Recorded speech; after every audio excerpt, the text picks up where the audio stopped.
Welcome everyone. Sorry for the delay. Just seems like every time I start streaming, I have to reset up everything. So this is my new setup. You know, pretty simple stuff here. I kind of skipped the intro. Just end up creating more issues down the road. So hopefully everybody sees me. Hello everybody. This is going to be just kind of an impromptu live stream. Basically just wanting to give everybody kind of an update on the channel, where we're going, and also just want to kind of basically introduce a new thing I'll be doing, which is, I think it'll be fairly popular, is basically kind of doing a commentary on my old videos. I'm going to be doing the first one on live stream here.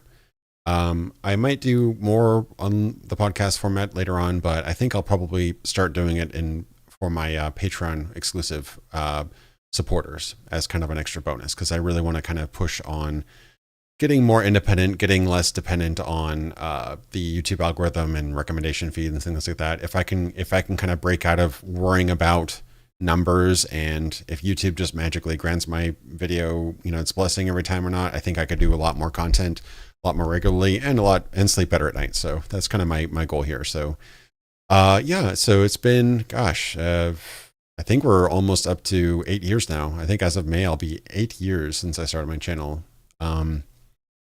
Just going to be rambling as people kind of funnel in. Yeah, welcome everybody. Thanks for waiting. I know it's been a little bit late. 15 minutes, damn. Okay.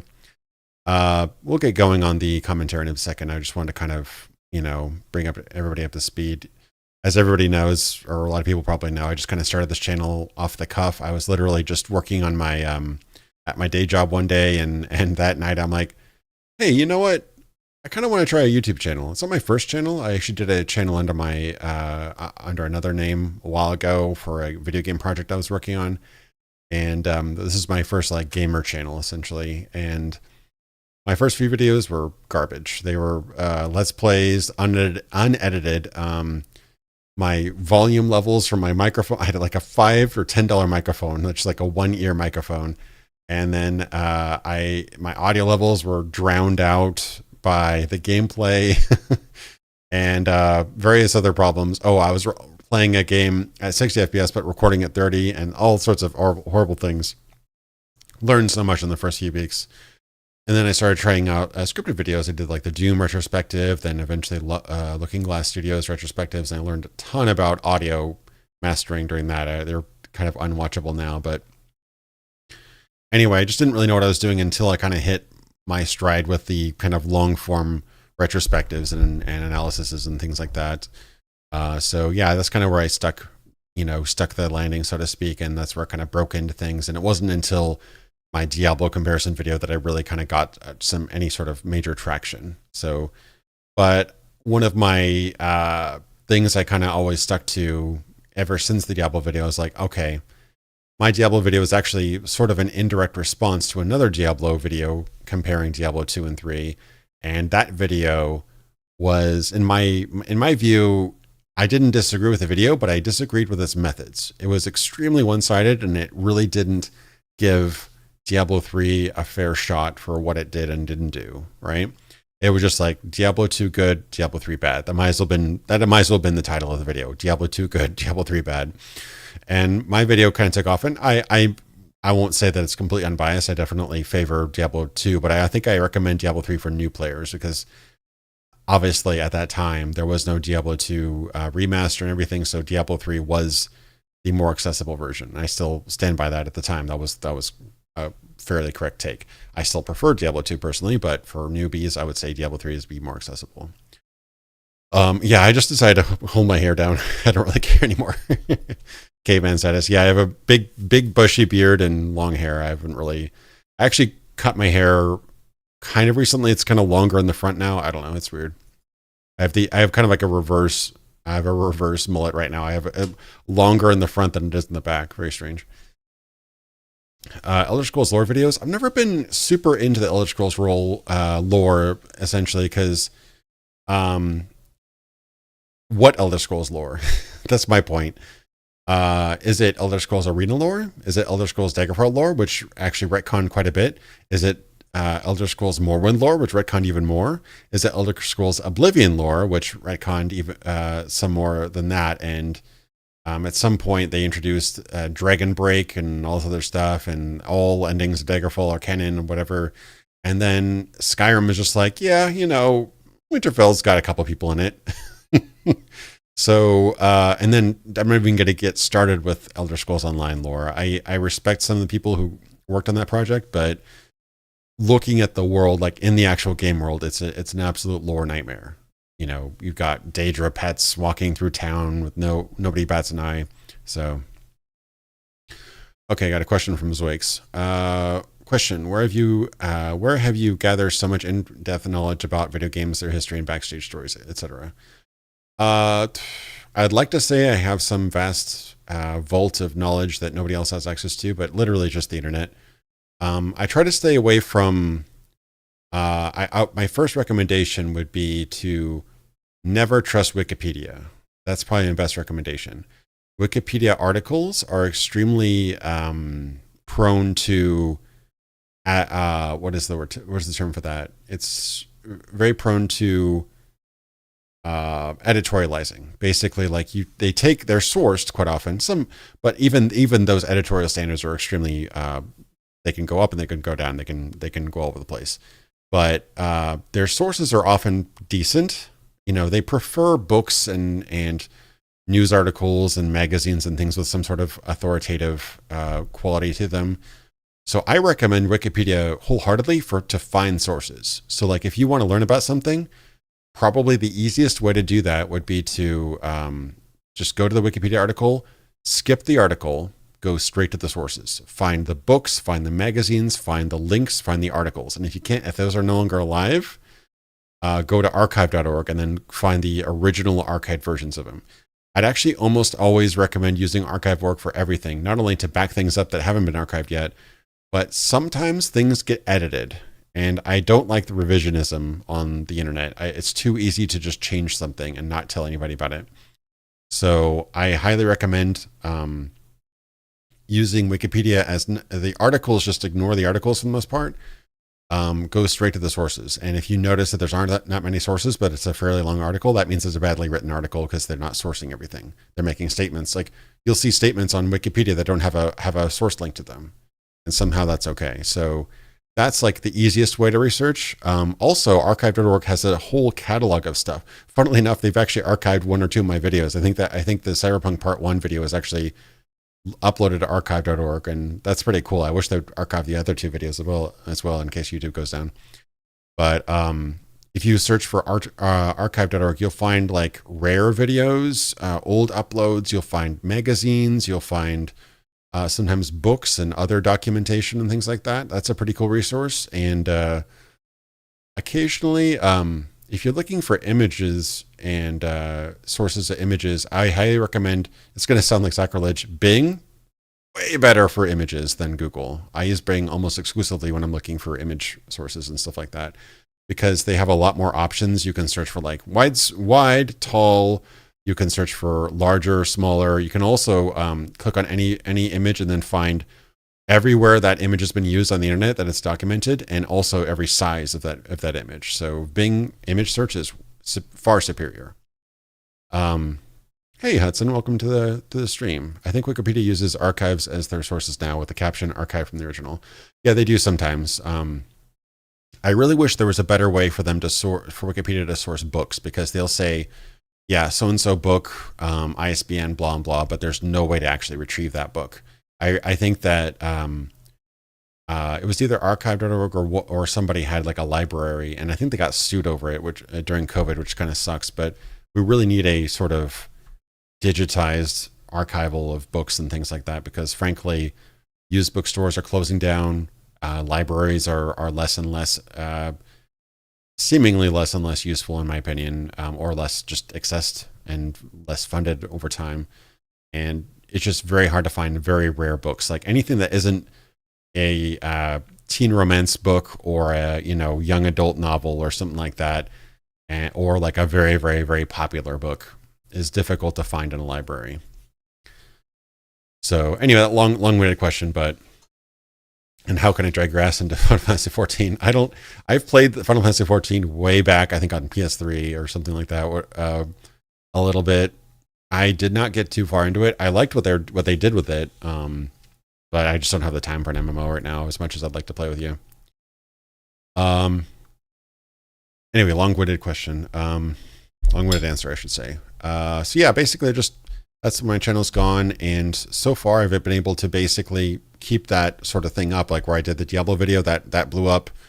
I was a very small channel at the time. I think I was under 2,000 subscribers, and my Diablo video got well over 100,000 views pretty early on. I was like, wow, this is crazy. But the first thing I did is I didn't do the truth about Diablo 2 or how Diablo 3 ruined the franchise, or, Diablo 3, did it fail? And that kind of bullshit. I just decided to say, like, you know what? I'm done with Diablo right now. I'll talk about Cyberpunk videos, or Cyberpunk video games, or the Elder Scrolls, or Tyrion of, shmup or whatever, right? And that worked out too. I did my Daggerfall video, and that did pretty well. And then I just tackled different topics. Then I eventually did the Fallout video, and that did really well. And for the first few years, I was able to just kind of pivot on different topics and keep things interesting and fresh. And I never wanted to be a one-note channel. I never wanted to be just the so-and-so channel. And no shade at the guy that did the initial Diablo video that I kind of did a sort of. I didn't actually even address the guy. I had nothing against him. He's a perfectly fine YouTuber, but that guy, I believe, to this day is still doing Diablo 2 content. To this day, is still doing Diablo 2 content, which is kind of crazy because that was 7 years ago. So I didn't want to be that guy. So he's been doing fine. I mean, I think his channel is doing pretty well, and he probably has a lot of a pretty good algorithmic thing going on for Diablo videos. But I just didn't want to be that channel where it's like, hey, I'm back here again with talking about the same game and the same topics and the same talking points and the same story and the same lore and the same this and that and the other thing as I've done for my last 10 videos. I find that extremely uninteresting. I did talk about Bethesda games a few times. I talked about Elder Scrolls a couple times, talked about Fallout like a couple times. And there were definitely times where I'm like, okay, I need to kind of get another hit. I'll do another Fallout video. I did that, I think, once. And I did, I don't even think my big Elder Scrolls video was necessarily one of those. I just wanted to do a big video on Elder Scrolls.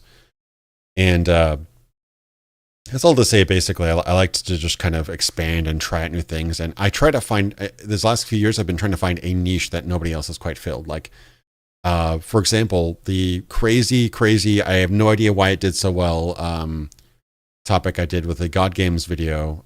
That was just a passion project of mine.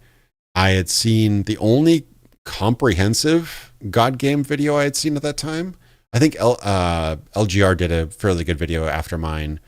But the only comprehensive video I had seen at that time, I think it was Peanut Butter Gaming, and it was 20 minutes long, and he basically played, I think, maybe Populist, Engine Keeper, and Black and White, and like maybe The Sims or something, and just made jokes the entire video. And I was just like, okay, that's fine, that's his style, but I felt it was a crime that there wasn't a video that kind of explored that particular genre in its completion and in its entirety and with a kind of reverence. So yeah, my videos, you could say they're pretentious. Maybe they're a little bit too haughty or, highbrow, want to be highbrow, but I really wanted to approach that sort of topic with the kind of respect and adoration that I had for the genre.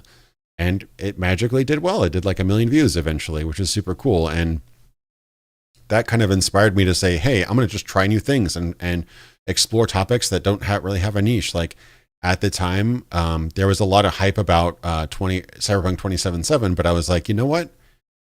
I want to bet you, I'll bet my entire life savings that when Cyberpunk 27 comes out, the entirety of YouTube will be flooded with Cyberpunk 2077 content, not Cyberpunk as a genre. And in fact, Cyberpunk as a genre, because the word cyberpunk is now included in a specific game franchise that's very popular, will be erased. And I think I took a screen cap and posted it on Twitter about 6 months to a year after Cyberpunk 2077 came out. And my 2 or 3 videos on the topic were the only videos in the top 50. If you search Cyberpunk, my 3 videos were the only videos in the top 50 that had nothing to do with Cyberpunk 2077. So I was very right about that. Obviously, my Cyberpunk series got attention because of the upcoming game, but my intent for that series wasn't to denigrate the game or anything like that. It was to make sure that the genre that had existed for 20, 30 years before the game came out was not erased by a single game. So that was my whole point. Got another. If the money's good, I guess. All right, let me just read some comments here. My parents' marriage, what went wrong? I'm sorry, salty shrimp pasta. I that's beyond my knowledge. If you provide some sources, maybe I can do a documentary. Howdy, Jamie G. Question: Yo, Indigo, what's with the background screensaver? Are you trying to hypnotize us for some purpose? Well, if you notice, it's got a beautiful indigo circle, and right above it's Patreon. So I'm trying to hypnotize you into donating to my Patreon. That's the entire intent. No, I guess I'm still in my stupid video editing mode where I try not to have still images. I had this, or I had a cityscape. Let me switch to the cityscape. Yeah, there we go. There, is that better? Got a cityscape now. So yeah, in Cyberpunk 2077, I haven't actually. I'll admit, I have not actually played Phantom Liberty yet. I actually had extremely mundane and like not very high expectations for the game. I kind of kept that purposely so because I had been following and anticipating the game since 2012, and the game came out in 2020. So I'd been waiting for 8 whole years for that game. So I try not to hype myself up. The last couple of times I'd hype myself up for a game for a long time were Deus Ex Human Revolution, which actually turned out to be a great game. But before that, Alan Wake. That's why I recently did that Alan Wake video, because I had seen all this praise about Alan Wake 2 and all this hype, and it's like, oh, Alan Wake was always this amazing franchise. And I'm like, you know what? That was one of my biggest disappointments in gaming, because it wasn't a bad game, but compared to what it was trying to do, what it was announced as in 2005 and teased through 2006, 2008, 7, 8, it just wasn't nearly as notable. It was extremely safe, I would say. So that was my whole Alan Wake thing. Not to knock that game down, but it just showing my thoughts. I didn't find it as compelling, and it was frustrating because a couple changes to that story could have made it so much better. And in fact, I would argue that they had a better story to start with, and then they changed it. They overthought it. They saw too much. They watched Lost too much, and they thought, oh well, every single episode needs to end in a they need to cut the game up into episodes, and every single episode has to have a cliffhanger, and you need to have this character and that character and that character. And it's like, oh my God, what's going to happen next? And cliffhanger, bam, previously on Alan Wake. And it just became very sort of syndicated, very kind of like, yeah, very televised. And I didn't really like that. I think it would have been better as more of just an atmospheric, supernatural horror kind of thing. Let's see. However, as Wix has been doing, has been really good where you put a question at the beginning. I'll try to answer questions as I see it. If I don't see it, then you can at me at Indigo Gaming in the chat, and those get highlighted for me. So yeah. All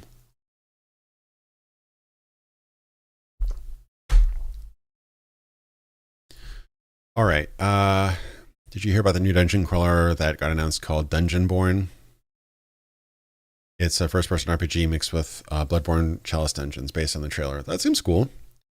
I'm actually really getting into the idea of some good first-person dungeon crawlers. There's the Monomyth, which I think is supposed to come out this year. I'm actually working on a video about Elder Scrolls kind of equivalents, Elder Scrolls-esque games. So if you have any recommendations, shoot me in the chat. I've been following a few.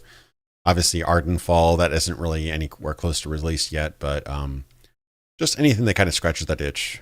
And then there's a couple other questions. I think my Cyberpunk documentaries are really important and good at achieving his goals of preserving the genre. Thank you very much. At some point, I want to compile them and fix some of the errors in the Cyberpunk videos. Couple mistakes, couple omissions. Like I should probably mention Metropolis in there somewhere. I think one point I said that Snatcher was on Dreamcast. It was never on Dreamcast, but it was on Sega CD and Saturn, I believe. So like little things like that could probably be fixed. A couple of editing errors.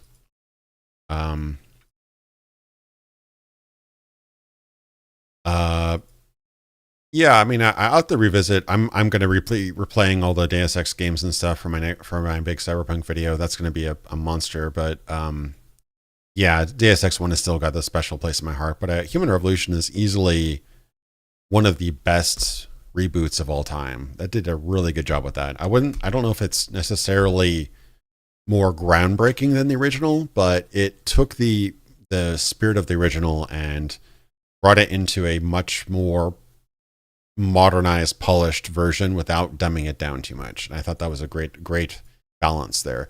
It was immensely playable for a modern audience, but it wasn't dumbed down too much, which I really liked. Let's see. There's some other. Let's see.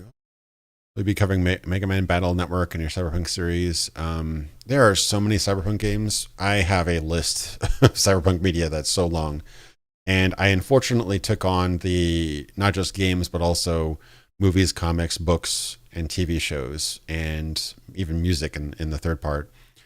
So it's a lot. I can't cover everything. I'll I'll mention the big things. I'll probably mention. I didn't mention Metal Gear Solid 1, but I'll probably mention Metal Gear Solid 2 because that's very relevant to the kind of what's the fancy word for it? Just the kind of ethos or the kind of state of mind at the time.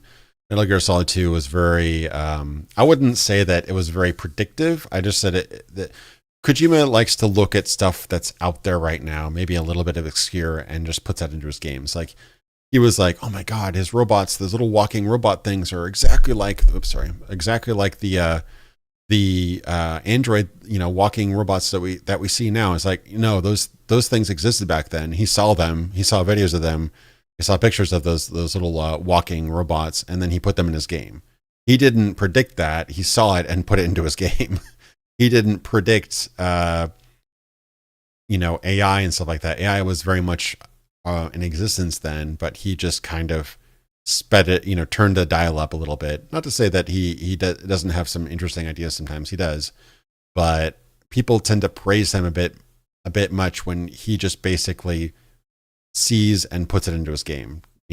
Especially 1990s Konami was extremely notorious about just ripping stuff from Dune, from Terminator, from Rambo, from the Predator, not the Predator the movie, from everything. Like Snatcher is probably the biggest example. That's like a amalgamation of imagery from Terminator, Dune, obviously Blade Runner, and like 3 or 4 other different things, and it's all almost exactly the same. And they've even pulled other imagery from other movies in their other games and stuff.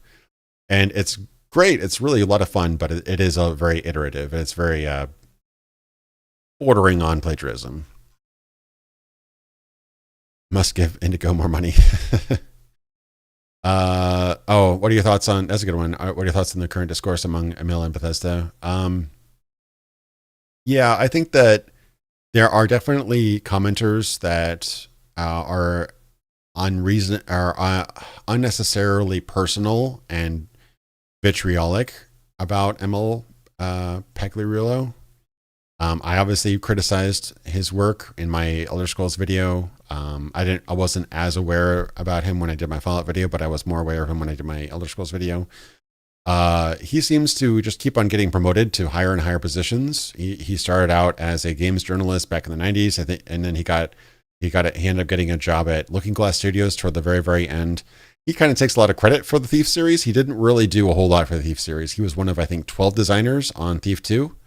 And Thief 2 was a good game, absolutely. But he wasn't exactly foundational to this series. Thief 2 was extremely iterative on Thief 1, and he had nothing to do with Thief 1. So I think he gets a lot of like street cred for working on at Looking Glass Studios, but he was like one of the later employees right before the company crashed.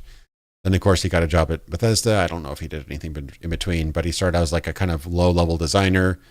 He obviously did the Dark Brotherhood thing in Oblivion, which people liked. But as he gets more and more higher and higher in his responsibilities and roles, I think you get to see where his weaknesses are. I would say that, and I've seen this personally with other people, not Emil, but I've seen people that are exceptionally good at one particular thing.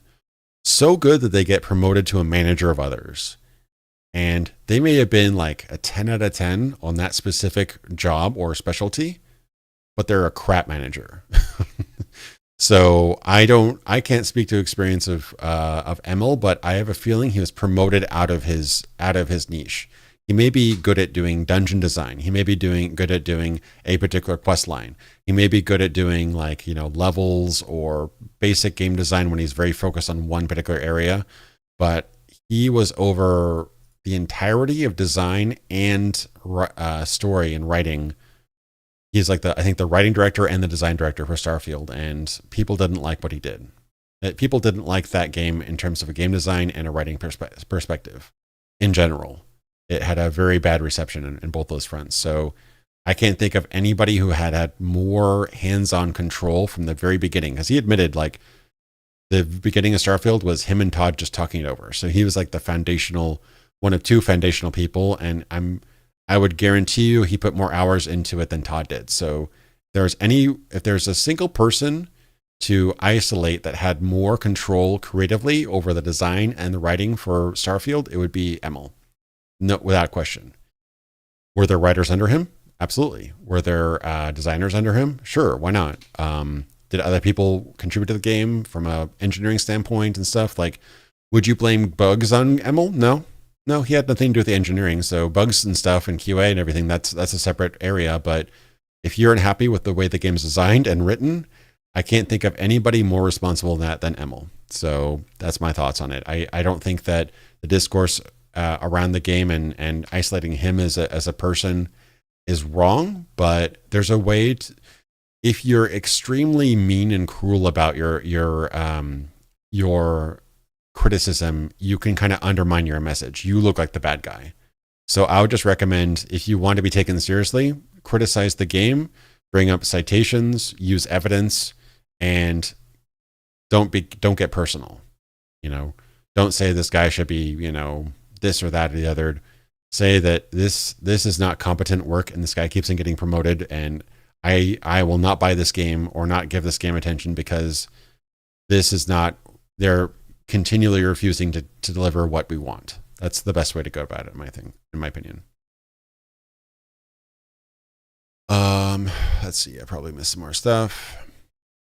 First boss in Human Revolution was rough. You didn't mess up your build. Yeah, I agree. They fixed that in the director's cut. I think they gave you more options, because that's actually kind of betrayed the Deus Ex way, in that they made it so that you had to do a big combat thing. And if you had, for example, like worked on, hacking and other stuff, you just couldn't fight him very well. I ran into that issue as well. You don't like super chats, maybe? I should have super chats enabled. Do I not have super chats enabled? I have received super chats. I'm not sure. I'm not sure what's going on. I should have super chats enabled. If I don't, that is not intentional. What was that thread about?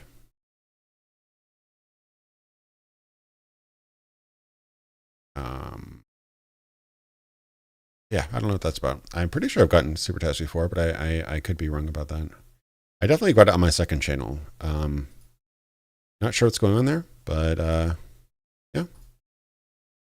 Let's see. Yeah, I should definitely have super chats on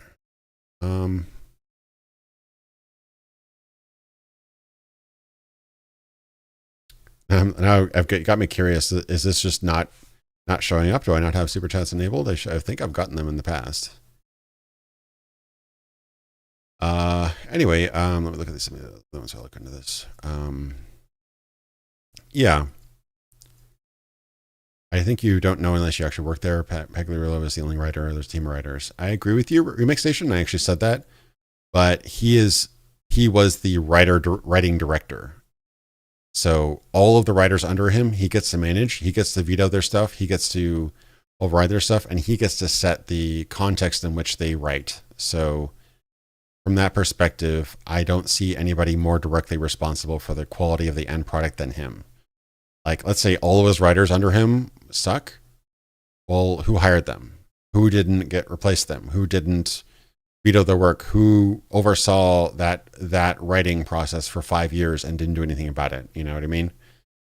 Like, he didn't write every word in the game, obviously, but if the game is generally poorly written or you didn't like large aspects of it, and he was he was one of two people basically who started the thing, and then he built up the team and he oversaw all those major aspects of the game. He didn't write every word, but he was responsible for every word, basically.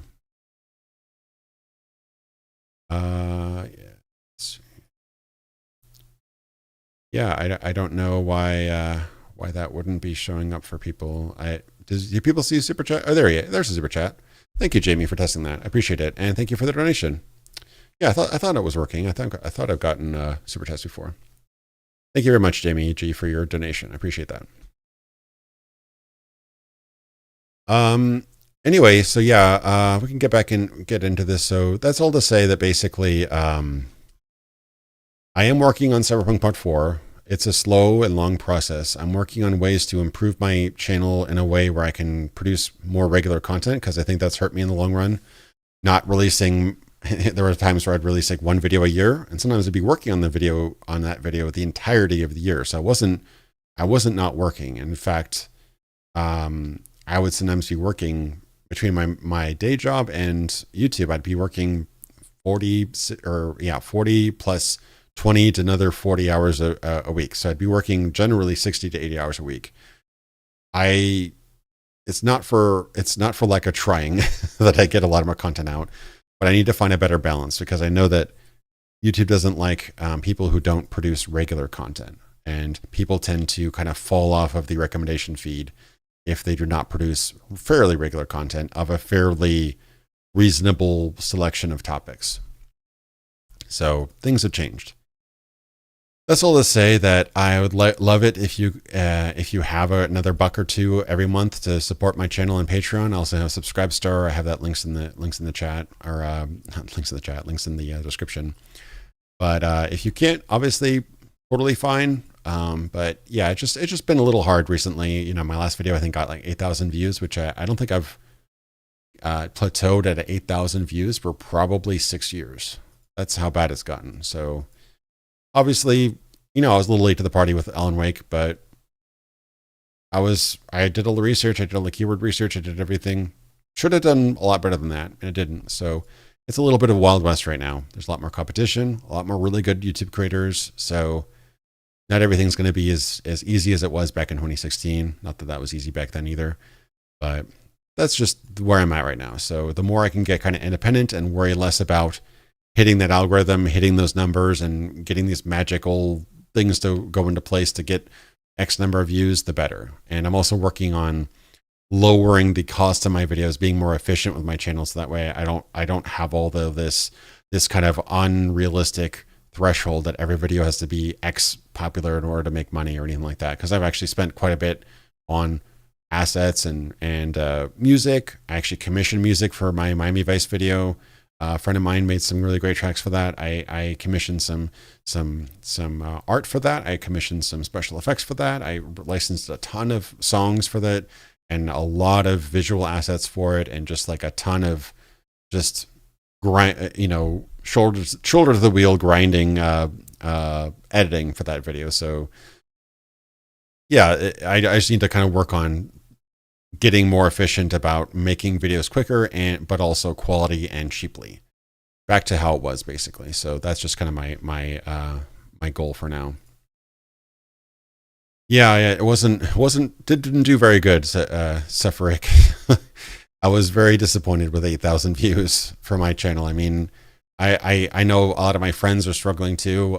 Some of my friends have been doing this longer than I have, but I'm just surprised that even a quick video like that would get very little traction. So anyway, so yeah, on to the main event. Obviously, I can stop and answer questions if everybody has anything. But yeah, I could probably get to the main event. So yeah, my idea for one of the things I can do for Patreon people in the future would be to do something like this, which is kind of like a Q&A chat, or I don't know if I'll do many live things for patrons, because to be perfectly honest, not many of my patrons interact with my posts, which is weird. I have way more patrons than I do people who actually post and comment on stuff or like things. So I don't know what that's about, but I'll probably do pre-recorded stuff. But I might do like a pre-recorded, quote unquote, unscripted or a live reaction to something. So my first idea, I actually did a poll on Twitter earlier today. My first idea was to basically do like a director's commentary on my Elder Scrolls video from 2018. So yeah, no, Jason, I agree with you. I don't get into politics. I did have a little bit of a hiccup on my Miami Vice video, the first upload. They age restricted it. I couldn't get any answer edgewise on what was wrong with it, but yeah, that was weird. I made a couple small edits to it, and it was fine. So, second time's a charm, I guess. Oh, Indigo logo on their thumbnails. I used to do that, but I kept on wanting that space for more text or more visuals. So maybe I'll do that again. Maybe that'll increase engagement. I don't know. I'll have to try that out, but that's a good idea. Thanks, JC. Thanks, Anna, for the donation. I appreciate that. $3. Thank you. And Jason V says, it's lame. There's so many grifters that put out a bunch of 10 to 15 minute videos. If you care about long form and quality, it totally punishes you. I would disagree with that, actually. I think long form content has a very strong meta right now. I think people, the average viewer doesn't quite realize just how much work goes into a video. And I think that's kind of an issue. For example, you can make a long form video, like a 6 to 12 hour video that's like tightly scripted, tightly edited, that could take a year to make. I made a video two and a half hours that took a year for me to make, right? Then again, you could do a completely off the cuff live, recording, or a live podcast that's 12 hours long. That takes 12 hours to make. Literally as much time as the person's on screen is how long it takes to make. Like I could do this podcast for 12 hours and take me 12 hours to make, easy peasy. So not to say that there's no talent involved. There is talent to being entertaining and keeping energy up. And yeah, I've done 12-hour podcasts before with other people, and it's pretty tiring. It's not the easiest thing to do. So, but the difference between, like, say, I don't want to single him out, but let's say like Angry Joe's, like a 10-minute review, scripted review with costuming and scripting and analysis and review, whatever, right? Those reviews take way longer to make than like a 2-hour dry, unedited commentary of his, for example, or an angry video game nerd video. There's like sets involved, there's lighting, there's cameras, there's recordings, there's reaction shots, there's B-roll, there's all this kind of stuff that goes into one of his videos versus one of his unscripted, here's what I think about this board game, or here's what I think about this video game, or here's what I think about this movie. Those maybe the unscripted ones are even longer. They take a fraction of the time to make. I could show you sometime my timelines for videos, just like how extraordinarily complicated some of these videos are, where I have an edit like every second or two. Just to keep the visuals fresh and the relevant to what I'm talking about. So, yeah, and yeah, Immense Angloid, you hit the nail on the head. Subscribers don't matter anymore. I've proven this to myself multiple times. If you go to somebody's channel and watch 2 of their videos, maybe even just one of their videos, if you watch one of their videos, that's more powerful than subscribing to them. If you go and click on the subscribe button on a channel and then forget you ever subscribed to them, you may never see another video from them again. The only way to get around that is to go away from the default homepage to the subscription homepage. If you go to the subscription page, you'll actually see new videos from all the people you subscribe to. I completely forgot about entire creators for years, thinking that their channel died, until I went to that page and I found, oh my God, You know, a dose of Buckley, he still posts stuff. He's posted stuff for the past 3 years. I completely forgot he existed. He used to be one of my favorite channels. You know, so-and-so, this gaming channel, I've not watched their stuff for months, if not years. And because I've not done that, they do no longer appear in my feed. But I get recommended, you know, videos from Moist Critical, or I think I've clicked do not show again on enough channels that I don't get too many new people. But I'll even see a random video from somebody that has, you know, no views and like very few subscribers. I've seen that a lot, actually, and I do try to give those people views because I know how hard it is coming up from nothing in YouTube. It's very difficult. But that shows that there is the algorithm is much more powerful than your subscription feed. I'll say that. The only caveat to that is that generally, if you have notifications enabled and you hit the subscribe, you know, with the bell and everything like that, just like every YouTuber says, if you do that, you have a pretty good shot at seeing that person's creations. Like all my favorite channels, I usually have the bell enabled, just because subscribe without the bell is almost completely useless. Funnily enough, you can actually subscribe to somebody and turn off notifications completely, and that's almost worse than not being subscribed at all. I've actually found that one time I subscribed to somebody, and then I went down on the menu and turned it from normal subscribe to like no subscription, or subscribe but no notifications, and that almost mutes the channel. That's almost worse than not subscribing at all. It's very strange. But yeah, it is cool to see smaller channels pop up in your feed for sure. I try to give them a view every once in a while if they make something interesting. Yeah, no, it's a good point, K Brady. Yeah, if you use your subscription channel, it's kind of like the Twitter is very similar. If you use Twitter, they have a following tab, and I think they have a For You tab. The For You tab is algorithmically organized to show you stuff that you're following, but also random stuff that you don't have anything to do with.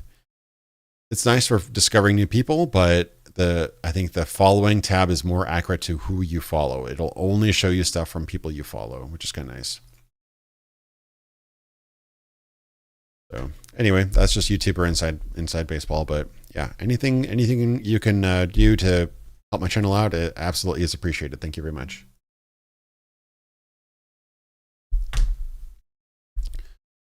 All right. Argumentative analysis where you show visual examples of everything you say are hell to make. Absolutely. Yeah, visuals take a long time. Remake Station 5, yeah, they definitely there seems to be almost like a curve in terms of channels. Like you could blame the creator themselves, but there seems to be like a newness bias where if a channel is like on the rise, it will get recommended hard. And then after like a few years, it will get recommended less. Now, I don't know if that's just them not creating content the same way anymore. That's quite possible. It happened to me, you know, for example. But it is also, there's definitely seems to be, there's things we don't know, and Google will never tell us. Like Google intentionally never tells you what you did wrong if you violate one of the terms of service, or how to optimize SEO or anything. They purposely don't tell you how that works, because then if they told people would know exactly how to game it and monetize it and turn it into everything like that. So anyway, yeah, let's I got 100 people in here. Let's get busy. Let's comment on some stuff. Let me just get a drink here. I've been talking a lot. So I think I'll probably do the video in a slightly muted volume, not completely muted, but like lower volume. I'm really hoping this video doesn't have any copyright music. I don't think it does. I have a couple videos that I had to counterclaim, and I got them resolved, obviously, but I don't want my stream to go down. I think this video is safe, though, so it should be fine.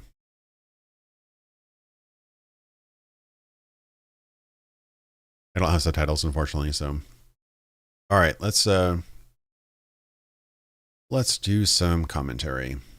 Elder Scrolls Combined Final. What a terrible naming convention. You will get lost. The game store employee cautioned me some 20 years ago as I held in my hands a sealed copy of the Elder Scrolls II Daggerfall. He warned me of the incredibly vast world and treacherous dungeons awaiting me in the second entry to the then low-profile Elder Scrolls series. And he was right. Yeah, actually, this is a true story. It was gonna date me, but I was in, I want to say the Tacoma, Washington mall. I think it was Software Etc. before it got bought out by GameStop. GameStop. There was I was looking for a new game, and I was with my mom, and I forgot what I was into at the time. This was probably mid to late '90s, probably like '97 ish. And I had seen this really cool box in the corner every time. And back then, you'd actually see new and old games. Like I think you'd still see Doom there, you'd still see Quake there. Like games would have a pretty long shelf life if they were popular. So this had already been like a year or two since Daggerfall came out, and I'd really wanted to try this game out. I don't think I'd ever tried an Elder Scrolls game before, but I was really curious about this one. And at the time, this wasn't the most cutting edge looking game, but I love the box art. I love the style of it, and it had the the guy with the claw on the front with the holographic foil and everything. But I remember like, okay, I'm finally gonna try this game because I think I tried other things. I think we might even, I don't know if we'd had Diablo at that point, but anyway, this guy really hyped up Daggerfall. He was like, this is an intense game, and I think he said it on my way out of the store after buying it. He's like, make sure to are you good with maps? You know, are you want to like write down maps while you're playing a game? It's like that. He's like, you're gonna get lost. So I think you'll get lost. I think that's what he said as I left the store, and he was right. I definitely got lost several times in there, and despite the 3D maps and everything like that, there were times where I got completely stuck in dungeons and everything. So yeah, the Ender King. Yeah, I don't know if Arena was on the shelf anymore, but the cool thing, I believe Daggerfall came bundled with Arena. I think I got the Arena disc with Daggerfall. I think that was the version I got. Video audio up? Okay, I'll up that a little bit.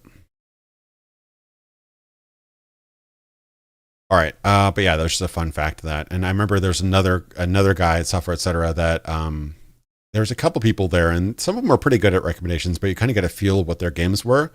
And one of my favorite stories was this other guy. I only remember his first name, Theo. I apologize, Theo, if you ever see this video. You won't, but I apologize if you do. He had the worst taste in games. He had the worst taste in games ever. And to the point where he would recommend games, and I would be like, oh, great. Oh, thanks, Theo, for the recommendation. And I would look at everything else but that because I knew that I did not agree with his style, his taste in games. I remember him hyping me up on this one game called Beatdown. And it was like a 5 out of 10, I think, on GameSpot, and not that that matters, but it was not a very good game. It was like it was kind of like an urban melee commandos, maybe something like that. You'll never remember this game unless you played it. But yeah, he had pretty bad taste in games, but he was a super nice guy. But it was like the Theo metric. Like the more Theo likes a game, the more I should avoid it. So apologize, Theo. You're probably a cool guy, but anyway, I'll continue the video. I hadn't played anything like Daggerfall before, and rarely anything as compelling since. The moment I booted up the game, I was aghast at the overwhelming options I had. The character creation hinted at skulking the streets at nightfall, whispering secrets to lowlives and burglarizing houses, crafting my own unique magic, or even becoming a chivalrous knight. Funny fact, that intro was a crazy After Effects profile that did like all those like effects and particles. I obviously customized it to add Oblivion. I think the Oblivion symbol and the Imperial sigil and things like that into them. Anyway, it was so many layers and so many effects on it that my machine at the time, which is not my current machine, but the machine I had before, it took 24 hours to render that intro. I set it to run, and then I came back the next day and it was still rendering. It never crashed, surprisingly, but once it was done, I realized I was kind of screwed a bit, because if you notice, all of the text in it is I'm gonna here for a second. All the text in it, that text That text is actually in the After Effects project. So as you see, like that transition covers it up. That is to say that some of the song credits and stuff are not actually in the video, I believe. But it was such a pain in the ass to render that I did not go and update it again. So yeah, some of the credits are a little bit incorrect, but there's just a fun fact about that it just took so long to render. You see how many layers, like how many like doubles and blurs and stuff like that it has. Super cool template, but yeah, it was a pain in the ass to render. Crafting my own unique magic, or even becoming a chivalrous knight who could speak the tongues of royalty. Daggerfall is my go-to reference when explaining what a role-playing game truly is. Experiencing a world and story through a unique pair of eyes.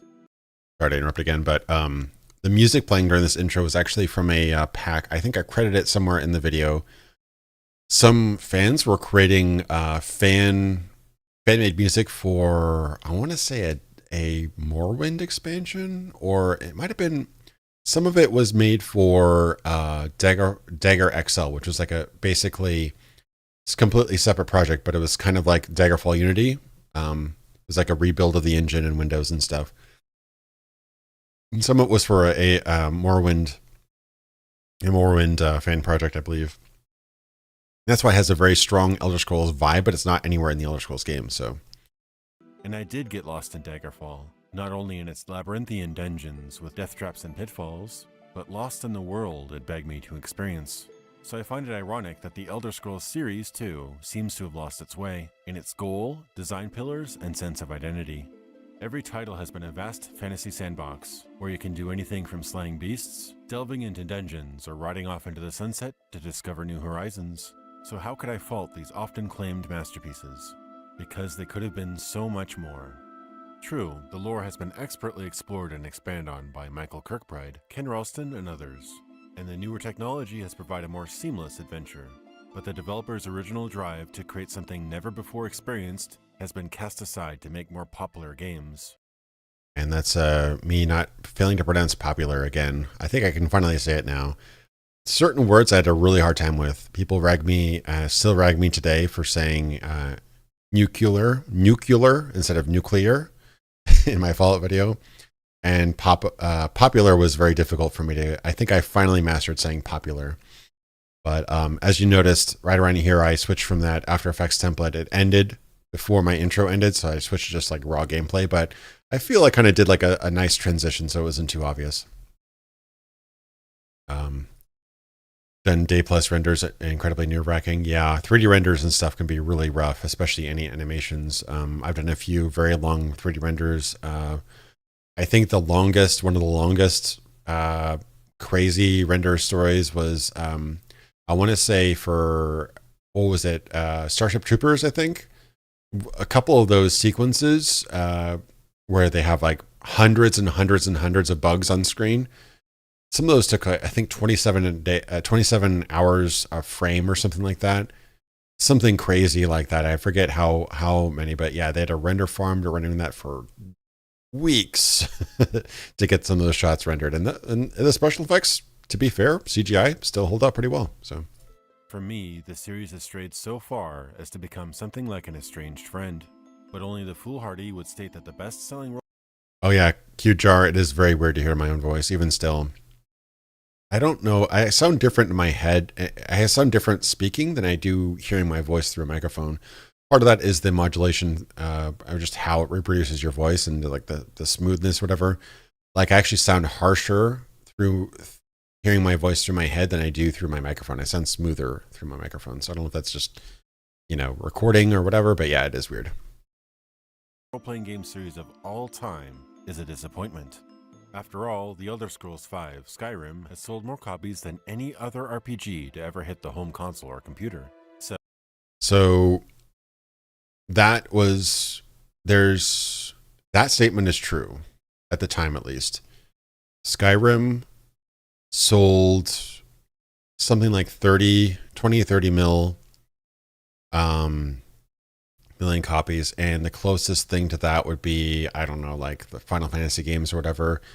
Even Final Fantasy VII had sold like, I think, under 10. So Skyrim itself had sold more copies than any other individual game.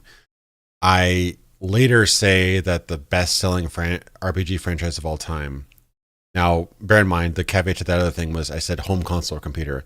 That was very deliberate because Pokemon blows it all away. Pokemon sold like gangbusters. If you count that as an RPG, that sold way better than all these other games. But on the home console or computer, Skyrim technically sold more than any other RPG individually. I later kind of misspeak because later on I say the best-selling franchise of all time.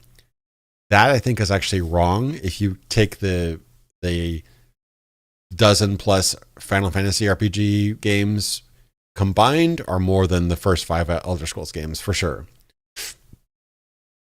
I think I got a little bit carried away on that comparison. So Skyrim, at least at the time, sold more than any other RPG on the home console or computer, but as a franchise, no, it's not the best-selling franchise. So, how can I claim it's fallen short of its manifest destiny?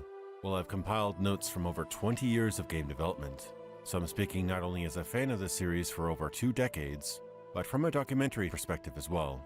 So here's my retrospective and analysis of the best-selling RPG series, The Elder Scrolls, and why despite its continually increasing popularity, it has lost its ambition and identity. This is my take on how the series' once revolutionary features have stagnated and even declined over time.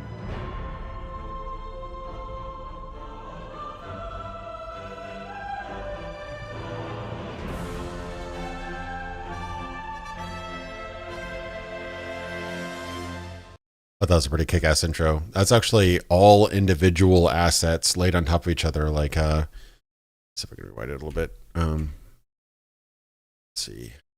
If I go back to here, yeah, I have, I'll mute it here, but I specifically timed all that to have the dragon shout go right with the music right there, which I think was impactful. This song was from actually one of the songs that the Morrowind composer did for ESO. I forget the name of it, but and then I have this kind of swirl smoke effect go on, and then I did a zoom effect on the scroll, and then like a kind of digital zoom on the scroll, and I actually synced that with the text. That's just 2 layers: the text layer, the logo layer, and then that splash. But yeah, that's all just like layers of stock footage.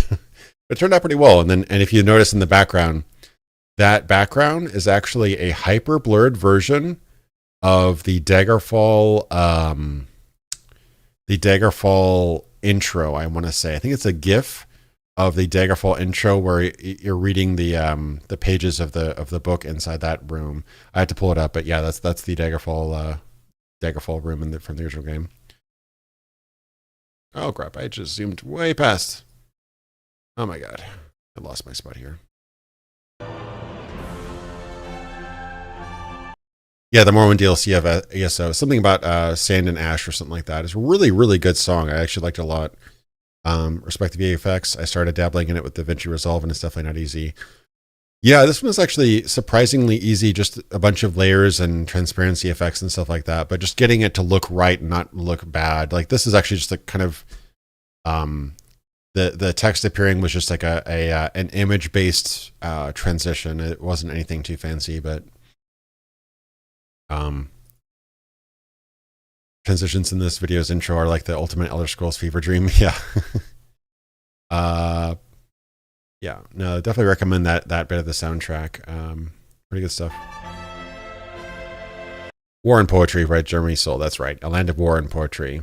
I remember it sounded kind of like a Game of Thrones title.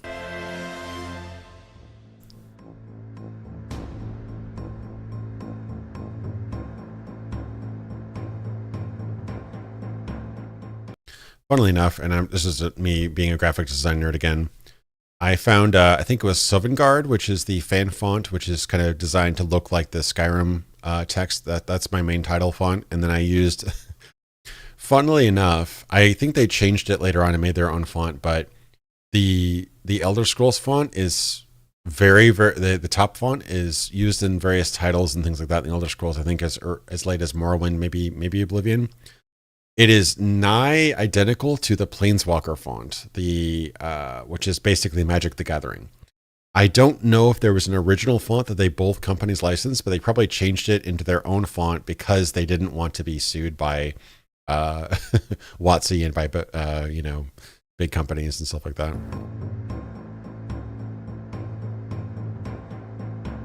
Bethesda Softworks started off as a small team of game developers working out of the home of its founder, Christopher Weaver.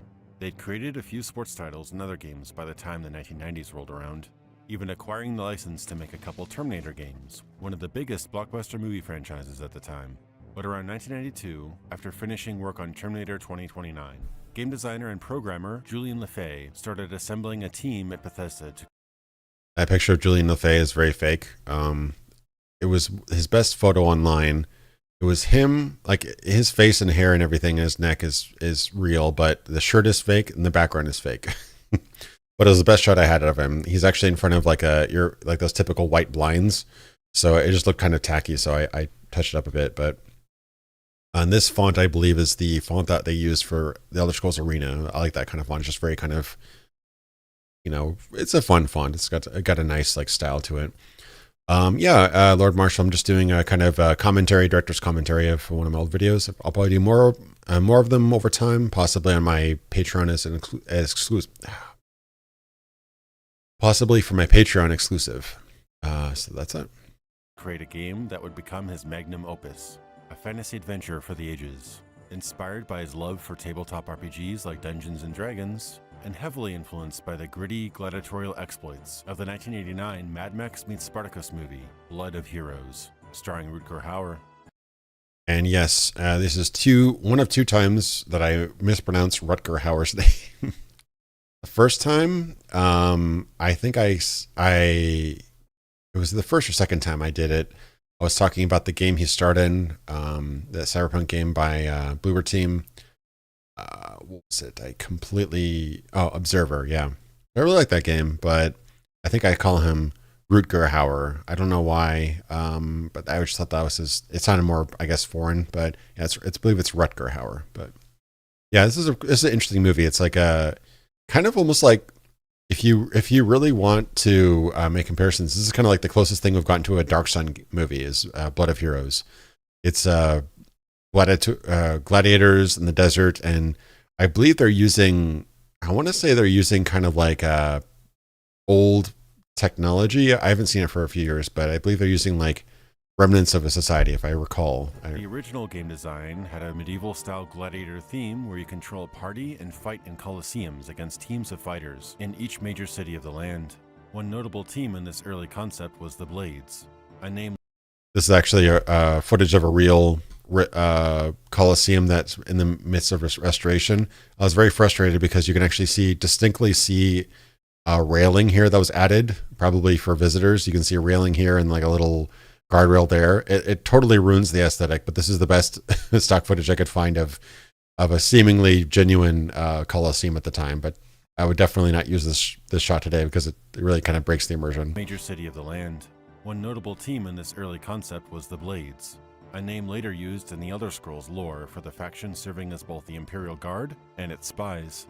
But during development, the game became so much more than just about the Colosseum, and Bethesda decided to switch gears. Taking inspiration from classic RPGs, they set off to accomplish the impossible, to take the mechanics of small-scale dungeon delvers and bring it into an immense, vibrant world that also included towns, guilds, forests, and plains. It was ambitious as hell, and the team knew it.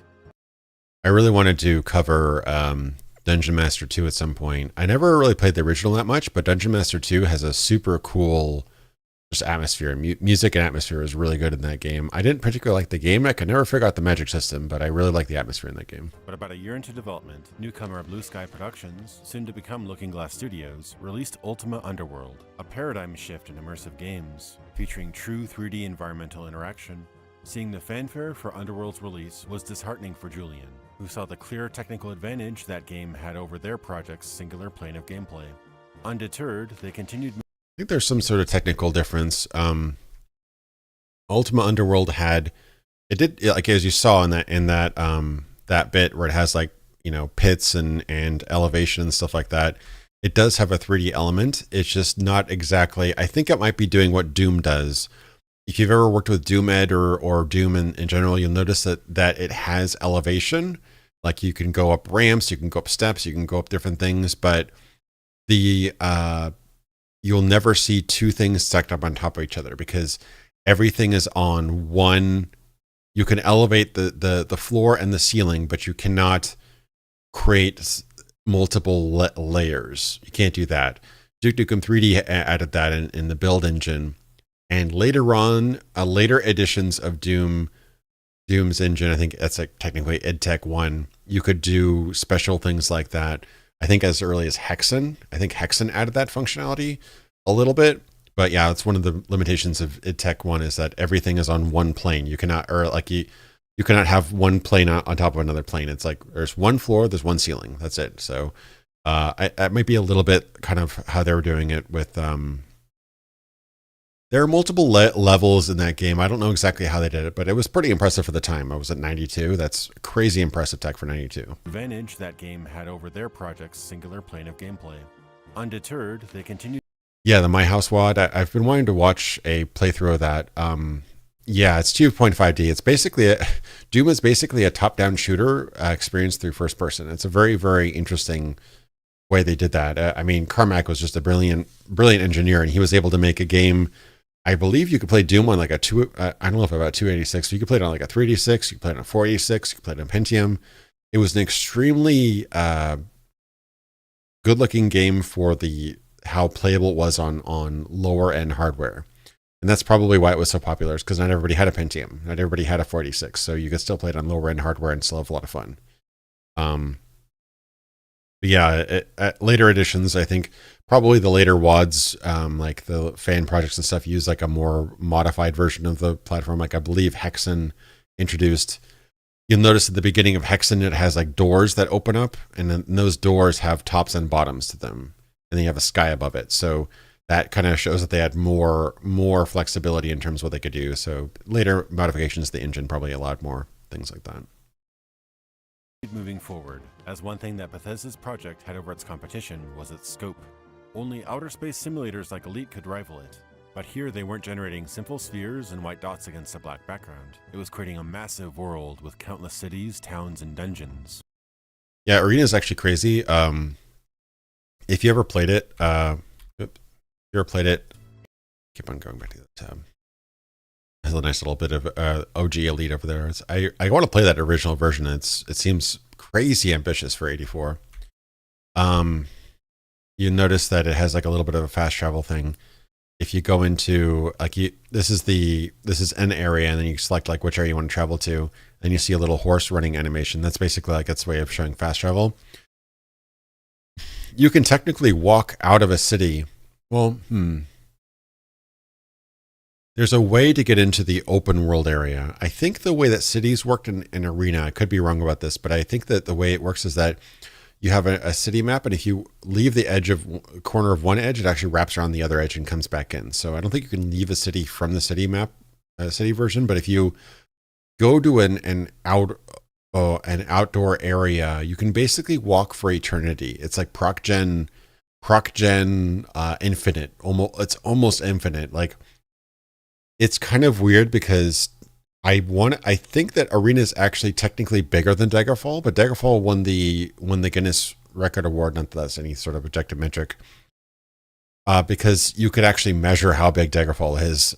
Arena is so crazy large and randomized that you can't actually measure how big it is. Really, it's kind of almost infinite.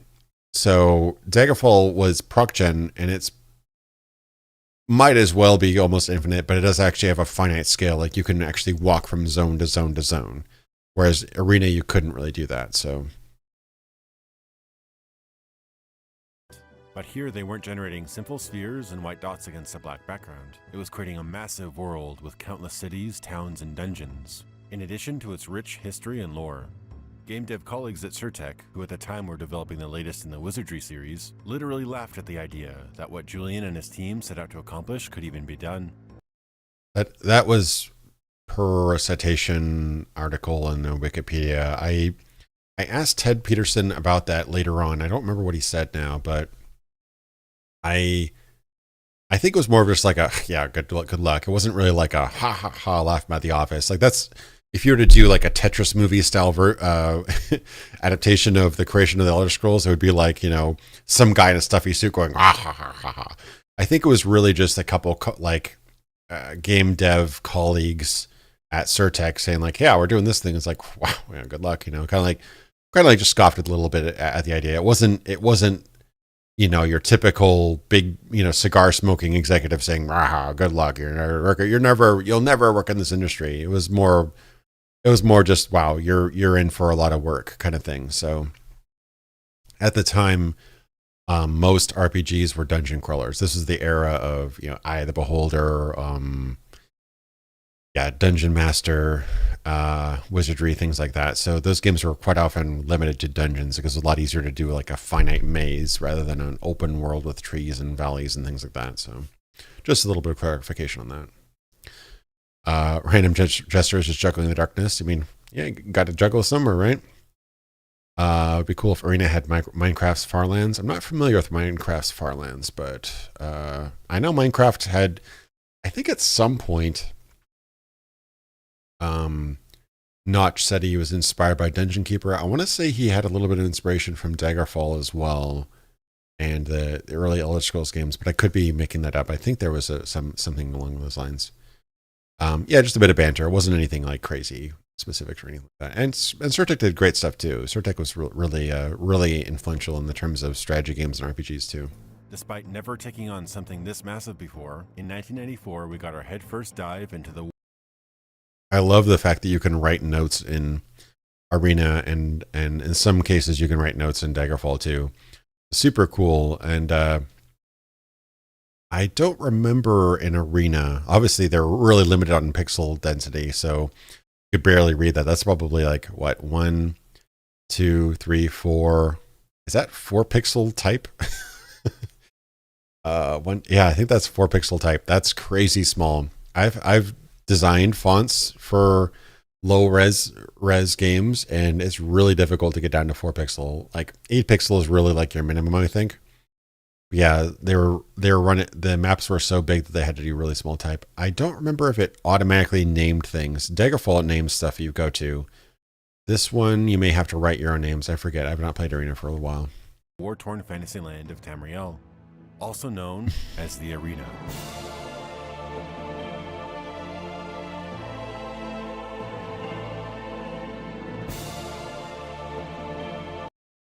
This was music actually. I credited the guy. I forgot that I had used his music and I forgot to credit him at first, but I think he ran the Arena MIDI files through an ad-lib, like a it was like an ad-lib or something like that. Really not high-end MIDI synthesizer, and got like the best MIDI version of the thing. Obviously you could run it through like a synthesizer and get something better, but for like a standard MIDI playback, it was pretty good. So I used that version. I think I bumped up the bass or whatever a little bit. I haven't worked with the Once Lost project for 3 years, 2 years, 3 years. Yeah, I think I left in 2021 or 2020. It's been a while. Yeah, I was part of the project early on. I can't really say anything about it. I already said my piece publicly, and yeah, I don't have any info about it. It'd be cool if they had interactive maps. I hope they add interactive maps to it, but yeah, it's not really my call. So. I'd say that to Leovic's point, I really wish they'd keep up these features. It really adds a lot of interactivity to it. I kind of like Zelda. The recent Zelda games have kind of had a little bit of a similar feature where they let you mark different colored dots in the map, which is something. I do like giving the player the tools to keep their track their own progress and their own navigation. I think that's a really cool feature. More and more we get to basically every game's Far Cry. Every game's Far Cry 3, basically, where every map is got fog of war. Every map gets filled out. There's like a tower or something that, explores more area, and these little dots and these little quest icons and these little areas just automatically get filled in. And it comes to a point where you're just kind of doing the busy work. And I just wish there's a bit more intuition.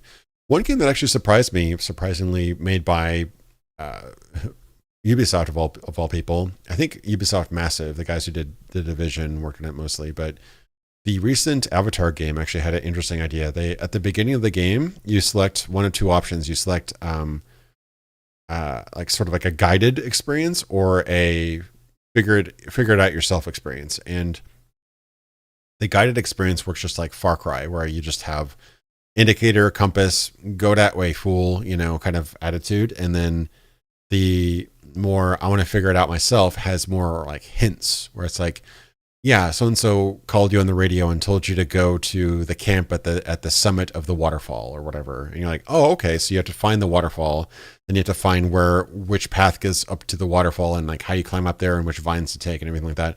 Gives you a little bit of breathing room and a little bit of thinking. You have to kind of figure things out a little bit, which I liked a bit. I liked a bit more. I made a font that's a mashup of Arena's Pixel font and Dark Heart of Ucrul. Was a nightmare. Yeah.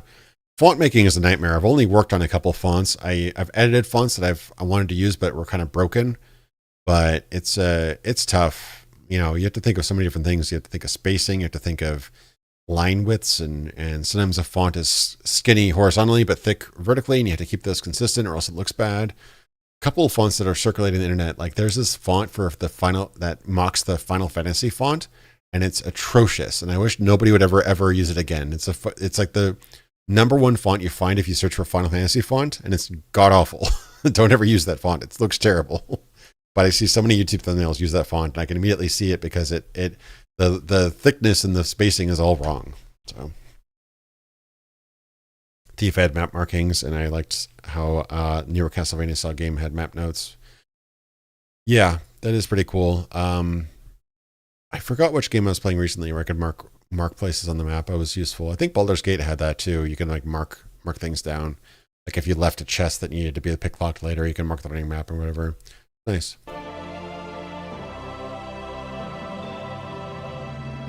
Known affectionately by fans as the father of the Elder Scrolls, Julian LeFay was the project's leader, and together with designers Vijay Lakshman and Ted Peterson, spearheaded development and design decisions that still echo in the series today. These are the unsung heroes of the Elder Scrolls. Even titles released decades later borrowed mechanics, ideas, and lore from their 1994 brainchild, Arena. Yeah, I was using this shot to kind of show you. It's actually pretty cool. Almost all the major cities in 2011 Skyrim are based on stuff all like coming back to Arena. A lot of the stuff in Morrowind has changed, but the like some of the names even changed. I think they took like an area from the Morrowind map in Arena and changed that to the name of the god. But the Skyrim map is surprisingly accurate to the final game in terms of like where big cities are and stuff like that. So it's pretty cool that they go all the way back to 1994 and pull this stuff from there. Borrowed mechanics, ideas, and lore from their 1994 brainchild, Arena. The game opens with you confined in a dungeon and having a vision of a woman telling you of a sordid conspiracy. The Imperial battle mage Jagar Tharn has imprisoned Uriel Septim with powerful magic and has taken his place as Emperor. You must now escape and find pieces of the Chaos Staff, a powerful artifact, and the only way to destroy Tharn and save Tamriel from a reign of darkness. I think that Todd Howard has been on record from saying that Arena was the reason he joined Bethesda. And he was kind of like a fan before he was a creator, and I believe he had a very small role on Daggerfall. And then after Daggerfall, there was a bunch of like hullabaloo. They were kind of publishing / developing 10th Planet and working on other stuff and working on making 2 spin-off games instead of like Elder Scrolls 3. They made both Battlespire and Redguard at the same time. Battlespire was Julian LeFay's baby, and Redguard was essentially the future Morrowind team's baby. That was Todd Howard. That was all your usual suspects, Ken Ralston and whomever. They worked on Redguard, and I don't know which one was more successful. Definitely Battlespire was more true to Daggerfall's gameplay. They're both interesting in different ways. I'd say that the Redguard, they're both really hard to run too. I remember Redguard being a really difficult game to run. That had 3D acceleration. Battlespire did not. Battlespire had, I mean, we'll get into it. I talk about all these in the game, but yeah, it was an interesting split. My point was that it was interesting to see that Todd was like a fan before he was a creator. So venturing, the sheer interactivity and scope of the city and outdoor areas are staggering.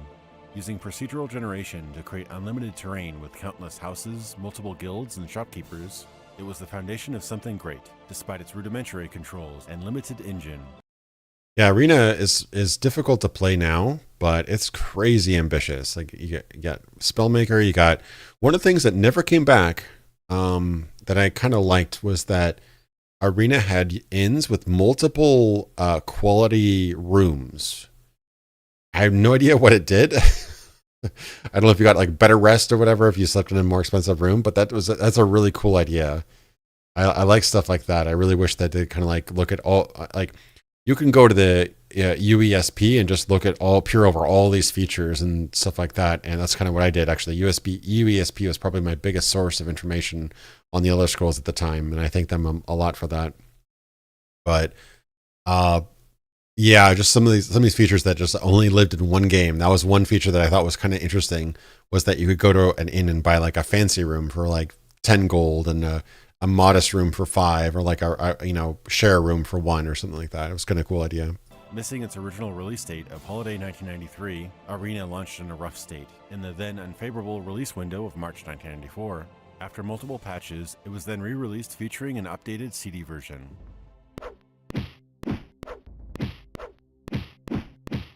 Though now being the most dated and unintuitive of the entire series, Arena's controls and interface were on par with games of that era, with magazines praising its graphics as being cutting edge. Their quiet release was quickly followed by word of mouth that spread like wildfire, gaining a cult following and high anticipation for a sequel. And after 2 grueling years, a sequel we got. I just love that kind of weird lighting that the game had. It didn't have lighting nearly as good as Daggerfall, but it had sort of like Dark Souls-esque, like a lighting circle, like a highlight circle. And what it would do, it would just kind of create these weird, very creepy visuals sometimes, where you see buildings off in the distance. Buildings would like fade to being completely black, and then they would fade into nothingness. And so you saw these like buildings off in the distance that are dark, and then you see the fully illuminated Morrowind volcano in Vardenfell off in the distance, and then you see those like dark monsters that are only lit, like with their eyes are only lit. Just something about that aesthetic was just super cool. I'd like to see a modern game kind of take that idea and do it in a higher definition.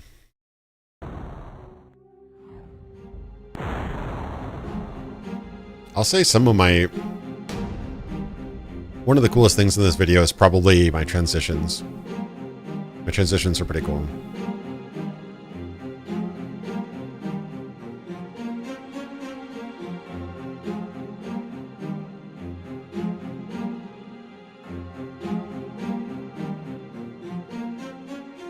Yeah, if I were to redo this video, I'd definitely probably have a voice actor spell out the quotes. I don't like doing text quotes anymore. I like having voiceover separate from my own for quotes to kind of separate me citing somebody else. So after Arena won a Game of the Year award in 1994 and became a sleeper hit, work immediately began on a bigger, better follow-up, using Bethesda's in-house. This is completely incorrect. This is actually the Elder Scrolls Arena team. You'll notice that VJ is here, Ted, Bruce, I think, Nesmith. Yeah, it's Julian LaFay, VJ Lakshman, Ted Peterson. I want to say Bruce. I think that's Bruce Nesmith. I want to say, possibly not, but this whole team. VJ only worked on arenas. I don't know why I didn't catch that. Yeah, this image is a lie. This is the development team for Arena, not Daggerfall. House X Engine, first built for Terminator Future Shock, this ambitious title started off as Mournhold, set in the Dark Elf region Morrowind. Plans changed, however, and Daggerfall became the decided name and setting for the Elder Scrolls Part 2. Every shortcoming of the original game was improved upon, and probably the most signature development in the game's RPG mechanics was born, improving skills through use. I remember that lower third being kind of a pain in the ass. I think I took a diagram. Let me do this in slow motion. Just like another little like editing thing. I think if you look at it slowly, let me do like slow motion. I think this part of the scroll is its own static graphic, and then I take, yeah, if you see that seam right there, that's its own graphic. That's like an unfurling scroll. I think it's the same actual animation as the title card, the beginning where it was like the, Promise Unfulfilled. And I just move it across as I'm revealing the scroll under it. And then you see it unfurl and furl, and then it eventually kind of extends out and becomes its own little ending. And so you see the seam right there is actually where that little animation meets the static unfurling scroll underneath. And I believe I have a different symbol. I think I grabbed these from Oblivion. I think I have a different symbol for each title card. I just picked from random. And then I have like, and it's actually getting cropped off, but I have like just a little animation revealing each letter. That little letter appearing thing I wasn't super happy with. I would have much rather had it like an ink effect. I could do that way easier now. I know how to do that better now, but yeah, that's the kind of how the sausage is made for that thing. It was thematic, and I actually think that these are some pretty nice legible, a little big, but nice legible lower thirds, quote unquote. But yeah, I basically faked it by having an unfurling scroll that kind of just moved across and pretended to reveal the rest of the scroll. Nobody cares, but just a little minor fun fact. Oh, better play now. Development in the game's RPG mechanics was born, improving skills through use. Utilizing plasma fractals to procedurally generate terrain, and assembling building and dungeon tiles to create massive cities, graveyards, buildings, and dungeons, it's truly a marvel what a small team in the mid-90s accomplished. With a surprisingly modern control set and UI, with a minimal full-screen mode and full mouse look feature, considered unusual at the time of release, the game is still quite playable today. Yeah, I can't tell you how unusual that was to have mouse look, and like the control scheme of Daggerfall is actually surprisingly modern. You can do the default one, which is very similar to Ultima Underworld, but the way that everybody plays it is full screen with mouse look, and that's shockingly modern for a 96 game. That was before, that was before Unreal, that was before Half-Life, and even those, Quake was around that time. Quake played very roughly. Quake was very different than modern games. Like that was before Quake had full mouse look and everything like that. So pretty, considering that it was still using 2D sprites, which was already aging a little bit at the time. It was fairly modern for the time. It was quite impressive. Turning the pages of the game's manual accentuated the fact that this reading these mock-ups is such a pain in the ass. Because this picture didn't exist. I think I had to get a book mock-up and then curve the images to look like the page was opening or whatever. But these are actual scans from the you can even see some of the I think the scan shading and stuff from the scan. But these are scans from the actual manual. But creating this effect, this is like a 30, 40, 50 minute project just to make this stupid image. wasn't a cheap attempt to capitalize on a successful game. This was a leap forward and was shooting right for the stars. The ability to be a climbing cat burglar, a critical striking assassin, or even a chivalrous knight who gains honor and praise from nobility. Daggerfall aimed to be a fantasy life simulator, not a mere game. Its unprecedented scope is larger than real-life England, and has so much to discover and do that it could take players real-life years to experience it all. We're accustomed to condensed game worlds, which approximate cities with a handful of... I want to say this is Daggerfall in... Is that Daggerfall in ESO? I don't know if there is more... let's see. Yes, that's the ESO map for Daggerfall. So yeah, I was comparing apples to apples here. Like, this is the entirety of the ESO map, and it's a very quaint little map. It's nice. It's got like 20, 30 buildings or whatever, 2 docks or whatever. It's weird that it has water on both sides, but whatever.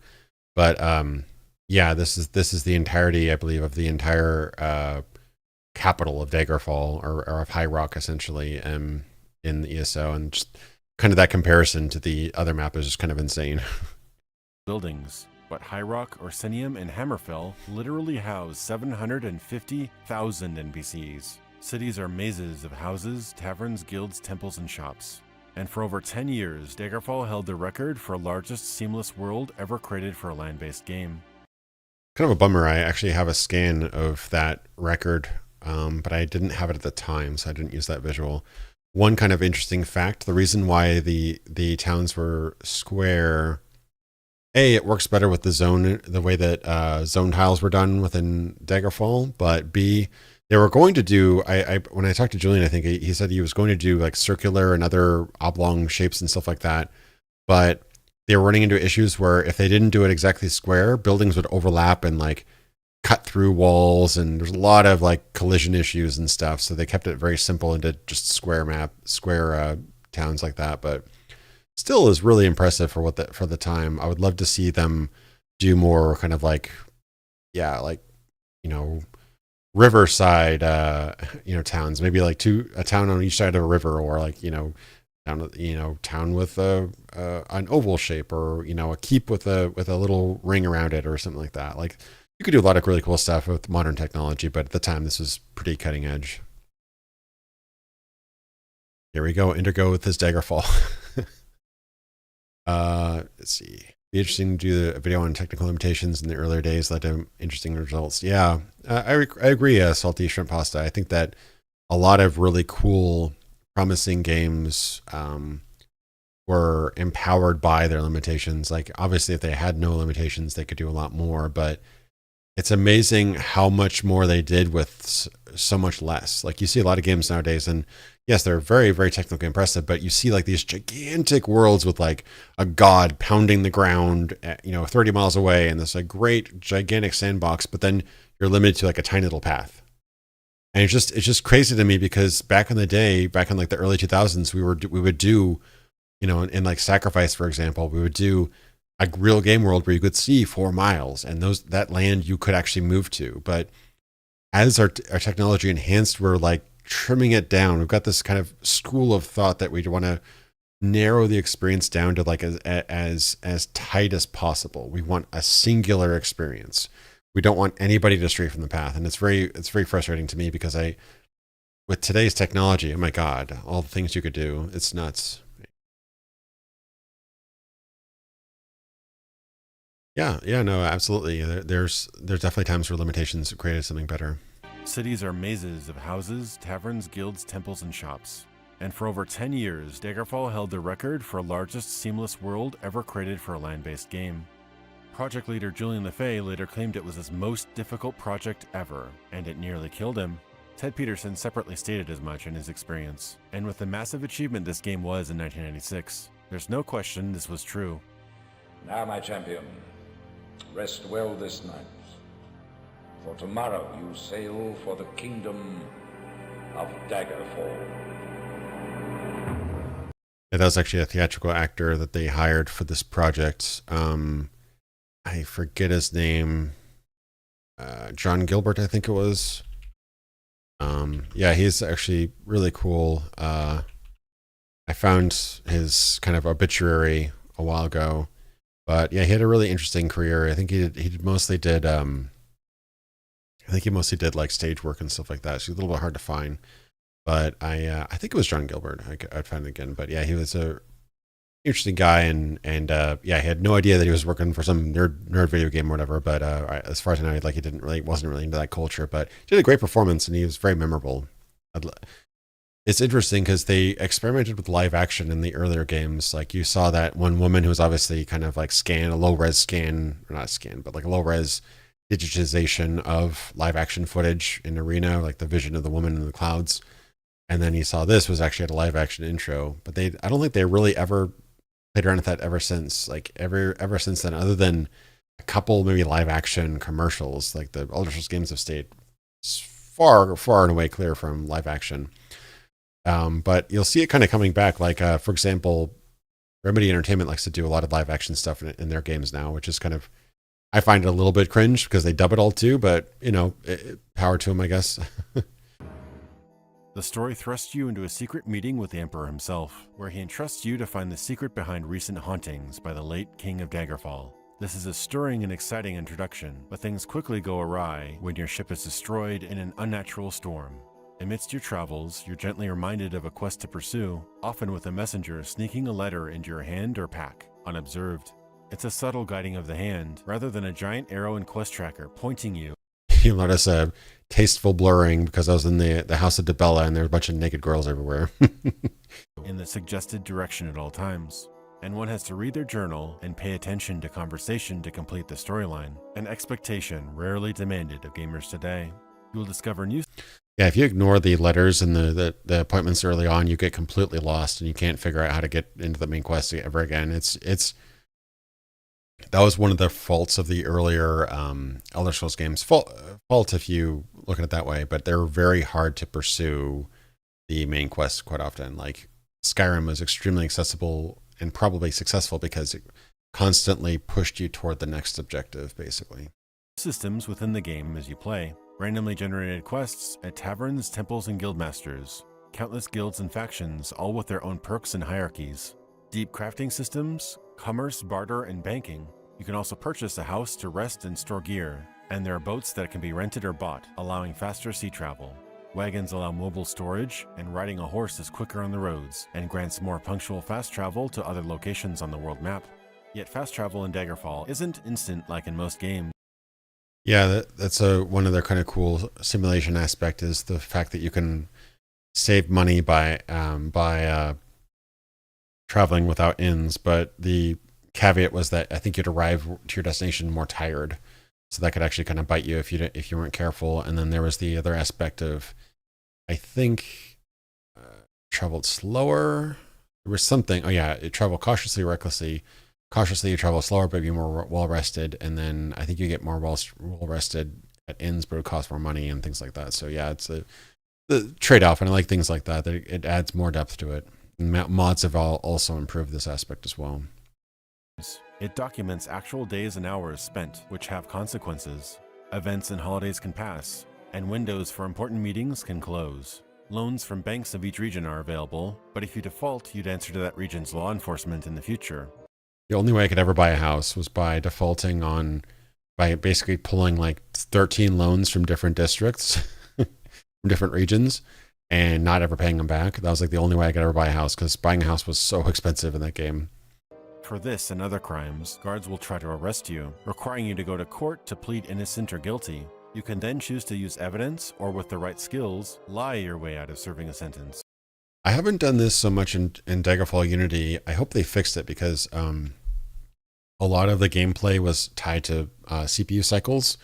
So even playing this game earlier on, a lot of the cool aspect of the law would be kind of skipped through super fast because your computer would just figure it out in a snap.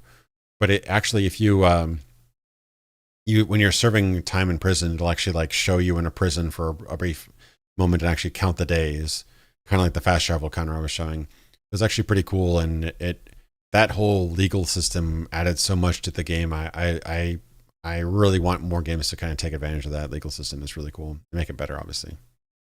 A glimpse at how ambitious Daggerfall is. The game also features language skills, speaking to imps, dragons, giants. Realistic housing prices were in the games in the 90s, lol, yeah. I was looking at that, I'm like, man, those are about the right prices for buying a house today. Like 400, 500,000 is crazy. Yeah, no, and that was what was super cool, talking to Julian and Ted in their interviews, where they're talking about how flexible their game design was. Like, they obviously probably had game design documents and stuff like that to start out with, but they also had they were able to pivot so fast because just a few guys and gals in a room, they were just able to kind of like, hey, how about we do a legal system? Cool, let me program that and come back in a couple of weeks and like, hey, does it work? Cool, let's do it.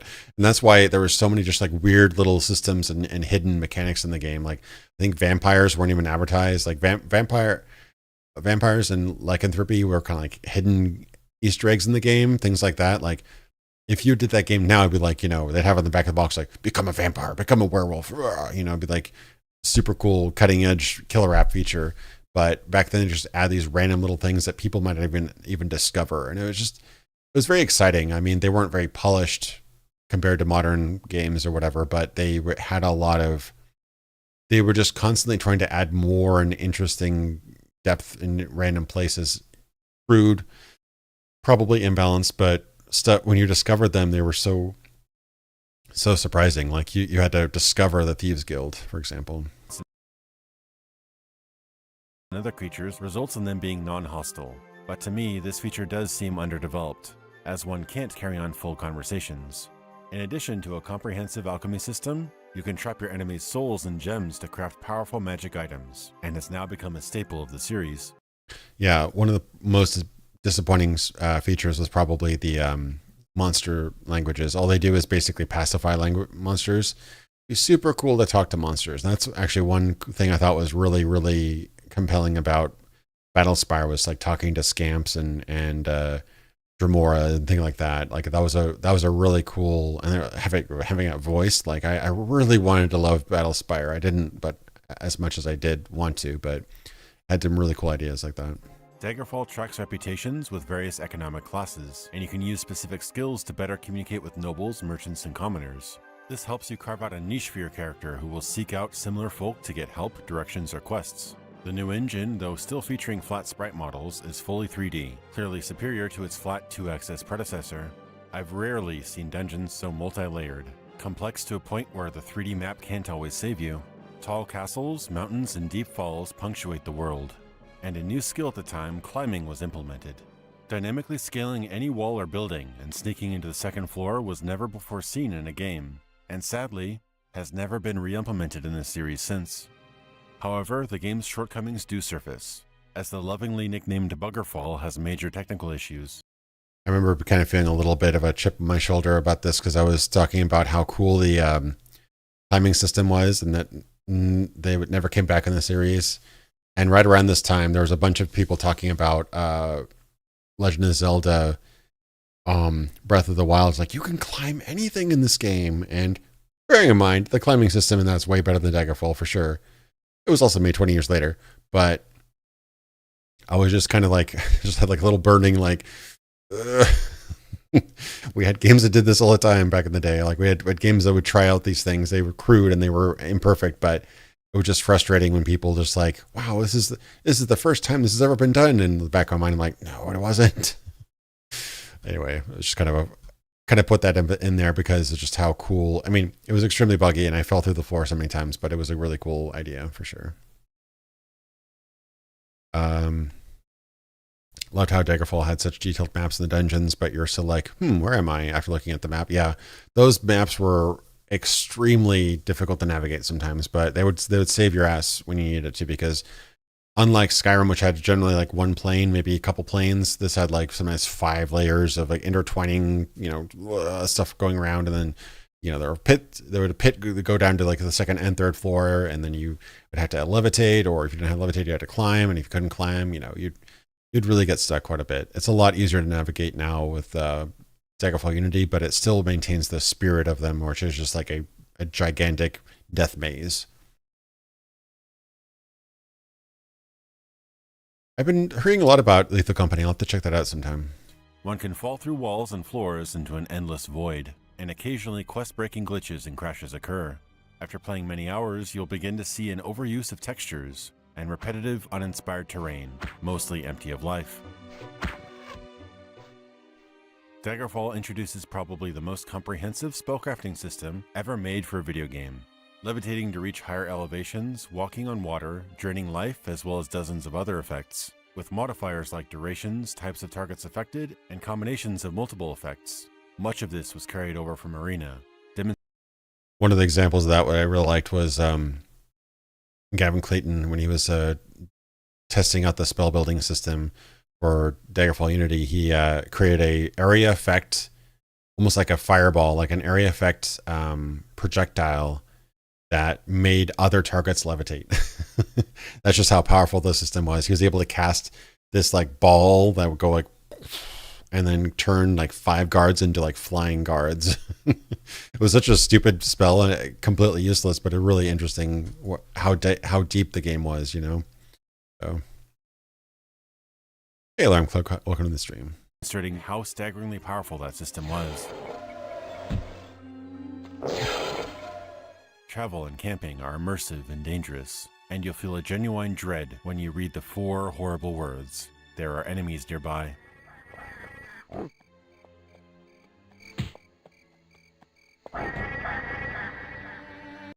Some of these transitions and stuff were a lot of fun. I actually had to download the entire I didn't have to, but I decided to download the entire Daggerfall sound effect pack. And that, for example, that little like, sound was actually an echoed and reverbed version of the sound effect for that particular thing. I think that was a werebore, I want to say. So I just to kind of create these cool transitions and cuts to black and stuff like that. I put a lot of little effort into them just to kind of create a little bit more atmosphere and quality to it.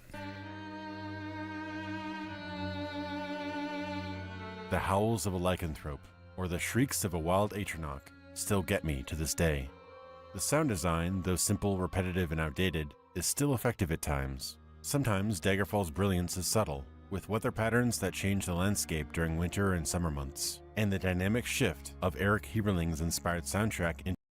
That's actually like such a cool aspect that almost no games do today. The only game that I know off the top of my head that does this comparably as well would be Outward. Outward actually has seasons and areas that are traditionally sunny, and everything will actually get snowy and covered with snow and snowfall and everything like that. I thought that's a really cool aspect.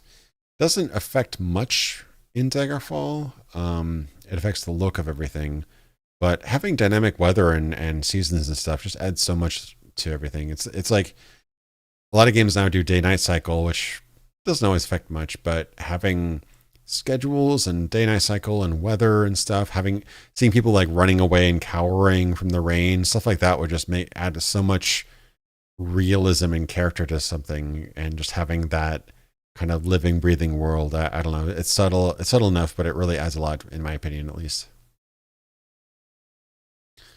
Sound Blaster be cooking, yeah. A lot of these are remakes, some of them by Ramon Molesworth and other creators who are working on like early Daggerfall remakes. I think this one is actually kind of like a more symphonic cover of the game, probably like a synthesizer remake of the game soundtrack. But I think that was Eerie, the song Eerie from Daggerfall. I really like that song. I believe that's the one. Hey, Happy New Year! Thanks, KO Joe. Seasons make everything so much more cozy and adds to the world's believability.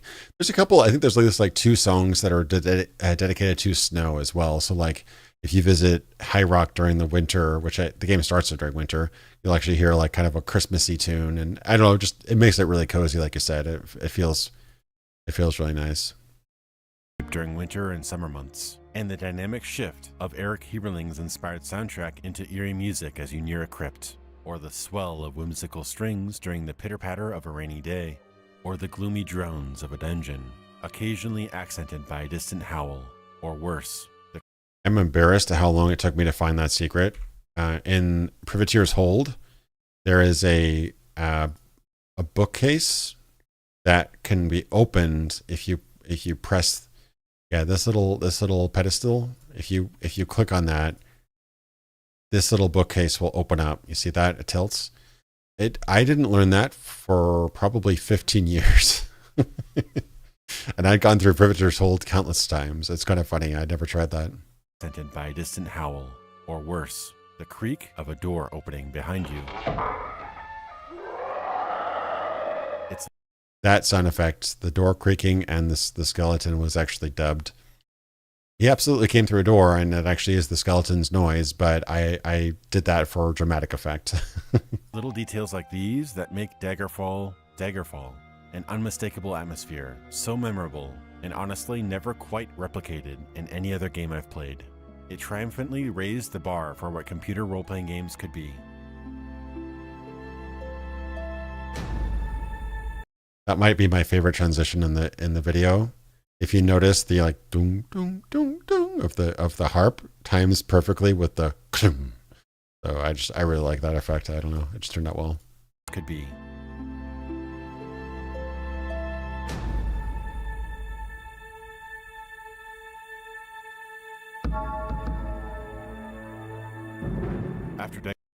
And Battlespire had a really weird and interesting soundtrack. I think that was the one soundtrack, I want to say. I don't know about Redguard, but Battlespire, I think they outsourced the soundtrack to another studio. Eric Heberling did the first 2 games, and Jeremy Soule worked on, I think, the latter 3. But Battlespire, and I want to say Redguard might be in the same boat as well. They had their music outsourced, so it sounds completely different from the rest of the series. I forget, there was some studio local to it, probably like Bethesda, Rockland, or whatever. Yeah, it's a different sounding soundtrack because different people worked on it. Yeah, there's a lot of weird little secrets in the dungeons. Q-Jar, like I remember there, to this day, I really wanted to get footage of it, but I couldn't find it again when I was playing it for this video. But one time I went down into a Daggerfall dungeon and like went really far down, and I didn't save for a bit, and then I found this skull sitting on top of a table or like a pedestal, and then I touched the skull and died. And I was like, man, there's just so many weird secrets and stuff down in these dungeons. You'd find elder vampires and just weird, odd things you have no idea, you have no explanation for. You can't use them. You see them and you're like, what is this? There's a lot of cool mystery in those games. Salty Shrimp Pasta says, I've always found your production quality really impressive, since most people, including me, just do push wipe animation and call it a day. Nothing wrong with push wipe animation. I just I noticed that over the years, I kind of started editing to the music. I started to kind of edit my videos like they were music videos. So I kind of look for musical cues like that harp noise as like the cue to cut. You know, I just time it to that cut, and then I would really kind of embrace the audio side of my videos. And I got to a point where I then start creating those musical cues, or adjusting the music and looping it in a way that I would end up with the right musical cue to go into something else. And it takes a lot more time. And I know a lot of people don't do music until the end. I think I saw a tweet from White Light where he does his whole video. He actually might get help for editing now. I think I talked to his editor at one point, but he does like he used to do his whole video edit and then add music on top to fill in the gaps, basically. Some people don't do music at all, which is perfectly fine. But I remember thinking that's like, oh wow, would I ever do that? Would I ever edit the video then add music later? And I'm like, no, I edit the video to the music, so I kind of do the opposite. And it's probably not the best way to do it, but I think it gives my videos a little bit of an interesting, unique rhythm to it, because I'm kind of editing around the music. You'll even notice that sometimes I'll just do a little musical, like, you know, uptick for a second and then go back to the voiceover, just because it's fun. I don't know. I kind of like it. Daggerfall's release, plans for a third entry buzzed around Bethesda's office. Various ideas and plans were thrown around, but after deliberation, the project was temporarily shelved, and 2 smaller spin-off games were planned instead: An Elder Scrolls Legend, Battlespire, and The Elder Scrolls Adventures, Redguard. I designed that whole timeline as like a big Photoshop file. And I kind of wanted to do this regularly throughout the whole series, but I think this is the only time where I see this chart. I just took like a cloud animation in the back and made it green, kind of like that kind of sickly green that's on the Battlespire cover. I don't think I ever showed this timeline again, but I was pretty proud of how it looked. It kind of looked like an official UI part of the game.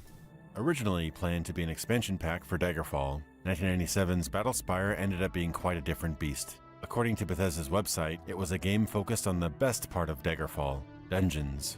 Battlespire has the strongest visual influence by Mark Jones, who as lead artist and art director at Bethesda, created many of the creatures in the series, as well as Battlespire's cover, manual, sprites, and much of the texture work. I think most of these were actually animated GIFs. I did that kind of cloud animation in the back, and then I did I think I found GIFs, and I either transparent GIFs, or I was able to isolate one color out of the GIFs, maybe the black or the transparent color out of the GIFs, and loop them. It turned out surprisingly well. It's low resolution, obviously, but I was pretty happy with the way it turned out. Strongest visual influence by Mark Jones, who as lead artist and art director at Bethesda, created many of the creatures in the series, as well as Battlespire's cover, manual, sprites, and much of the texture work. He enters the spire through the Pillar of Light and finds a hell created by the betrayal of the Legion and the perfidy of Jaeger. I was very disappointed with the quality of this intro video. It was so compressed.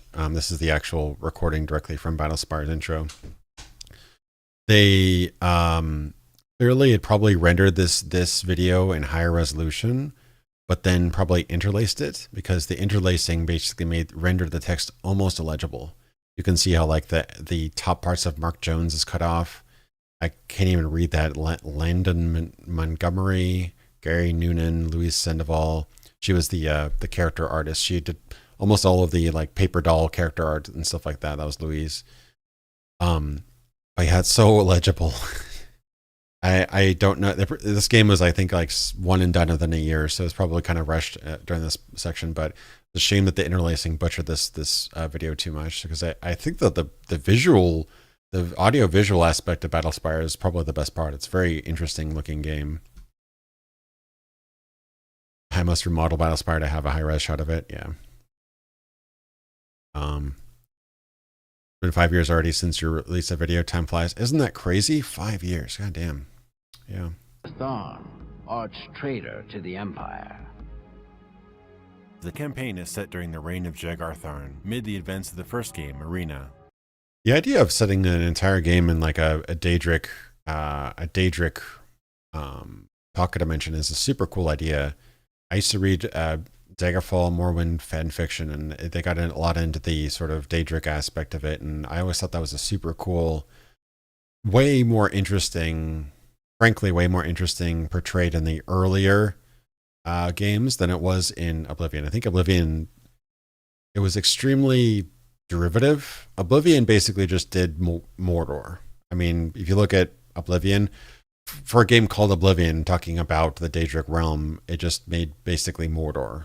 And I was just a little bit disappointed by just how kind of derivative it looked. Like, this is kind of interesting. You see like these kind of claw spire things, and this is like floating. Is this like a creature? Is this like a claw? What is this? Like, it's just such an interesting, it's extremely crude, but it's a very interesting thing. I'd almost like to see mock-ups of how this would look in high definition. You could even probably take a snap from this and put it in, God forbid, AI, a bad word, AI, but you could even like just kind of see what kind of interesting ideas you could come with it, and then render it properly with, proper handcrafted detail, and see what you could do with it. But I'd really like to see what this iteration of Oblivion and Daedric realms would look like. I feel like Red Sky and Mordor and the Great Eye of Sauron portals, just we've seen it before. Lord of the Rings did it. It was great. Like something a bit different. The campaign is set during the reign of Jagartharn, mid the events of the first game, Arena. You are an apprentice headed for your final test at the Battlespire, a training facility for Imperial battle mages. Once there, you realize the Daedric prince Mehrunes Dagon and his army have killed nearly everyone and captured your partner. Thus begins your adventure into the dark unknown of the varying realms of Oblivion to find your friend and defeat the prince. The Battlespire itself is in a pocket dimension of Oblivion, introducing firsthand the most personality, lore, and insight into Oblivion and its inhabitants than in any other game in the series.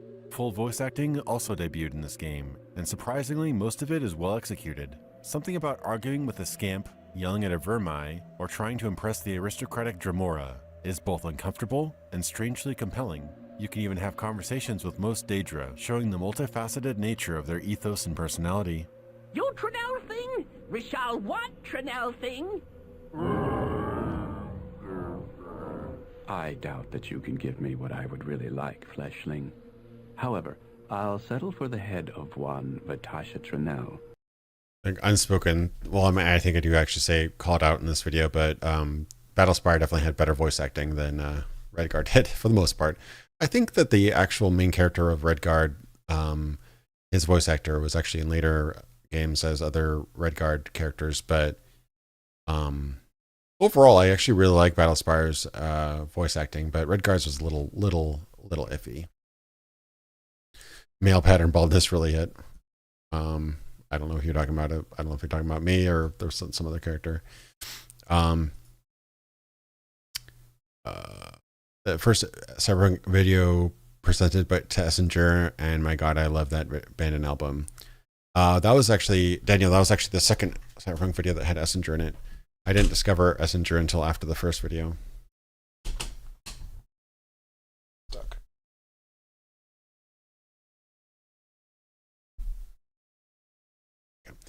I have to go on a break for like 2 minutes. Let me mute myself and hopefully remember to unmute myself. I'll be right back.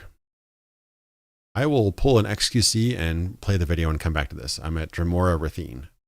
I'll see you in a second, guys. Bring it, and we might find a position for you here. The Dremora, Scamp, and Mark Jones' personal favorite, the Clan Fear, were all unveiled in Battlespire and remain in the series today. However, gone is the expansive wilderness, cities, and most friendly NPCs to talk to. This is a linear dungeon romp, but it does feature a solid character creation system that in many ways is even deeper than Daggerfall's. Like its predecessor, you can add advantages and disadvantages to your character, but instead of adjusting how fast you level, you gain points to spend on skills, stats, or starting items. You can even purchase magic or quality material items before starting the game. When the game does begin, you will be in for an adventure, an expertly crafted dark and moody atmosphere, with a chilling soundtrack that creates a more desolate mood, as opposed to the sometimes bright and energetic soundtrack of Daggerfall. But Battlespire is stuck in a technological rut. The game runs in an improved 640x480 SVGA resolution, but is still MS-DOS based and doesn't support 3D acceleration. Enemies are strangely still 2D sprites, yet you acquire and wield fully 3D modeled and textured weapons and items. As the only multiplayer Elder Scrolls title for the first 20 years of the franchise, it features online play in free-for-all and team versus team deathmatches, as well as cooperative missions. This was an unusual feature to develop into such a deep RPG series at the time. Though when the online component does work, it is impressive seeing other player characters inside your own game. Probably the biggest strike against Battlespire, other than its dungeon focus and insufficient scope, is its instability. Glitches, broken geometry, crashes, and plenty of other issues. It's hard to pinpoint the cause, but the dated X engine, restrained to a limited operating system, seems to be the culprit. The game received mediocre reviews at the time, being cautiously recommended as a stopgap until a true Elder Scrolls sequel was released. What do I feel Battlespire succeeded at most? The sense of being helpless, lost, alone, and unwelcome. And though Battlespire may not be the most popular game in the series by a long shot, it's easily one of the most intriguing. Okay, I'm back. Bugle chip jumping and Battlespire coded. Yeah, that was a super weird little mechanic where you could actually map out where you were jumping. But yeah. Let me go back a little bit. Did I miss anything cool? See, I'm talking about Battlespire. That's like some multiplayer footage. That was crazy ambitious for Battlespire to do multiplayer. I think they did death matches and co-op. I love the idea that creating your own your Daggerfall character and going through a dungeon with another player, so cool. And the only other iteration of anything at all comparable was ESO. And a lot of people like ESO. I was not really hugely into it, but man, imagine if we'd gotten a 1990s multiplayer Daggerfall. I still think about that. Just would be so cool. Only multiplayer Elder Scrolls title for the first 20 years of the franchise, it features online play in free-for-all and team versus team deathmatches, as well as cooperative missions. This was an unusual feature to develop into such a deep RPG series at the time. Though when the online component does work, it is impressive seeing other player characters inside your own game. Probably the biggest strike against Battlespire, other than its dungeon focus and insufficient scope, is its instability. Glitches, broken geometry, crashes, and plenty of other issues. It's hard to pinpoint the cause, but the dated X engine, restrained to a limited operating system, seems to be the culprit. Yeah, I mean, that's a highly simplified version of the story. I mean, X engine was definitely a limitation. It was powerful in some ways. It was very limiting in others. Like X engine allowed them to jump from Arena to Daggerfall in 2 years, but it also was extremely cumbersome. From all reports I could tell, it got very cumbersome toward the end. Battlespire and Redguard, I think both use X engine to different degrees. Redguard went the more full 3D route with 3D acceleration. And I remember it being hard to run. Yeah, Battlespire was easier to run, but harder to play. and Redguard was harder to run and easier to play, if that makes sense. Like, once you got Redguard running, it was pretty stable, from what I recall. Battlespire was still DOS-based X-Engine. I think it was a higher resolution than Daggerfall, but it was extremely... Oh man, that was an unstable game at launch. It was very rough. I actually returned it, I think, and then bought it again later. Man, yeah, it had some rough aspects for sure. It's a working DF Unity multiplayer mod. That'd be super cool. I'd like to try that out sometime. I know that the Morrowind fan mod that added multiplayer was quite good, from what I hear. The game received mediocre reviews at the time, being cautiously recommended as a stopgap. I can't get over how freaking weird Battlespire looks. You've got 2D hand-drawn paper doll and artwork for your character, for all your stuff like that, with fully 3D modeled objects on a 2D background. You have 2D sprite enemies, but you have a fully 3D modeled weapon model. You see that? It's fully 3D with like lighting, and like it adjusts with your camera. One of the strangest looking games I've ever seen. Very odd. Spire succeeded at most, the sense of being helpless, lost, alone, and unwelcome. And though Battlespire may not be the most popular game in the series by a long shot, they're popular. It's easily one of the most intriguing from both a development and story standpoint. Julian LeFay had more creative control here than in previous games, and considers Battlespire to be the smoothest production he'd worked on during his time at Bethesda. It was released in 1 year without delays. Yeah, I mean, hardly the most successful product or the most stable, but from what I hear, it was a very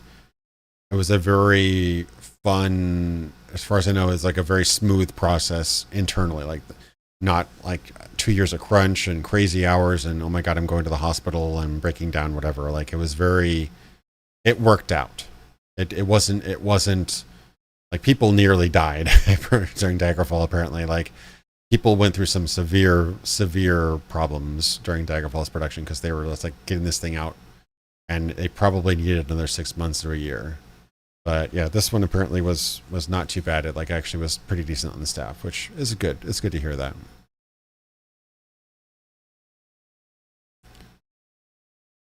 Interesting hearing to consider the design decisions made back then was probably just a lot of individual ideas and people thinking the easiest way to do this is X. Yeah, it's quite possible. I know Julian talked about Daggerfall kind of being designed. It wasn't designed with any multiplayer functionality, but it was designed as if every character in the game was a person. So he talked about if you added like netcode to the game, how like every character could be a person technically.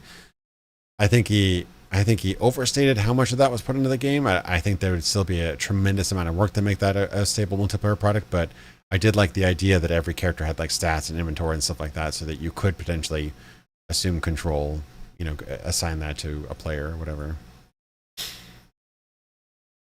Yeah, I don't want to get too far into rumor, but I guess some people really they had some really rough times, like hospitalization, potentially worse during that production. Like, it was pretty rough. Like, we talk about crunch culture now. It's been around for a while. Even back in like the Dungeon Keeper has like some hidden files in the code apparently talking about crunch and just how bad it was even back in the 90s. Elder Scrolls games, the Elder Scrolls Daggerfall was done in like 2 years after Arena, and Arena also had a patch later on. So yeah, and like in under 2 years they released the entirety of that game, which is crazy, especially considering the size of their team. So it was rough. It was rough being a dev. It still is rough being a dev quite often.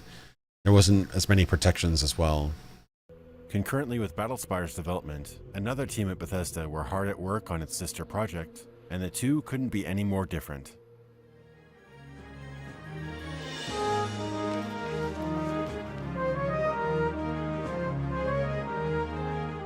In a drastic shift from the gloominess of fighting Daedra in Oblivion, The Elder Scrolls Adventures Redguard is, as the title suggests, high adventure, a swashbuckling tale set in Stros M'Kai. a small island off the coast of the Redguard nation of Hammerfell.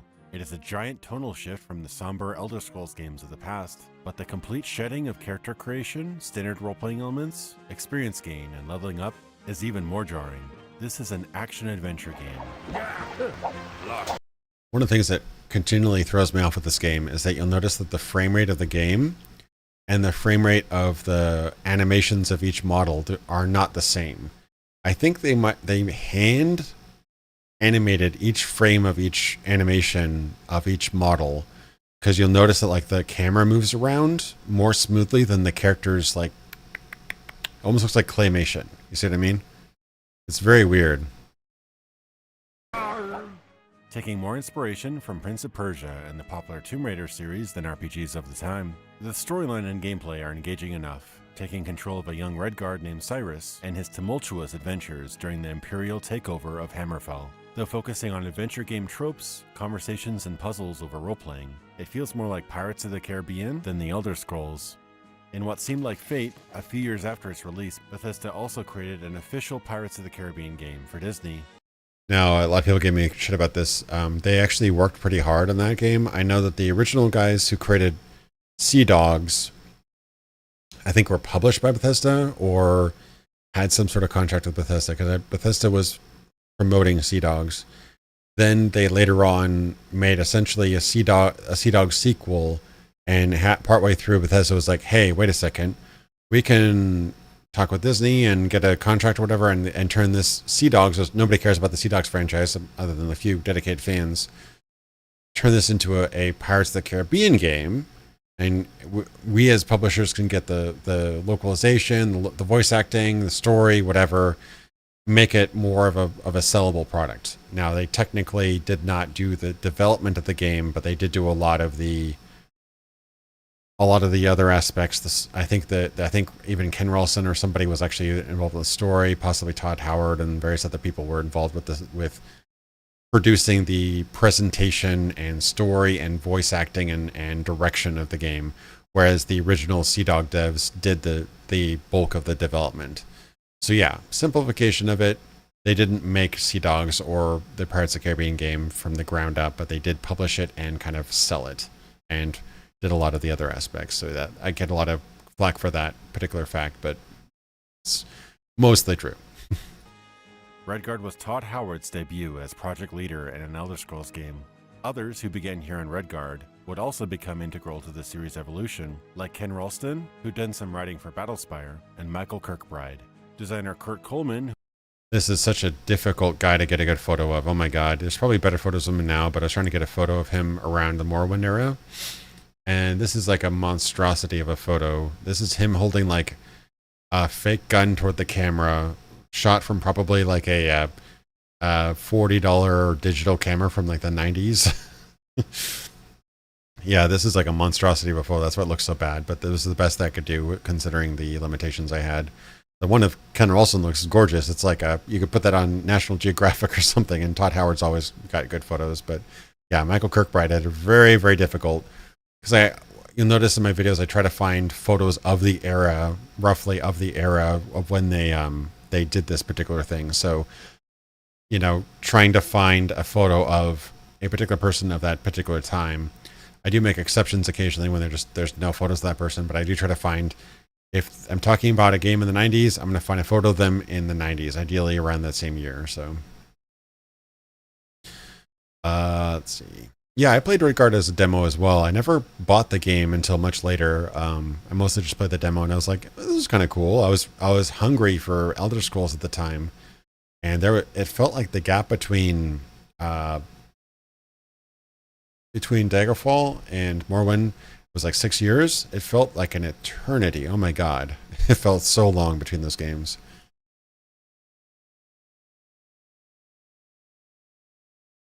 Anyway. Who had worked on Daggerfall was signed on as well. This was the biggest team Bethesda had assembled so far, dwarfing the relatively small crew of Daggerfall and Battlespire, likely due to the leap into fully 3D art, characters, animation, and world. Despite the Redguard installer working only in Windows with a dated DOS-based X engine, the added 3D acceleration does make for a sleeker and smoother experience. There's a handful of games, DOS games, that actually used like GeForce and Voodoo 3D accelerators. It's a really, really interesting look. Like this is a DOS game, but it has like texture smoothing and stuff like that. It's super interesting. It's like such an obscure like transitional period, and the reason for it was that Windows used a lot of memory and a lot of CPU power to run. So games that were cutting edge and needed a high frame rate and like good performance would have you restart your computer into DOS mode and run that way. If you had a really powerful computer, you could use the MS-DOS prompt, but a couple of games didn't work very well in like a MS-DOS prompt, which is essentially a DOS emulator. So yeah, it was an interesting period of time where games would roll back to an earlier operating system in order to get more power out of your computer. I remember playing some games. I want to say Dragon's Lair was so difficult to run. You actually had to create a boot disk. You had to create a disk that actually had a specialized startup commands for your computer to start up in the minimum mode to be able to run right into the game, because it had to use the absolute most efficient version of your computer with the most memory as you could to be able to get the game to run. Those were the days. Those were I wouldn't say they were fun. Probably I learned more from about using computers from just trying to get games to run in the 90s than any other time in my life. Nevertheless, this may have been a preview into Bethesda's future stubbornness against change when it comes to game technology. Some of Redguard's voice acting is good, with the actor who plays the protagonist, Cyrus, going on to voice characters in the Elder Scrolls titles as late as 2007, but there are some duds here as well, with some of the worst voice acting I've heard in a big-budget game. Well met, stranger. Over by the waterfall. I'm ashamed you didn't notice. I'll have to spend more time on it. No! But I feel the most damning. This might have been kind of the era. Some of them were professional actors, but there was a period of time, like System Shock 1, for example, they just had the devs do the voiceovers for that. So this is kind of the era before voice acting was considered very like a high art. You either had like Matthew Broderick do your voice for Lion King, or you had Joe Nobody, and some of them were great. Like a lot of really good voice actors came from that era, but it wasn't thought of as highly as it does now. Like now you get people on stage, you get like the voice actor for God of War on stage talking about whatever he's talking about for 3 hours. But at the time, it was not nearly as respected of an art form, I would say. Hey, Ian, you look more so much like our current principal game designer on the project. It's almost frightening. Oh, okay. Yeah, it's just me, unkempt, unkempt hair, untrimmed hair. Normally I have my hair up, but, Kirkbride moment. Emil Pegalarilo started in Morrowind, right? I believe he worked in Blood Moon. That sounds right. I can't confirm that, but he was definitely in Oblivion. It's quite probable he started late Morrowind, like, yeah, DLCs, or not DLCs, but expansion packs. That makes sense.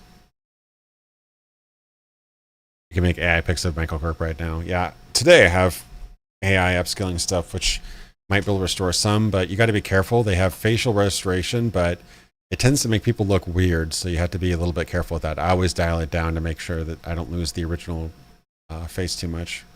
The thing about Redguard is that the real reason most people picked up the game was the Elder Scrolls label, and all the expectations that came with it. Had this enjoyable action adventure been called something like The Legend of Cyrus, a swashbuckling adventure, I think audiences would have been more forgiving. But in the end... And to that point, I wasn't saying that's a good title. I'm just saying that if they didn't have the expectations of an Elder Scrolls game, I think the game would have been more positively treated, but at the same time, you'd have less eyes on it because nobody knows who Cyrus is. So it's kind of a damned if you do, damned if you don't. They put Elder Scrolls on it because it sells copies, but because it had Elder Scrolls on it, people were expecting a big sprawling world with RPG stuff, and this is basically Tomb Raider. So yeah, it was a tough sell for sure. Computer Gaming World reported that both spin-off games, Battlespire and Redguard, were financial failures. Looking ahead, many on the team, including Todd Howard, Ken Ralston, and Michael Kirkbride, were put onto the Elder Scrolls 3 project after Redguard's launch. With loose concept and early ideas mostly scrapped, real production began for what would become a legend among RPGs. Morrowind.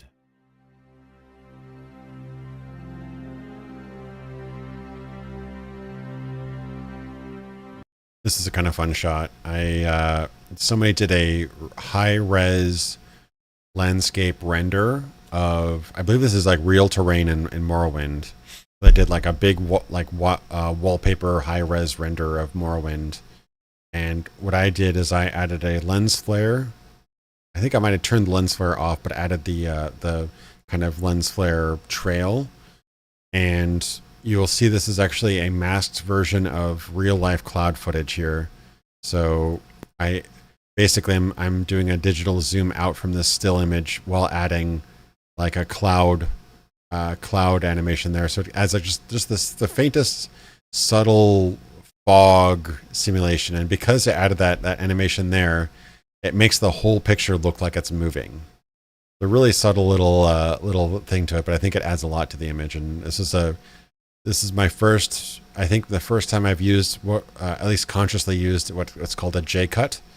So a J-cut and L-cut is the same thing, just backwards. So a J-cut is you have shot A and shot B. So J-cut is you hear shot B while you're showing shot A, and then it cuts to shot B. So you hear the second shot before it cuts to the visual of the second shot. You see that in movies a lot, where like you might see the outside of a diner and you see somebody talking, and then it isn't until you cut to the shot of them at the diner you see who is talking and where, right? So that's what a J-cut is. You hear the audio before you see the visual, and L-cut is you see the audio and visual first, and then it cuts to another visual that is not associated with the audio, but the audio keeps playing. So it might be like talking about a story, then it cuts to the story while the person is still talking. So it's a editing technique, and it's very, very basic, but I was pretty proud of doing this J-cut here. I don't know, it's just kind of interesting. I felt like I'd leveled up as an editor. Let me turn the audio back on here.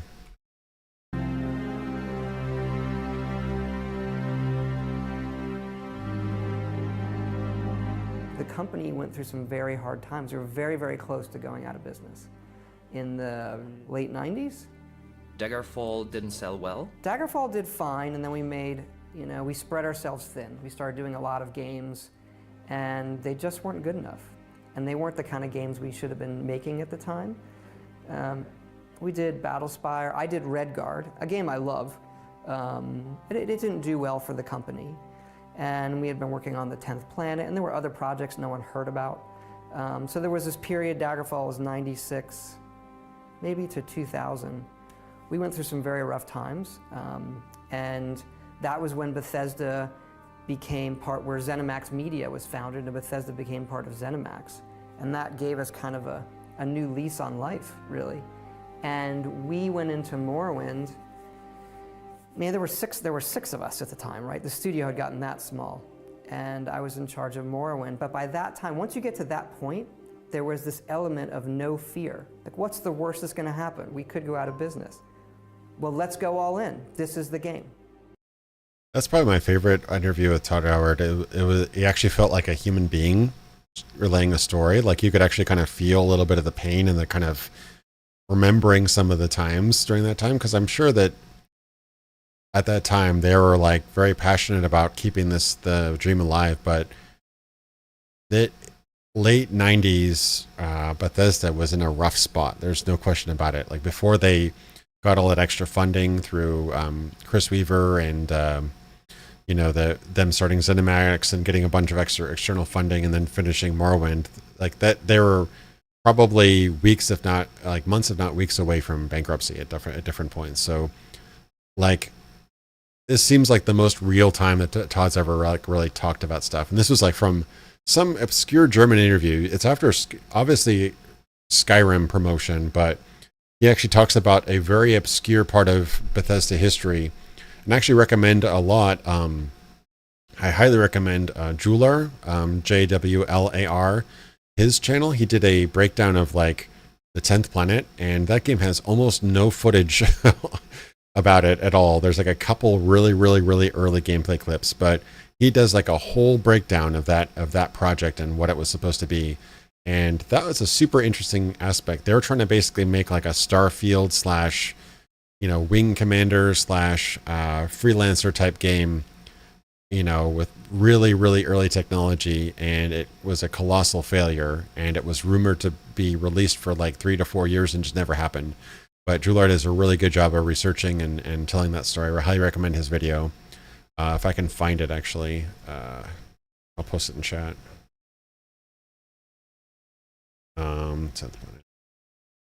But yeah, it's a really interesting part of totally misspelled that.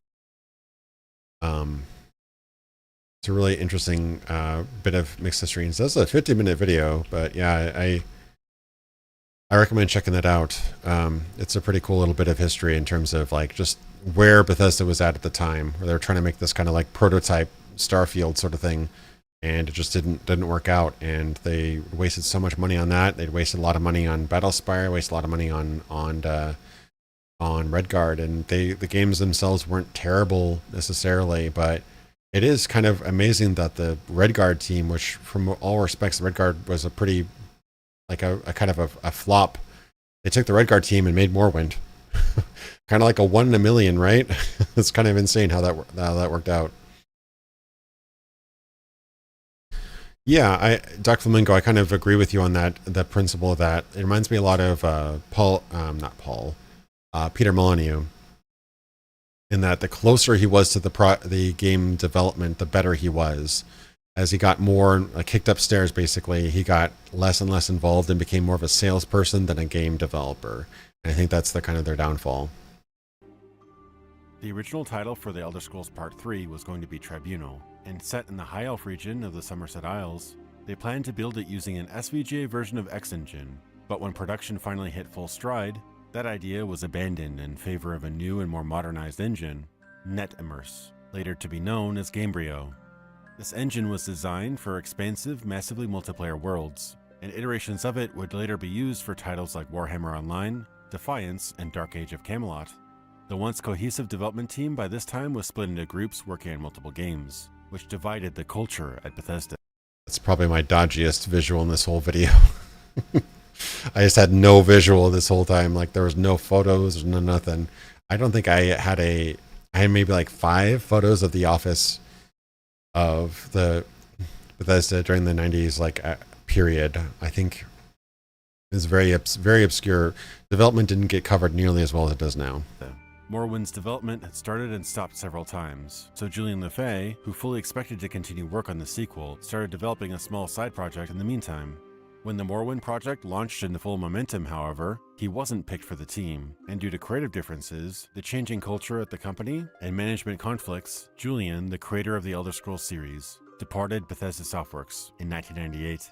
CEO and founder Christopher Weaver was upset at his friend and longtime employee's departure, but later they did reconcile, with Julian briefly consulting with Morrowind programming staff remotely.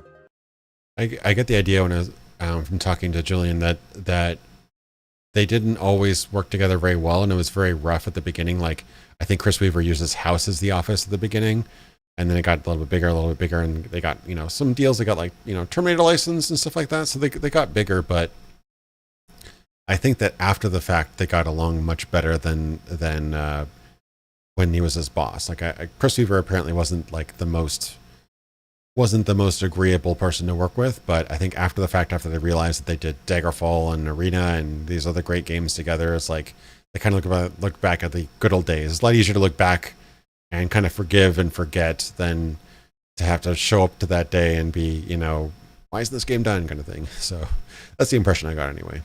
Yet Bethesda as a company was working on borrowed time, and after 2 large-scale game failures, they had to cover operating expenses or they'd have to... Oh, hey, No Name. Yeah, I Mandalore is a super cool dude. It was really cool of him and Retrospective to come on my podcast that one time.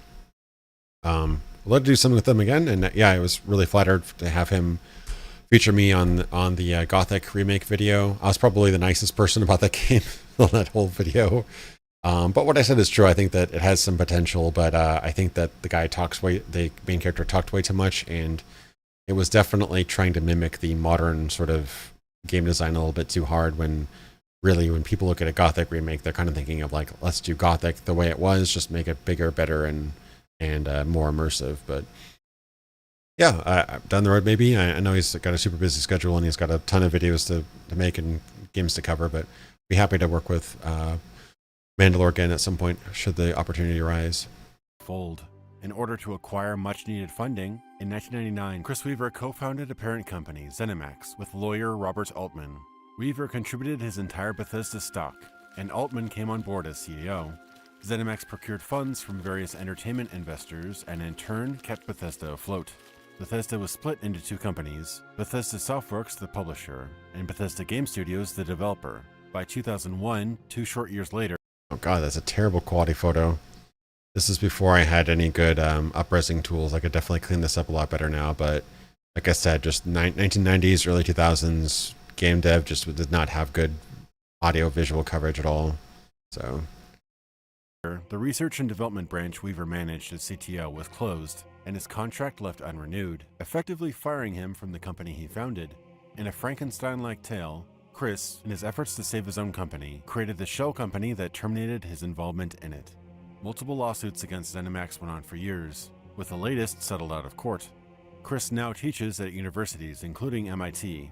Altman resides as CEO and chairman of Zenimax at the time of this video's release. Yeah, good thing I put that bit in there because, yeah, I had no expectation of what would happen, but Altman, I think he died a couple years ago. I want to say during or right before the sellout to, he was probably involved with it, but yeah, he died before the finalization of the Microsoft buyout. And yes, that is Wonder Woman, the original Wonder Woman. That was his wife.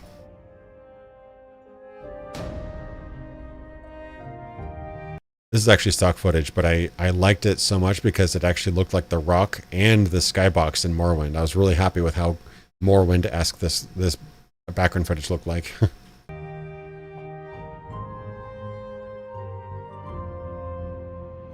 It's undeniable that the 1990s experienced the most lightning-fast growth in video game technology than any decade before or since, even though the look and elegancy of games in the last 10 years have improved. Compared to the advent of 3D accelerators, 2 new console generations, and a boom in hardware advancement, 1990 to 2000 was a technological paradigm shift.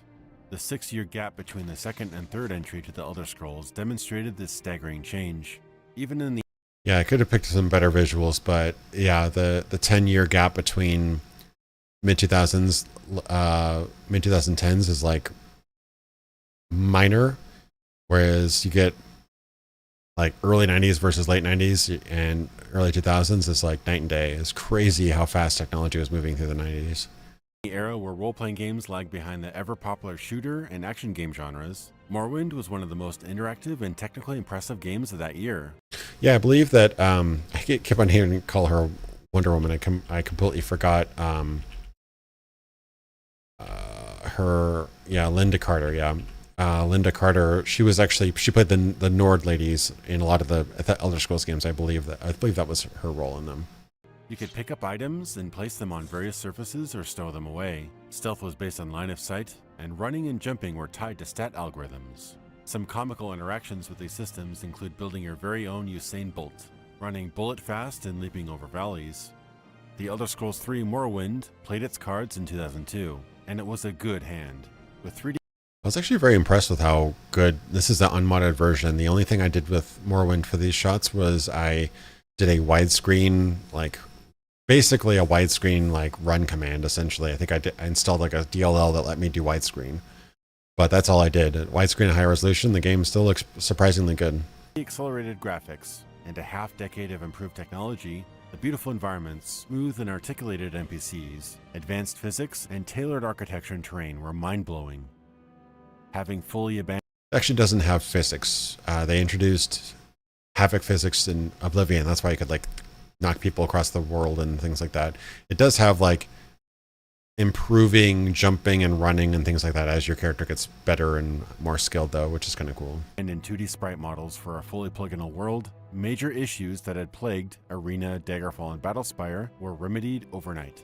Many systems Daggerfall put in place were simplified or scaled back in Morrowind, despite its world being a fraction of the size. The landmass of Ardenfell was a 6,000th the size of Daggerfall's map. It was a lot more detailed, with denser locations and activities per square mile. Yet the lack of scale was jarring to returning fans of the series. As an example, at one vantage point in the game, I could pan my view around and look at two completely separate cities. It was that condensed. Yeah, that's actually like a continual problem they're working with, because working with a new engine, and as Julian tells the story, he was saying that basically at one point he was consulting for the game because they're basically with a brand new team doing their most ambitious game yet, and so he was brought in as consulting, and they were just doing some basic math or whatever. And I think he said something out like how they were doing initial calculations and they had so little experience with building worlds and scope and scale that they were like initially going to make Morrowind, and it was going to be the size of like a football field, and so they had to like 10x that or something, or 50x that. So that's part of the reason why the game is so condensed. But they also ended up kind of slowing your character down so that it feels like you're sluggish throughout the game, but that also makes the game feel really big because there's no automatic fast travel. You have to, either do a silt strider or a teleport or whatever. So there's a lot of traveling back and forth. So it really creates the Morrowind is like one of the smallest open world games, but it also feels like one of the biggest. It's kind of interesting dichotomy there. Hyper-realistic flight of the cliff racers, yeah. Stand up. There you go. You were dreaming. What's your name? This was the first time the act of creating your character was integrated into the beginning of gameplay, with various steps along the way, such as when an NPC asks your name or what your background is. Yeah, there's actually very little voice acting in Morrowind.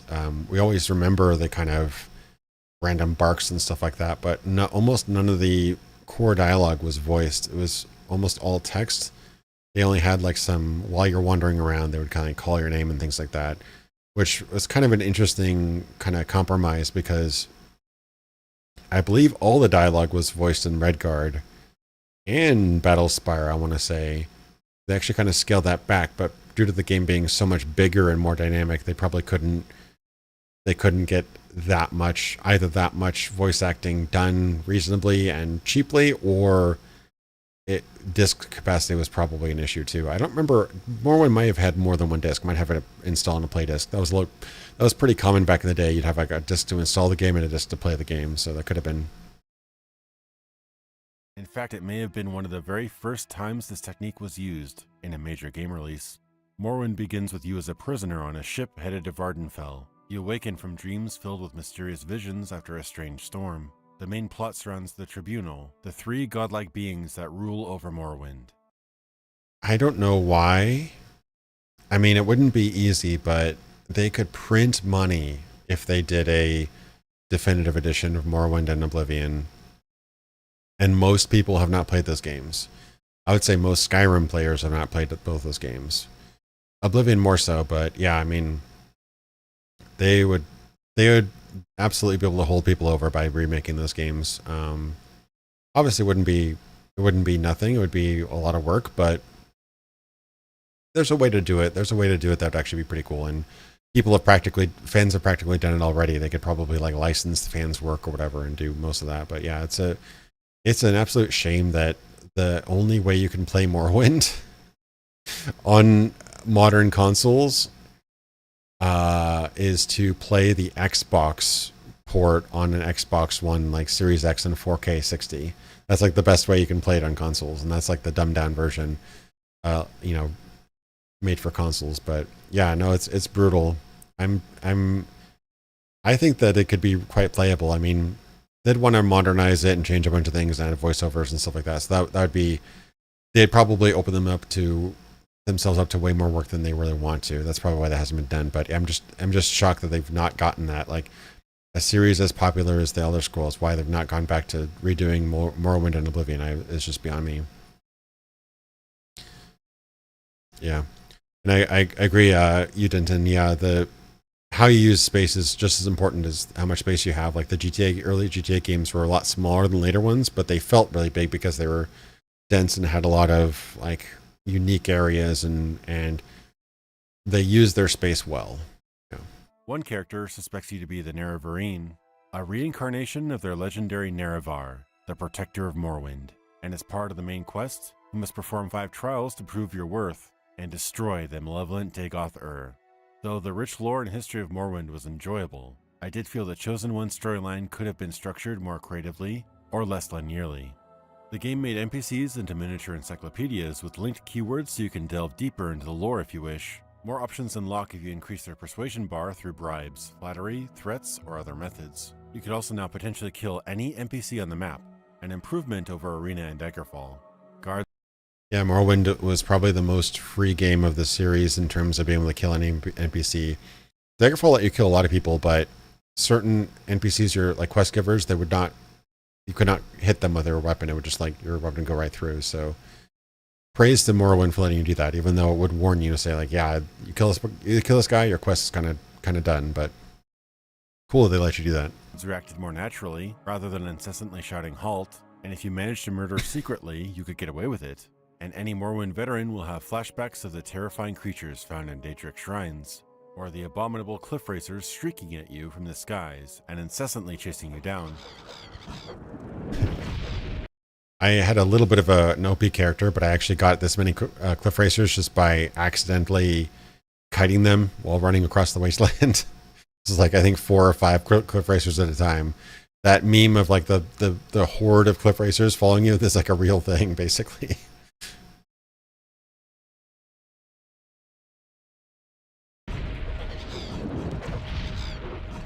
Oh wait, that's like 1, 2, 3, 4, 5, 6. Yeah, the tail, 1, 2, 3. At least 6 of them right there. Morrowind eschewed the fast travel system of Daggerfall and Arena for a contextual travel system using silt striders, voyages by boat, and occasional Magic Guild teleportation. This choice, along with a glacial movement speed. I'm a big fan of contextual fast travel. I liked the vehicle/bus system in Far Cry 2. I like the silt strider/teleportation/boat system in Morrowind. I think that would be really cool, and it would help you kind of get more sense of scale out of the world. The instant fast travel is convenient, but I just feel it's kind of ruining the why make a game open world if you don't actually have to traverse it kind of thing, you know? Speed was probably done to make the world seem much larger than it actually was. Yet it was enjoyable to have to locate NPCs, paths, or signs in order to navigate to a destination. I guess they've done mods where they actually replace these low-res textures because they see these textures the same on each of these signposts just because probably memory reasons and stuff. You had to hover over them to get the caption to see where it actually points to. But I guess they've modded this so you can actually see the names on the signposts. You can actually read them throughout the game world, which is pretty cool. As compared to the overbearing navigation options in most modern games, with the undeniable boon to the technical aspects of the game due to a more powerful engine, a bigger team, bigger budget, and a smaller, more handcrafted scope, Morrowind was so impressive that we didn't notice aspects of the series this new entry shed in its gestation. Well, most of us didn't. The advantage and disadvantage system of Daggerfall was cut, where you could take on positives like regeneration, spell absorption, or being especially good at attacking specific monster types, or signing negatives like being deathly prone to disease or being unable to use a given weapon or armor type. This was replaced with birth signs with predetermined modifiers. Your skills no longer determined your starting gear. The starting reputation feature was removed, and the skill list was slimmed down immensely. Most notably, all language skills were removed. Streetwise and etiquette were combined into the speechcraft skill, and the climbing system was gutted. This diminished many character carving ways you could define yourself. Now, this is a little bit more nuanced to this take now. I won't say that everything that Morrowind did was bad. Like, monster skills, the monster language skills were kind of useless, and nobody ever really built anything with them. Like, if you want to make the worst Daggerfall character in the world, make your primary skills monster languages. But the potential of that could be really cool. Like being able to converse and negotiate with monsters is a super cool idea, but they didn't really get that far into developing that with Daggerfall. I do think that having different types of speechcraft it makes it more interesting, like talking to nobles and merchants versus talking to commoners and things like that. But I understand speechcraft, you know, when you dilute a skill too far, it becomes not very useful. You have to get 3 speechcraft skills instead of 1. People aren't going to pick it as likely. So I understand all the reasoning behind the changes. It's more the potential of that old skill system is what I kind of miss. Like, yeah, you kind of made a more trimmed down and more functional and more balanced skill system with Morrowind, but I miss the nuance that you could potentially have, the potential of Daggerfall system. That's kind of what I'm talking about. And it's also weird how extremely detailed some textures are, and so extremely undetailed other textures are. Like the side of this post is low res, but the top is very high and crispy. The side of these buildings and the roof are like really nice and high res, but then other things aren't. It's just weird. I don't know what scale texture they use or how they did that, but yeah, like this, some of these like ground textures are like quarter the resolution of the wall. Very odd. You can't be a nobleman, a knight, or a person of high esteem. You're always going to be that prisoner fresh off the boat. Despite changing the aesthetic and some of the lore established in Arena regarding the Dark Elf Nation and its culture, Morrowind easily offers the most personality and unique look and feel of any Elder Scrolls game world. An unconventional wasteland populated with flying jellyfish, the eerie magical barricades surrounding the Red Mountain region, the adobe cities and steaming geysers and lava pits scattered across the volcanic landscape of Ardenfell were alien and foreign, standing out from other fantasy RPGs of the time. And I will say that despite its age, Morrowind has some of the coolest skyboxes. And apparently the skyboxes, I guess the guy in charge of them, from what I heard, is like was obsessed with astronomy and things like that. And he actually would like calculate like which constellations and things were here and there and everything. And the skyboxes were incredible in that game. They still look great today. Morrowind was the stepping stone between the precepts set forth by Arena and Daggerfall, and what the Elder Scrolls is known for today. It made the introduction of many series staples, such as the wondrous theme song and musical style of Jeremy's Soul. Despite its inspired and evocative composition, though, it was crudely laid over gameplay, with music tracks grouped into two sets, Explore and Battle. It was like switching between two short playlists, and music often didn't match the tone of what was happening on screen. Now, to be clear, I love Morrowind's soundtrack, but I think the entirety of it is about 20 to 30 minutes long. And as I kind of said in the video, you either not in combat or in combat. If you're in combat, you played like one of 5 songs. If you're not in combat, you played one of 7 songs or something like that. And it was very repetitive after a while. And you would actually have like what sounds like you're exploring the wilderness sound music playing while you're in a dungeon, for example. It was very disconnected versus Daggerfall, which had lots of smaller tracks, had more music in total and lots of individual small tracks. Like there was a dedicated song for rain, dedicated song for cloudy days, dedicated song for snowy days, dedicated song for sunny days, dedicated song for inns, dedicated song for shops. Every particular scenario and type of weather condition had its own, and even time of day. Like there was a song for night, a song for morning, a song for afternoon. So like everything had its own kind of like theme. So you always kind of felt like the music fit the scenario. That was my point.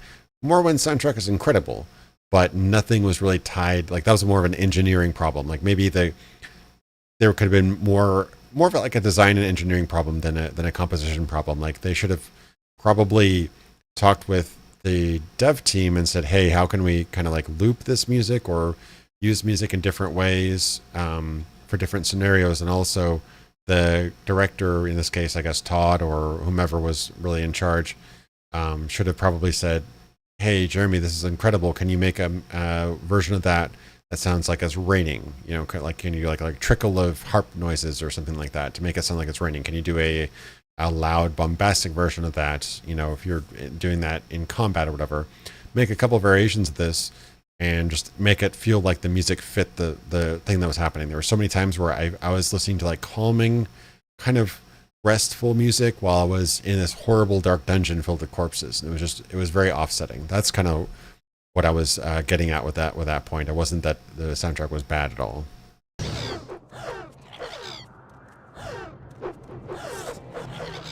A new magic discipline, Conjuration, allows you to summon Daedra to fight by your side, as well as temporary magic weapons and armor. It's a welcome addition to the already vast spellbook this series had to offer. Morrowind also showcased the widest range of projectile weapons in the entire series, hence its skill being dubbed marksman rather than archery.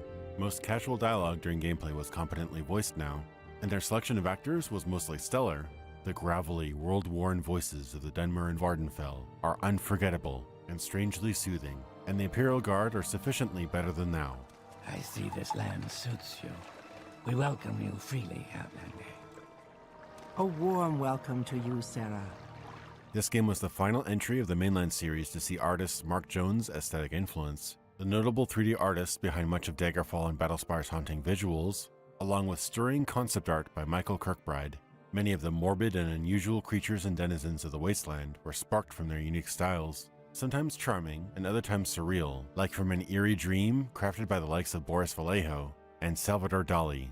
After the massive success of Morrowind selling 4 million copies, numbers the series hadn't seen before, and thanks to a growing fanbase and Xbox release, the team was immediately signed to creating an expansion, which within 5 short months released as Tribunal. Set in the mainland Morrowind capital of Mournhold, it's a constricting change even from Morrowind's relatively small setting, though receiving mostly positive feedback and touting some inspired architecture and plotlines. In the hearts of most players, Tribunal didn't quite capture what made Morrowind appealing as an open-world RPG. On the positive side, Tribunal is considered unique as it was the only expansion in the Elder Scrolls series to actually continue the core game's storyline, rather than being a standalone side adventure. The next expansion, Blood Moon, was released in 2003, about a year after the core game launched. Featuring snowy vistas and savage new creatures to battle, it was a more open-ended adventure, and was better received than the more linear Tribunal. Taking you to Solstheim. Yeah, this is like pretty much like proto Skyrim with the Solstheim. You know, you have like a snowy area with like more Nordic, everything like that. Is interesting how Morrowind did an expansion set kind of like more in Skyrim, and Skyrim did an expansion kind of set more in Morrowind to kind of tied it together a little bit. A small frigid island sharing the coast of Morrowind and Skyrim. Blood Moon reintroduces lycanthropy, a feature missing since Daggerfall. In the years that followed, another Zenimax studio, Virtual, developed 3 mobile phone spin-off games in the Elder Scrolls Travel series, titled Stormhold, Dawnstar, and Shadowkey. They struggled technologically on the primitive cell phone hardware of the time, but featured some of Mark Jones' final work on the series. Yeah, it must be brutal to try to make an open world RPG with that technology back then, man. And like those controls, ugh. Morrowind was a stunning technical leap from Daggerfall over its 6 years of planning and development, and improved many features in the process: AI, tailored environments, and a more interactive world. But in its haste to shut away the ways of the old, the team moved away, in part, from what made its predecessor so compelling. This is another case where I used like footage and blended it into a still image that kind of made the world seem alive. It turned out really well. I liked it. A colossal game world with nearly limitless opportunities and possibilities. Now all that was left was to make the game bigger, better, and more dynamic. And Bethesda attempted to do just that in the years to come.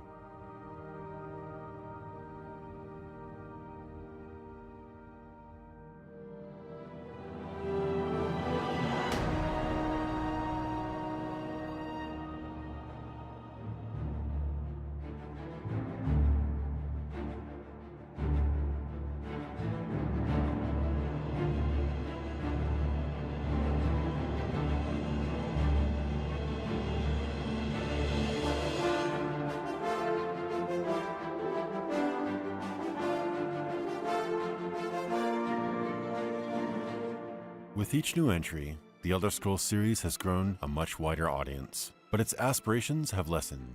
The first title, Arena, struggled with its restrictive technology, and a scope which encompassed the entire land of Tamriel.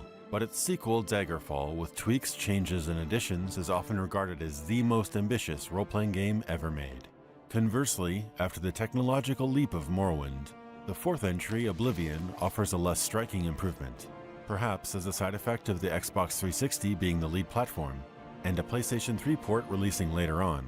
With console optimization being paramount, the graphical leap is a more modest one. Going back to a more traditional European climate and architecture, our first foray since Arena into the Imperial province of Cyrodiil is an interesting one. Vast towers and buildings piercing the sky were indeed impressive. Yeah, I know there's like a lot of lore discrepancies between how the game's originally described. Like I think it was the Adventurer's Guide to Tamriel or something like that described the city as like this gigantic metropolis built in a jungle, whereas this kind of turns it into more like a European city with some kind of interesting Byzantine architecture or whatever. Like very different than what is originally written to be as lore. But then again, Morrowind completely reinvented Vardenfell and Morrowind. So yeah, it's that's why I say that I'm not really interested that much into Elder Scrolls lore, because I'm sure the next game's gonna change a bunch of things too. So it's just like every new game kind of revamps and revises and retcons the previous one. And I don't know which lore I like the most. I like a lot of stuff that's in Morrowind. I like a lot of stuff that's in Daggerfall.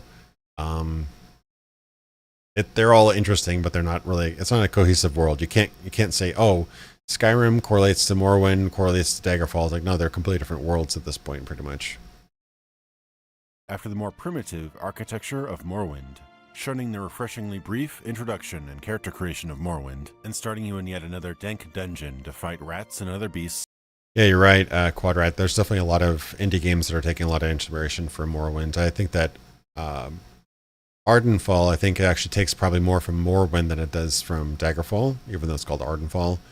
But I'm curious about how he does it. I'm not entirely sold on his visual style. I think that he's doing a colossal, incredible job considering he's pretty much a solo dev at this point. But I think the visuals, I'm not super fan of how they look, but I'm willing to see how it turns out. If the gameplay is awesome, I don't really care about the visuals that much. But yeah, I think he's definitely taking more from the Morrowind era versus like the Oblivion and Skyrim era for sure. As are many other devs. Before reaching the surface, it was a little disappointing. Oblivion does, however, feature an innovative character creation and opening sequence, which introduces you to the game's controls, the core plot hook, ranged and magic mechanics before you design your character. This allows you to... I do like probably Morrowind's intro the best, just because you are on the boat. He's like, what's your name? Like that guy talks to you and he says like, what, asks you some questions. You write in your name. You go upstairs to the top of the boat. You cross a bridge. You build your character, and you either talk to or ignore Caius Cosades, whatever, and then you're free. Like that's the entire mandatory intro of Morrowind, and it's awesome. Every other game in the series has had some sort of dungeon or mandatory thing. Arena has a pretty rough dungeon at the beginning. Daggerfall has a pretty rough dungeon in the beginning. Oblivion has like the tutorial dungeon. Skyrim has the tutorial cave / long, like 50-year long wagon ride plus talking plus dragon plus everything else. So yeah, it's nice to have a brief intro to the game, but I understand they want to introduce you to the world and the story and everything. So it's a trade-off. Settle into a playstyle before specializing in it. An NPC at the end of the tutorial even suggests... This shot looks weird because this is actually pulled from one of my live streams where I did have some visual mods. So yeah, I was called out for having modded my gameplay, and this was actually from a live stream I did, which had some visual mods of face mods and some color mods, and I think I had ENB enabled, and so it's... Looking back, I should have just played the game again and recorded it, but oh well, yeah, not the end of the world. Which class fits you best, based on your behavior up to that point. This inspired technique would later be used in Oblivion's designer, Ken Ralston's next game, Kingdoms of Amular, Reckoning. You alone must stand against the Prince of Destruction and his mortal servants. He must not... Oh my god, Oblivion's faces look terrible. I always thought that the king, despite being arguably the most important character in the game, looked like a burn victim. Like he just has such an odd textured face, and especially this lighting. Yeah, they're when they went from predetermined faces to like make your own faces, the Play-Doh faces, that really... Oblivion's a vibe, I'll say that. Have the Amulet of Kings. It's clear Bethesda Game Studios, its publisher and investors, were going all in on this franchise. The series' recurring character, Emperor Uriel Septim, is now voiced by Sir Patrick Stewart, with his son Martin given life and personality by actor Sean Bean, with other supporting roles by Terrence Stamp and Jonathan Pryce, bringing Hollywood-level production values to the game's story. And if you would note Oblivion for a single shift in direction, it's a much stronger focus on plot and the ever-present main quest. At the beginning of the game, you're given a mission by the Emperor right before his assassination to seek out his true heir and through the power of his bloodline, restore the now broken covenant that keeps the dark forces of Oblivion at bay. This is an epic story of a grand scale, and is the game of the series most closely involved with the Daedric realms since Battlespire. Yeah, there's a lot to like about Oblivion. It's definitely got some more polish, and the combat is a bit more immediately accessible and enjoyable than Morrowind, but yeah, there's a lot of trade-offs, and the Xbox being a lead console probably did the most damage in terms of just how they built the world, like how they cut it up into little zones and took away things like levitation and stuff like that. It would have been really cool to see an alternate universe where they maintained PC as lead platform, but then again, probably wouldn't have sold very well because mid 2000s PC wasn't exactly hot stuff right now, so wouldn't have sold as well.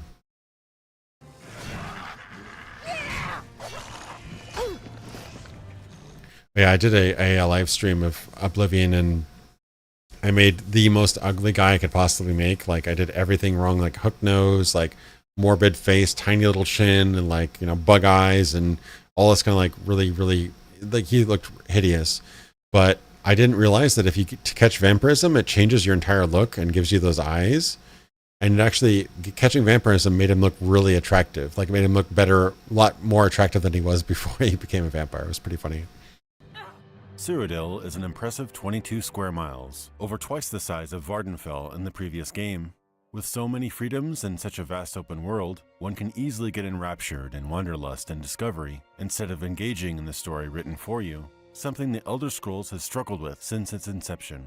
But instead of making side quests and player-driven activities the point of the adventure, Oblivion wrangles you into the plot with a firmer hand, giving you immediate goals and missions to accomplish right off the bat, along with the introduction of the ever-present compass and quest marker system. Bethesda changed the game's controls to emphasize combat over activating objects and speaking to NPCs. Combat, most would agree, has been one of the weaker parts of the series, and is what Oblivion attempts to improve on most about its core gameplay. Weapon damage is now simplified to a single flat number, instead of damage ranges and multiple attack types like in Morrowind. This scaling back resulted in many weapons feeling similar or identical in effectiveness, and more skills were condensed, such as combining short and long blade to simply blade. Oblivion swapped out the missathon of previous games' hit chance system, and instead guarantees strikes and amplifies weapon damage based on your skill stat instead. Fighting feels simplified. Kind of a hot take, but I remember, I don't know if I addressed it so much, but yeah, up until Morrowind, every time you swiped at somebody, even if your weapon connected, they would run a to hit chance thing, and basically if you hit, you would hit. If you didn't, it would just go like make no noise. There's actually a downgrade from something like Daggerfall, where Daggerfall, you actually, if you missed, it would go cling, like it would sound like a dull hit, like it would sound like a deflective hit, like you didn't land like a thump, you hit like a cling, so you could tell you're connecting, you just weren't hitting properly. And, it sounded kind of silly when you were doing like a clink, clink, clank on a bear, but it gave you more of an audio tell that you're actually connecting, just not hitting. But I agree that most people probably agree that they like the, always hit, but do more damage with a higher skill level thing. But I like the idea that there's some sort of other mechanic going on, but people found the Oblivion model much more appealing, I think. But more kinetic. If a strike or projectile lands on its target, it hits. No questions asked. Blocking is now assigned to your right click or left trigger, so you must time your blows and blocks effectively to fight an enemy, rather than just swinging endlessly until one of you dies. Combat animations were overhauled, and bows have a new zoom option and are considerably more intuitive, all to be expected with improving technology. I love the crazy physics in Oblivion. And I find myself blocking a lot more in Oblivion than I did Skyrim. Skyrim, I just felt that you might as well just like go all ham and attack, and or have like a spell on your left hand. Like, I just find that the kind of the sword and board felt a lot better in Oblivion than in Skyrim. I don't know about you guys. And the team's familiarity with their engine, excluding ethereal undead like wraiths. Material requirements for weapons to inflict damage in higher level monsters was removed. No longer do you feel the panic of attacking a Daedroth with an iron weapon, only for it to have no effect. The removal does make some sense. I mean, why should a character's fist deal damage when a steel blade does not? That's actually really funny. I thought this like the most hilarious clip. This character is actually like crazy OP and could probably like one-shot Dagoth or something. I forgot what save game I used for this character, but this is a perfect shot for this this effect. And if you notice, I don't do much comedy in my videos, but I do include comedic clips that are accidentally comedic sometimes. But yeah, that was actually a pretty big point. In Daggerfall's first dungeon, there's an imp there that if you pick the wrong starting weapon, like if you have an iron weapon, you simply can't do damage to him at all. So yeah, I like the aspect of having to continually upgrade your weapons to be able to deal damage to higher level creatures, but there was something to address there, I think, for sure. But this limitation did make those encounters scarier and more exciting in previous games. The result was that certain battles were impossible until your character progressed, probably by design. Additionally, Oblivion introduces the scaling mechanic, where enemies get stronger as your character levels up. This is meant to make areas you haven't visited yet still challenging should you take them on later than intended. But this has the side effect of occasionally making fights more difficult than they were before you leveled. I love the look of the world in Oblivion. I don't really like the faces. I think faces are terrible, but the look of the world is just so nice. Like the heather and the trees, even though they just have like basically a bushel of little 2D sprites, it just has a really nice kind of comforting look to it. Diminishing the sense of power you've gained. The game retains most of the character creation options Morrowind offered, but innovates in two areas. This is the first game in the series to introduce the now standard face generation system. In previous Bethesda games, each face was pre-modeled, so you'd have only a handful to choose from for each race-gender combination, and thus you would often see clones of yourself as NPCs. Oblivion attempts to solve this by providing a morphable face, allowing players to look unique, while also serving as a tool for the devs to rapidly create NPCs that look different from one another. Impressive for the time, but the system is far from perfect. The doughiness of the simple face model, with only minor alterations for each race. The thing that throws me off so much is the coloration of the face. Like you see all these like little green and gray blotches and this significantly lighter cheeks and face than like the dark brow. It looks so weird. Why do they do that? It's very strange. I was thinking like maybe they could just do like a dark, like a multiply or a dark map over it or something. I don't know. It looks like they're almost blending a darker skin guy with like a pale face. I have no idea how that happened, but it truly is hideous. That's probably the worst part of the game is just the weird faces in the game. And that every NPC seems slightly related and off-putting. And the horrible skin textures and blotches of miscolored flesh tones wouldn't be quite as bad if the game didn't zoom uncomfortably close to their faces as you talk to them, putting these issues front and center. Disagreeable faces aside, the much-touted Radiant AI system is easily Oblivion's most original improvement to the formula. Perhaps borrowing a page from Gothic or Arcanum, non-player characters now wake up, talk to other NPCs in dynamic conversations, walk the streets, do their jobs, set up shop, and close them in the evening to sleep. Did I mention Gothic in there? Gothic or Arcanum, non-player characters no improvement to the formula. Perhaps borrowing a page from Gothic or Arcanum. Yeah, okay, I did name drop Gothic in there, okay. Non-player characters now wake up, talk to other NPCs in dynamic conversations, walk the streets, do their jobs, set up shop, and close them in the evening to sleep. Characters can now transfer into and out of buildings and other zones in real time, rather than stay stuck in the zone they started in. Alert guards or hostiles can now run out a door or pursue you through one.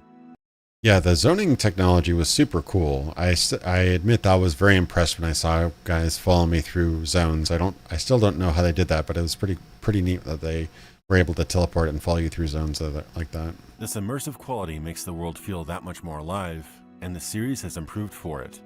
What can I do for you? Voice acting is more expensive and time-consuming than inserting written words, yet Oblivion admirably made all dialogue in the game voiced, rather than the previous hybrid of both voiced and text-speech.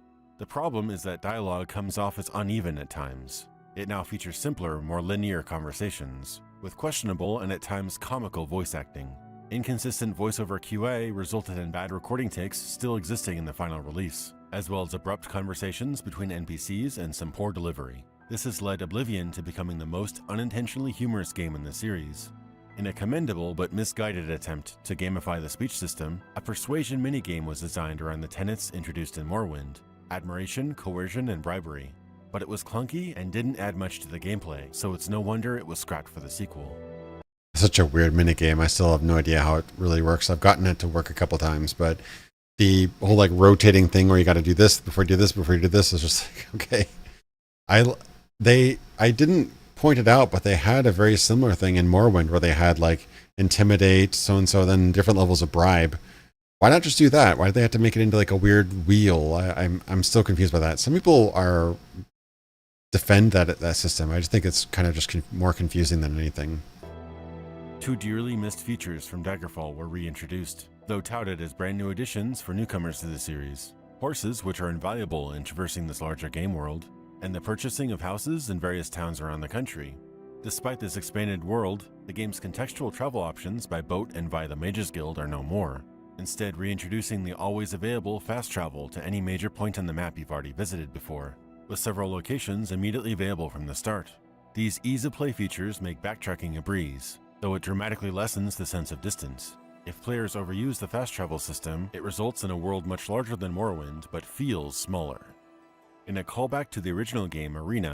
I never knew why they did that. Why didn't they just make a, like that whole thing, like, can't go any further. This is obviously, there's more terrain over here. They have like a ravine.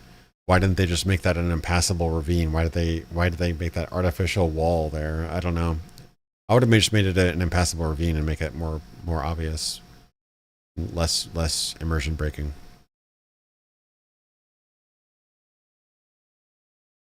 Yeah, I think that's a good idea. That's actually one thing that these games didn't do so much is kind of gate areas by making really high monsters. Like most of the world is pretty traversable from the get-go in Oblivion, at least. I remember Morrowind had a couple higher level areas, I remember, but like if you're crafty enough, you could sneak around most areas. But much larger than Morrowind, but feels smaller.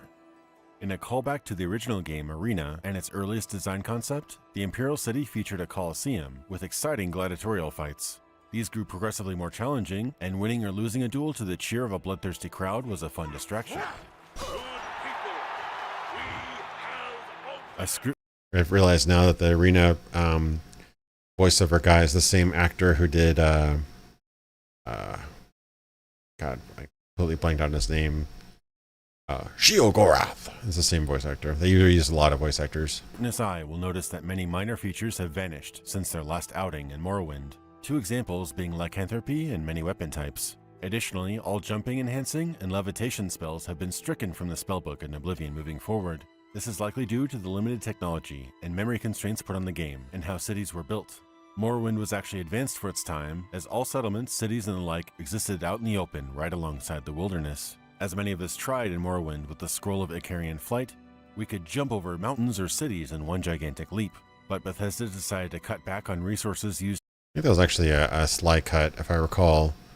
I think I cut between this jump here and the landing. I said 2 very different zones. I think I did like a sly cut. Yeah, because even the perspective is off. So like the way you jump and the way you land is a completely different way.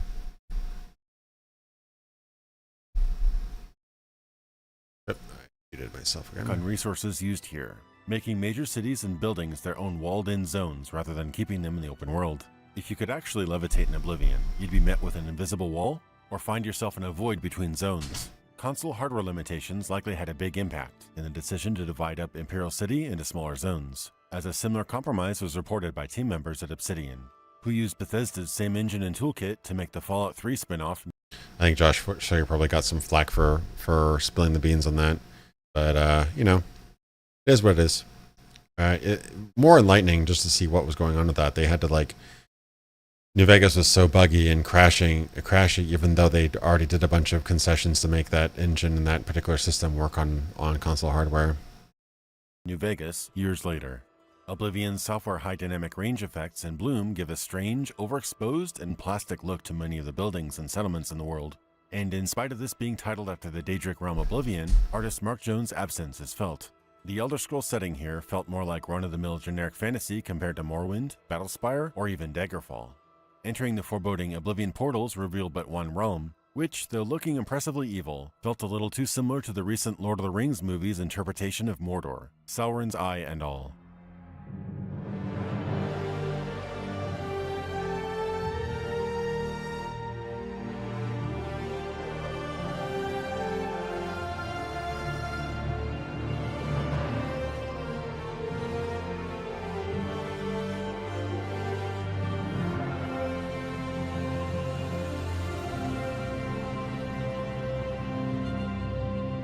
like that little musical sting. Like that's probably one of my favorite sequences in this video.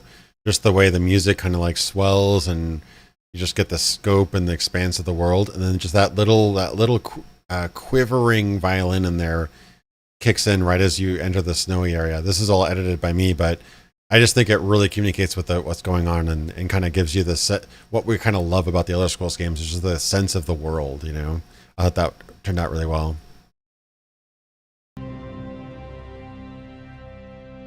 Much of Cyrodiil's overworld is more pleasant and less dangerous than Morrowind, with little fear of swarms of slaughterfish in lakes or monsters waiting over every hill.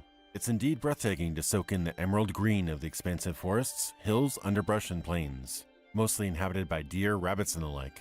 It is fitting for a more civilized and populated region of the world, but we have lost the nagging sense of danger as well.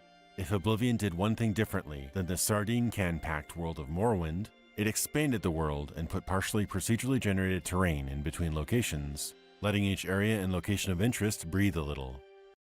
This is one kind of undertone that is in this video, is just like how much Daggerfall kind of like tried to do, and then they cut it all down in the future games. And then when they reintroduce these same ideas, they're like, wow, look at how innovative we are. And like, dude, it's just kind of frustrating. It's like, you know, kind of the idea that they're reinventing these things that were done 20, 30 years ago, but they're now rediscovering these, discovering these new ideas for the very first time, like ProcGen and Starfield. Oh my God, we've never done ProcGen before. Yeah, we have.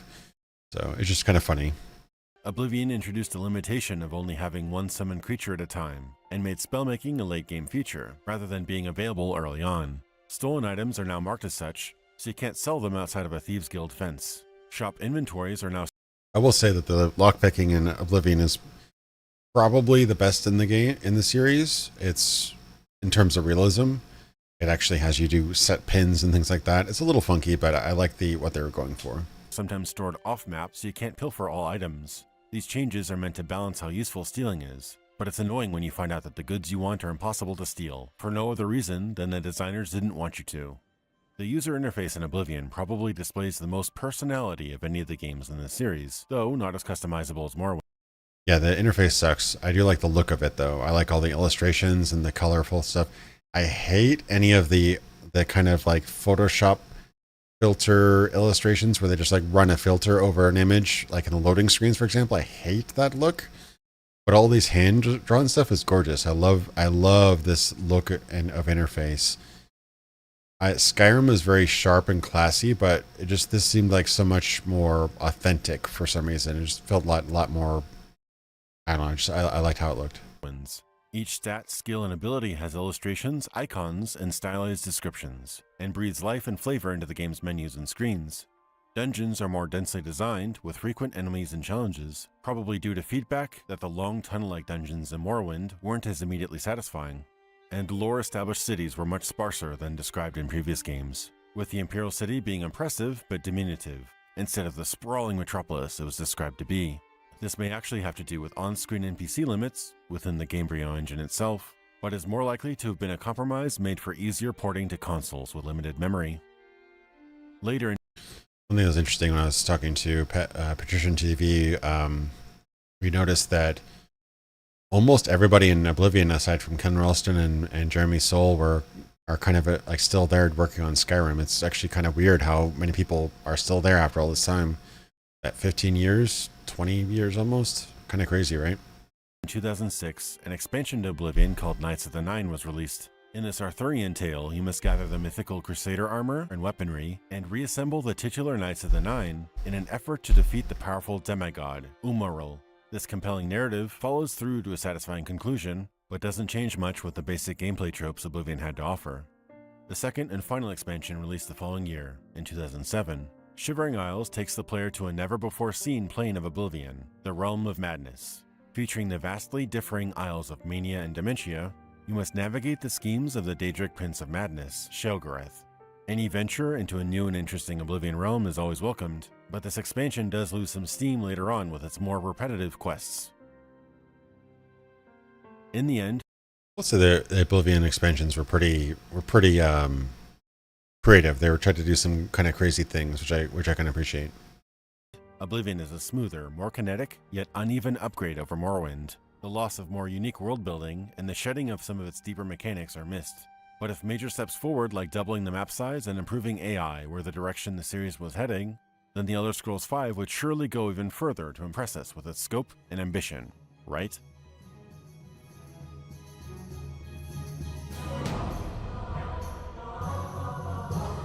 Actually use this remix of the Dragonborn, or I forget what the name of the song actually is, but I was actually running into copyright issues because they were blocking that one song from Skyrim, but like not the rest of the soundtrack. Like you could use almost all. You could use Winterfell and all those other songs. The streets of Winterfell. Like you could use it all day, but for whatever reason that main theme was copyright protected, so I had to use a different song. But it's kind of an interesting sound to it. I'm not sure if I like it more than the original, but it's got an interesting sound to it.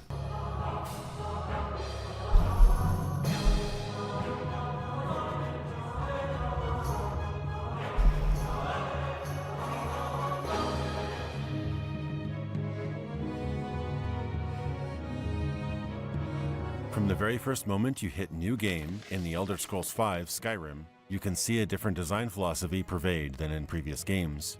In the most linear introduction to an Elder Scrolls game yet, one entire third of the lengthy opening finds you motionless in the back of a wagon. Another third literally has your hands tied with nothing to do but run. Forced camera movements requiring you to look skyward at the dragon, Alduin, charring Imperials with its scorching breath, or to jar your camera around in order to make things epic. Borrowing the narrow corridor tricks many AAA games of the time are using, this introduction is out of place in a game where 95% of the time, you aren't experiencing that sort of staged excitement. This shift is most readily explained by the departure of the lead designer of Oblivion and Morrowind, Ken Ralston, and the entrance of Emil Pagliarulo, who created the Dark Brotherhood questline for Oblivion and led the design team on Fallout 3, now as senior designer and writer for Skyrim. Alongside series veterans Bruce Nesmith and Kurt Coleman. That's one thing that Patrician kind of called me out on, is that I was kind of mixing up the lead designer with senior designer. Lead designer was, I believe, Bruce Nesmith, and senior designer was Emil Pagliarulo. Oh my God, MLP. He was definitely in charge of a lot, but he wasn't the lead. He was a senior, not a lead. So like lead designer, senior designers, junior designers. So like, yeah,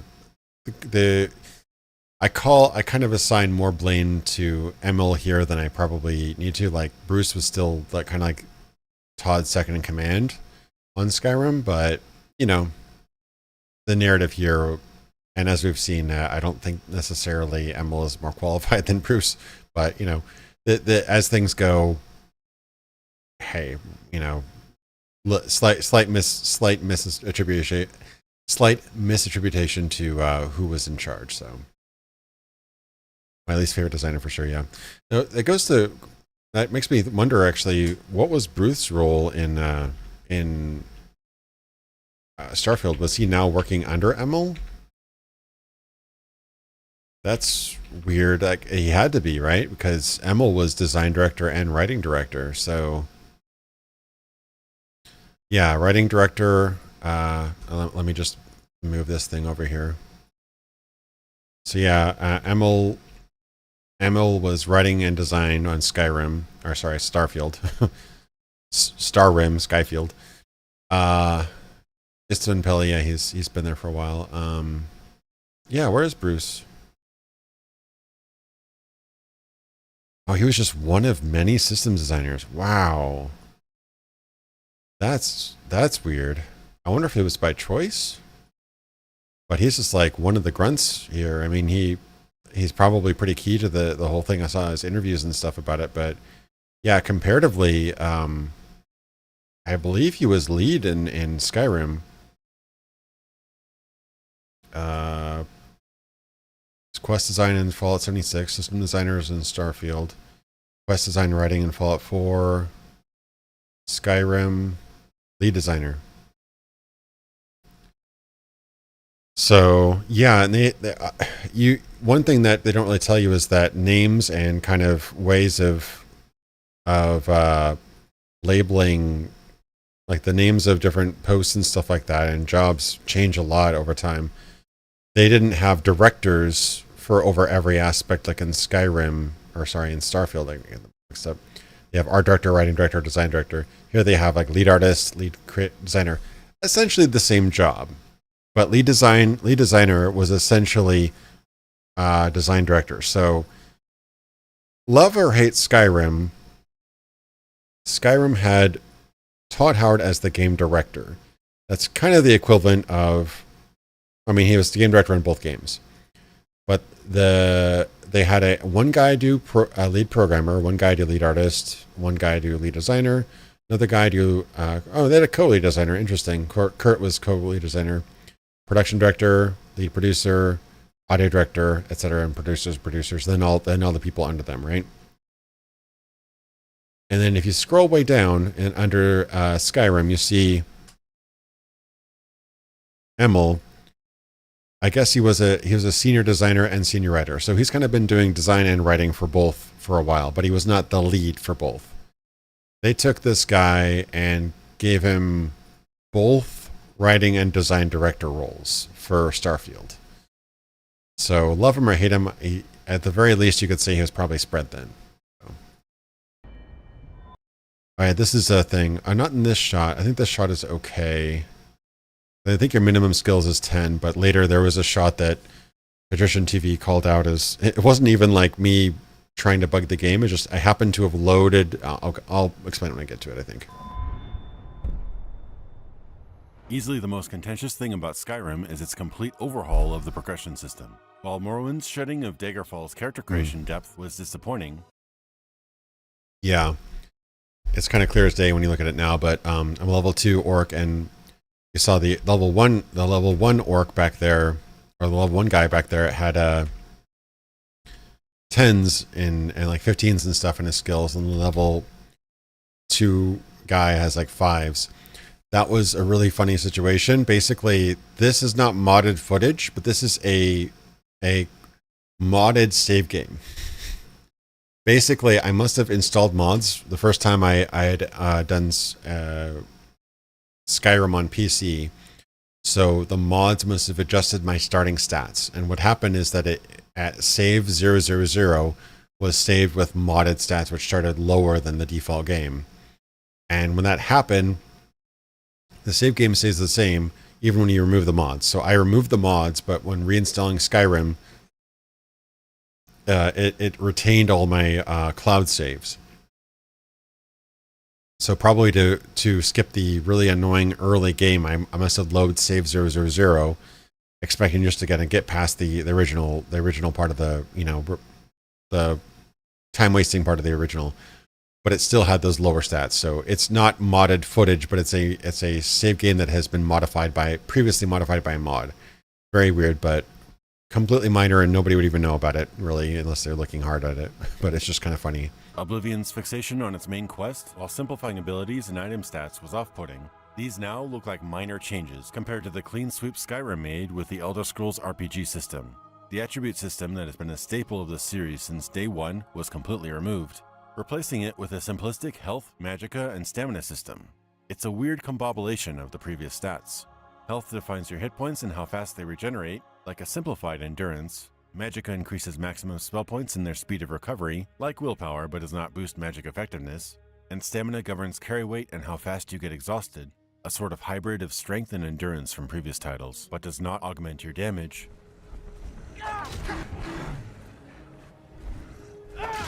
This foolproof, increase the green, red, and blue bars design almost reeks of arcade games. It also strangely disadvantages melee characters, where you'll have to alternate between enhancing stamina and health each level up. But mages can simply go full magicka to become spellcasting powerhouses. For the first time... Yeah, it's a little bit inaccurate. I now know about the stealth magic archer thing that's like crazy OP, so... But I was kind of still making the point that everybody has magic, so why would you bother doing cooking or things like that when you can just heal yourself in your magic regions? Like, it kind of just blurs any sense of character building and character definition. Like, all characters are roughly the same. That's kind of my point. In the mainline series, Skyrim has a completely classless system where you're meant to discover and evolve your character through your actions rather than through character creation. But for every great idea Skyrim has, it stumbles with another that undermines its elegance. For example, removing attributes makes it so you improve at activities purely through using them. But then when you level up, you have to decide which perk you want to acquire in any of the skill trees, which all have minimum skill requirements. So you don't organically improve your skills, but still artificially get boons to them through the skill perk screen. To make this even more jumbled, each perk has prerequisite perks, which sometimes have little to do with another. Why should you have to take a perk that increases sneak attack damage with a dagger, before a similar sneak attack bonus for archery? This idea was heavily inspired by Bethesda's last game, Fallout 3, then transplanted into the Elder Scrolls system, which was well known for its logical improve it as you... Yeah, I mean, even if you like the kind of cool boons you get from this perk system, which isn't necessarily wrong, it makes it definitely makes your improvements to your skills a lot more noticeable. But like, why the hell would you have to increase like melee damage before range damage? Things like that just don't make much sense. You use its skill progression system, combined with rapidly reusable skill trainers in towns, which can train you up to high levels in a particular field in a matter of minutes, and the level scaling. Yeah, I didn't mention the bug there, but there was a famous bug. I used it, and everybody else I knew used it, where you could hire that guy as a follower, have him train you in archery, then go into his inventory, take his money, then train him, get more training with that money, take it out of his inventory, get more training, take it out of his inventory, get more training. It was a bug with the launch version of the game, at least. They probably patched it later, but it was pretty funny. You could get up to like archery 60 or 70 at like level 3 or something. System which makes enemies tougher as you level up.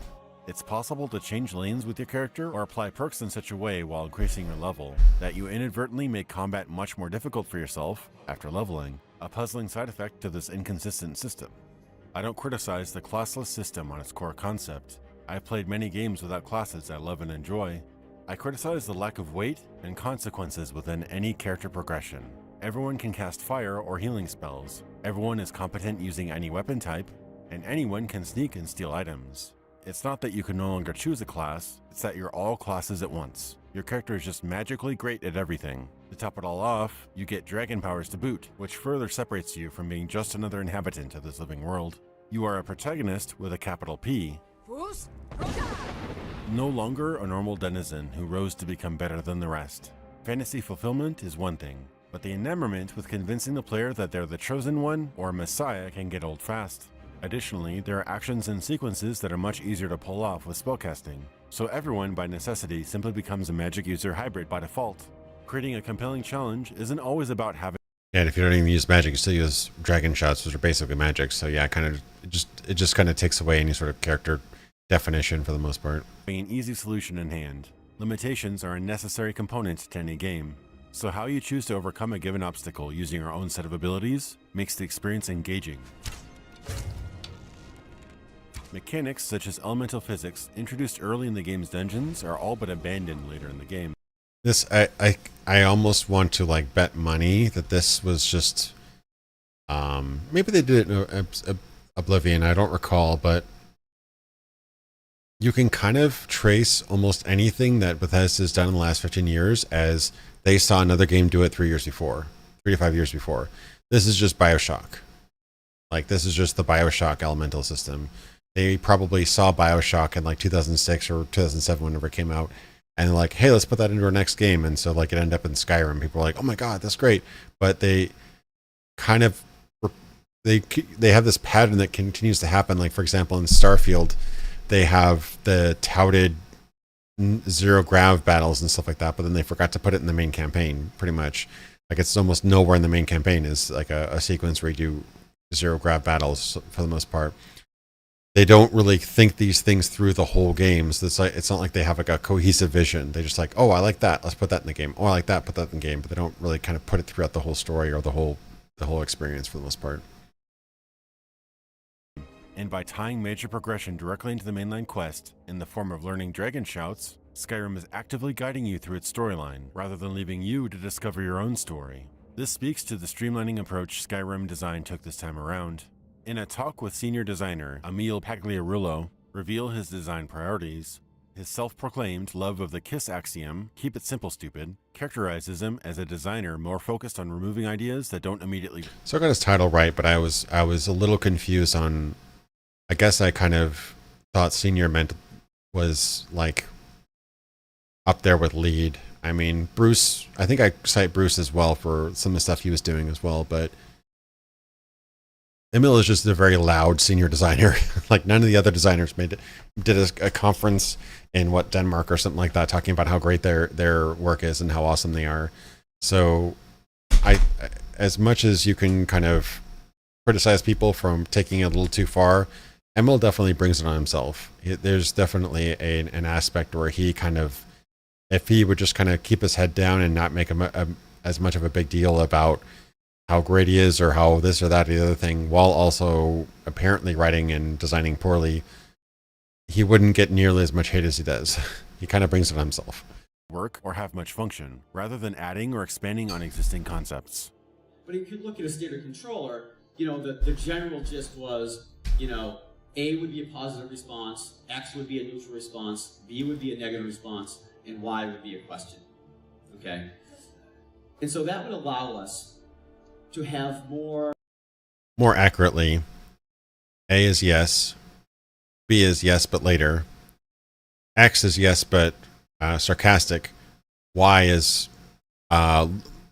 non-affirmative, ask an optional question, then get back to saying yes. That's basically Fallout 4.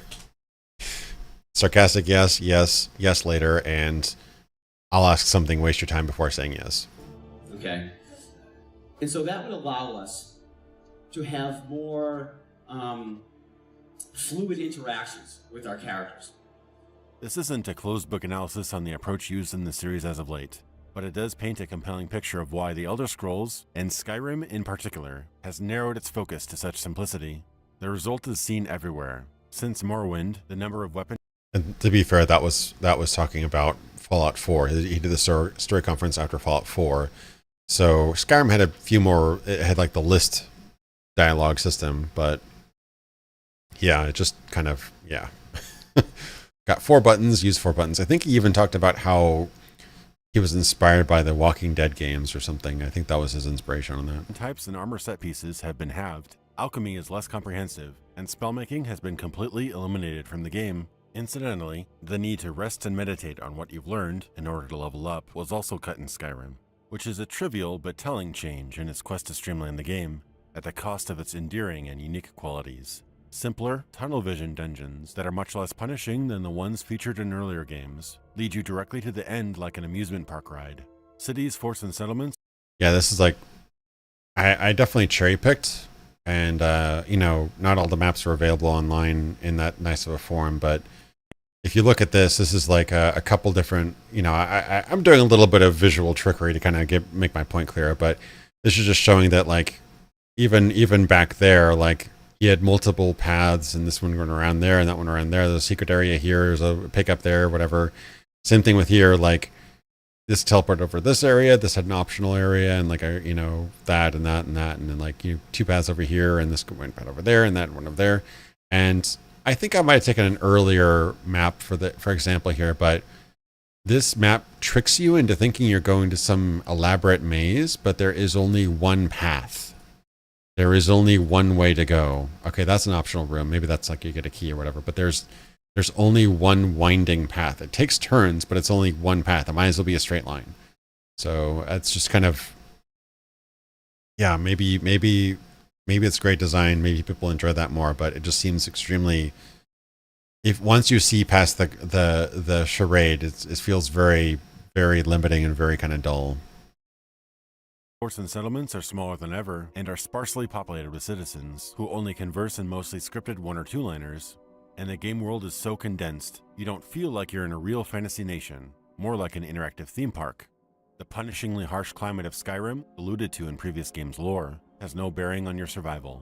You can walk in the barren wilderness during a blizzard for hours to no effect. Had they taken advantage of this missed opportunity and made survival a challenge, keeping warm in the colder areas and hunting and cooking your prey would have made traversing the wilds much more compelling, thematic, and dangerous. Crafting food in Skyrim is so fleshed out that it seems like it was at one point in development A much more important feature cut down at the last minute. Crafting what are essentially weaker potions doesn't make any sense alongside self-regenerating health and healing magic everyone starts out with. There's a game that's coming out actually called Tainted Grail that a friend told me about, which basically has a very similar crafting system to Skyrim, but that's like your primary way of healing.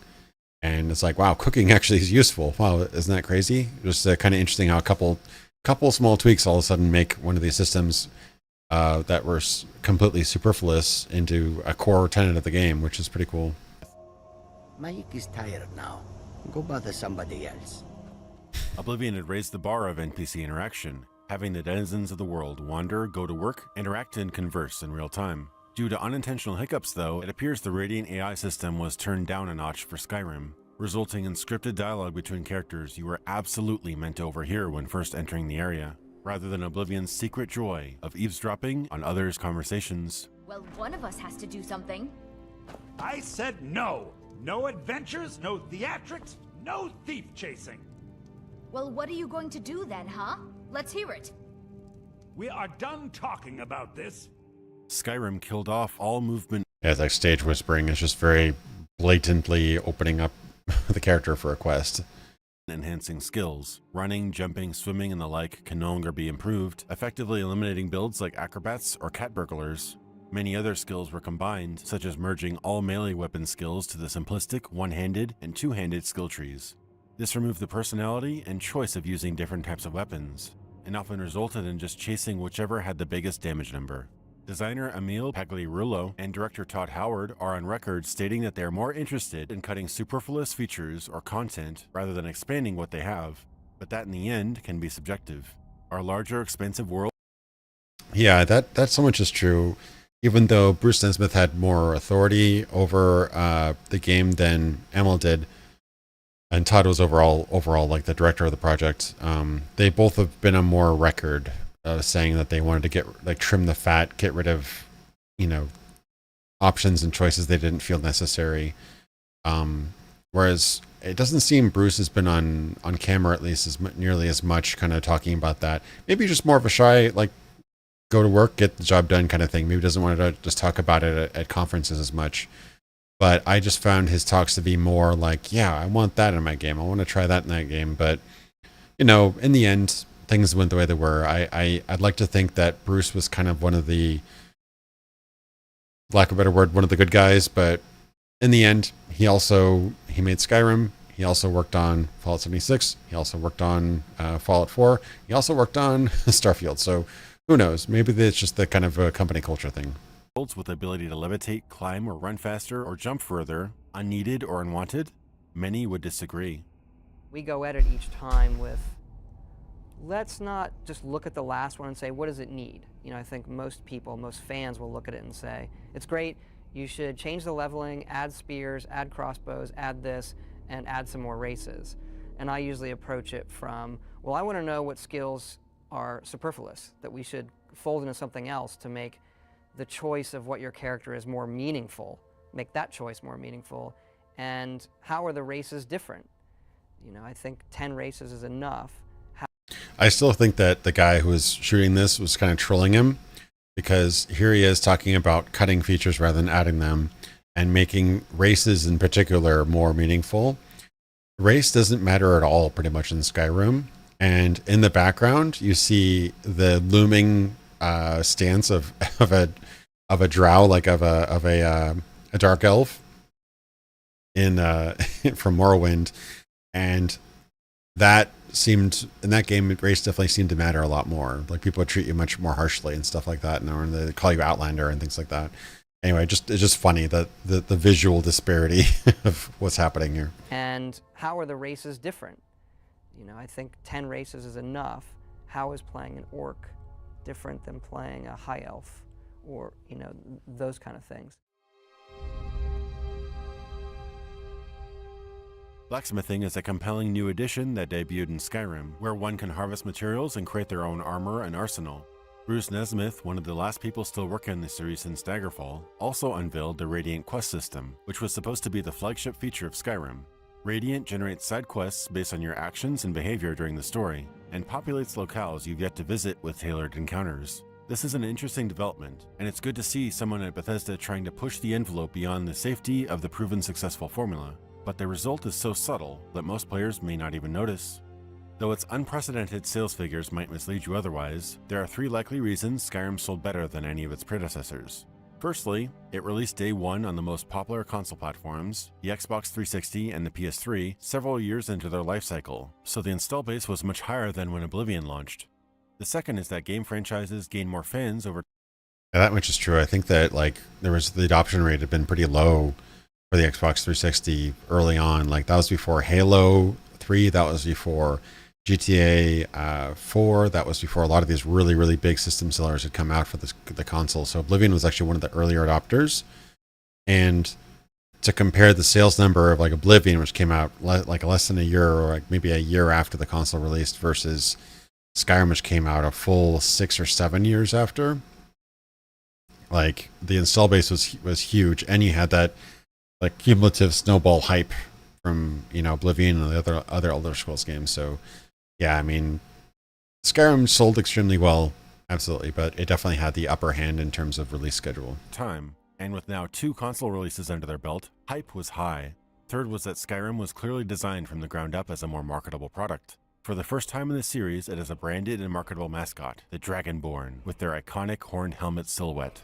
The game showcases its slick silver on black minimalist look, consistent through the disc case, its main menu, user interface, and all throughout the game. Additionally, the trailers and gameplay focus on its big selling point. You are a Dragonborn, and you get to fight massive dragons, something many video games have struggled with technologically over the years. It was dead simple, and you could sell that appeal to anyone in a 30-second trailer. I remember watching this one trailer for this game that never came out. It was like a Intel partnership with this indie game. I forgot, it was called like Project Offset. That's right, it was Project Offset. If you ever want to, I really recommend Gamer's video on Project Offset. It's a super interesting game. Yeah, at some point, if you ever want to look at the story behind Project Offset, that was the first game I saw that actually had like fightable dragons, like for real, full-size dragons, I think. So, set, not type. This is far away from the. Yeah, just check that trailer. Check that documentary out at some point. I really recommend that video. Watching the original trailer, it doesn't look like much now, but when you look at it, it was like announced like 2006 or something like that, or 2007, maybe 8. Easy ambitious. It was a lot like Alan Wake in terms of having crazy powerful technology and ambition, and then it ended up just kind of fizzling out. In the case of Project Offset, it was just canceled eventually. With Alan Wake, it was just downscaled quite a bit. But yeah, that was a really impressive game. We didn't get to see that, though. We got to see a Skyrim instead. Another impressive thing about Skyrim is its effortless and emergent physics. Improving on the already satisfying Havoc physics system in Oblivion, Skyrim flaunts its kinetic weight and ragdoll systems with giants who can launch you 100 feet into the air. It was obviously dubbed over. I didn't want to have to go into the recorder and redo an entire new line, but so I found another video. I think I found another video where I mentioned giants, Citizen Kabuto, and then grabbed that word giants from that. So its kinetic weight and ragdoll systems with giants who can launch you 100. So I grabbed that from a completely different video. Yeah, I do a little bit better with my voiceover now. 100 feet into the air, projectiles that knock back enemies and pin them to objects, and massive dragons who swoop down, snatch up victims, and fling them far into the distance. These were mind-blowing the first few times we witnessed them. Skyrim's minimalist interface, though slick-looking, handles like a spreadsheet of names, lists, and categories. Combined with Skyrim's new dual-wielding control system, while intuitive for simple loadouts, you end up going in and out of menus more than ever before when switching between weapons, shields, and spells, breaking the pace of gameplay. I like that time cut with the strike. It was pretty cool. The first expansion to Skyrim was Dawnguard, which focuses on the titular faction of vampire hunters. You can join the Dawnguard or their enemy faction and become a vampire lord. Introducing a specialized skill tree with vampire powers, werewolves are given a skill tree as well. This continued the trend of marketable and easily digestible content packs. In Skyrim, you can fight dragons. In Dawnguard, you can fight or become a vampire. Simple, easy to pitch, and was met with a positive reception. The second expansion was more controversial, however. Yeah, I will say that, especially after Oblivion, Bethesda got way better at marketing their stuff. Like, I don't know when their current marketing director kind of came in. I'm assuming he's been there for a while, but yeah, just you see the earlier trailers. So like they walk through environments, they see, you know, even had a trailer for Daggerfall. I think it had the classical music and like environments and stuff like that. They really leaned in on fantasy fulfillment especially after Oblivion, and just kind of like, you can be a badass dragon hunting guy who can shout and knock people off the mountain and punch them in the face and shoot fireballs, and it's just very much about fantasy fulfillment, and that seemed to sell really well. So that's an interesting aspect of the whole story as well. Hearthfire didn't possess a grand storyline or much of a plot. It just allows the player to build a house in one of 3 locations in the world, and the option to adopt children. It has been criticized due to its fairly limiting options, the inability to customize your home as much as you might expect, and children do not develop or age. Hearthfire was a neat distraction, but many reviewers agreed there wasn't much of a point to it. In its third and final expansion, Dragonborn, you again visit Solstheim, the same island featured in Morrowind's second expansion, Blood Moon.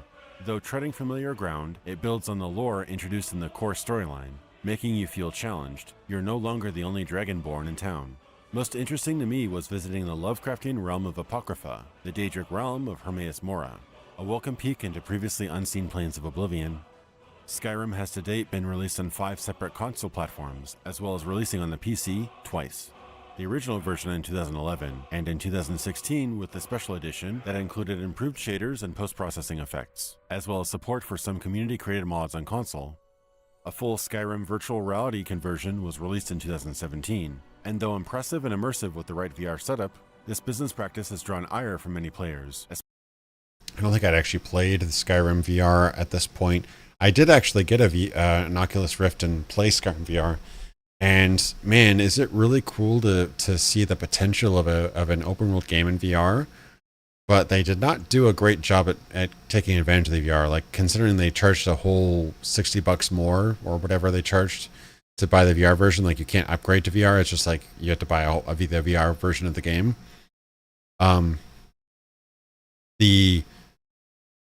It's just like a one button press to fire an arrow or whatever, instead of actually using like physics. Like if you play a dedicated VR game, you can actually pull the bowstring back and fling it. Where this was just very, very much like you press a button and you attack, which is a bit disappointing, because I think that taking a game of the scope of like Fallout 4, which I also played in VR, or Skyrim, like it's crazy immersive. Like you peeking around corners and stuff like that gives this a whole new layer to the world. But yeah, the controls and the immersion, like the immersive value of VR was definitely, it wasn't built as a VR game, so of course the mechanics don't really speak to it as much as a dedicated VR game do. Especially on PC, where one might have bought the retail priced game 3 whole times for what is at its core the same game content with different controls or visuals. Everybody talks about getting the upgrade for free. If you missed, there was a window of opportunity. I did not get the upgrade for free, for example. If you did not take advantage of the upgrade window, you did not get it for free. So that's why I said you could buy it 3 whole times, which I would have to buy the special edition now, even though I own the base game. The uglier, corporate side of post-Zenimax Bethesda reared its head following Skyrim's success, however, with a failed attempt at monetizing community modifications on the Steam platform, preceded by a complete microtransaction-based mod store for Skyrim and Fallout 4, launched a few years later called the Creation Club. While I support the idea that hardworking amateur developers in the community get paid for their work, it rubbed many fans the wrong way, seemingly just a way to get a cut of the money raised by hardworking modders, rather than creating compelling content themselves. Skyrim was the biggest stamp of approval the company has ever received on their products. Nothing about 23 million sold says you're on the wrong track, and that's disappointing.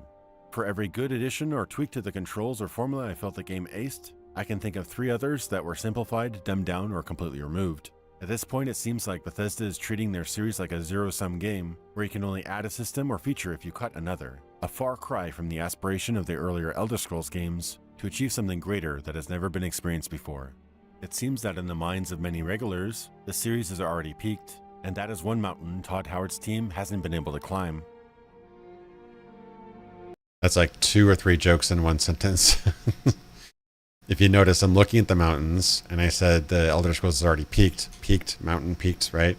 And then that's one mountain that Todd Howard and his team hasn't been able to climb, obviously referencing the, you see that mountain? You can climb it. So anyway, I'm full of puns in this one.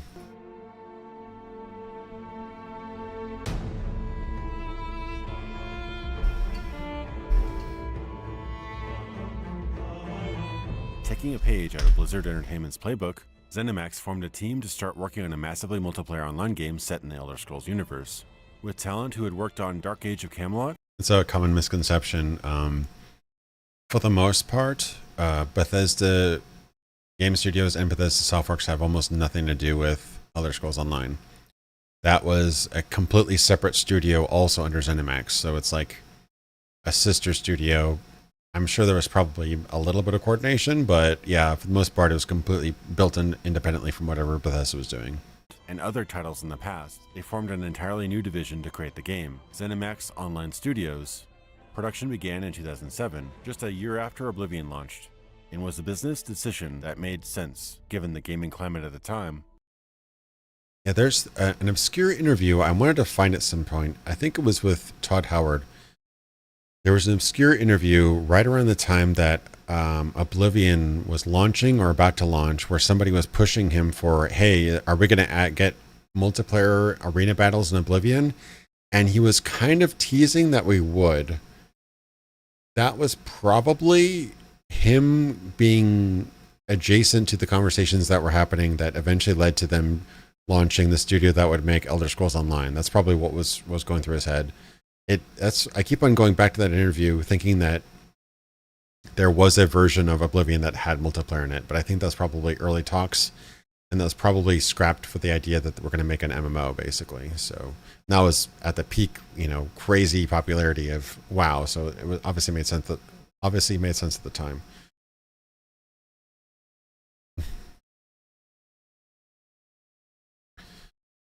Sid Meier says you have to remove a feature before adding one, huh? Well, I don't know if that's necessarily true because he's added more and more features over time. I don't know exactly how that works. I mean, Civilization games over time have gotten more complicated for the most part. Blizzard Entertainment's leap into the world of MMOs had proven to be a colossal success, enjoying several years of over 10 million paying subscribers. The prospect of guaranteed customers each month is any company's dream, and so the troubled development of the Elder Scrolls Online began. After 7 long years, ESO launched in 2014 to a resounding thud. Major influencers and reviewers panned the game, citing its bugs, stability issues, and exploits. Some users paid for a subscription, but their account wasn't activated. And reports of terrible zone instancing where you'd enter a solo quest area, only to see everything you'd have to fight already dead and looted. With a retail price entry fee on top of a paid subscription model, set against the shiny and polished World of Warcraft and Guild Wars 2 as competition, ESO had a long, hard climb to regain its trust and interest from fans. But eventually, they managed to do just that.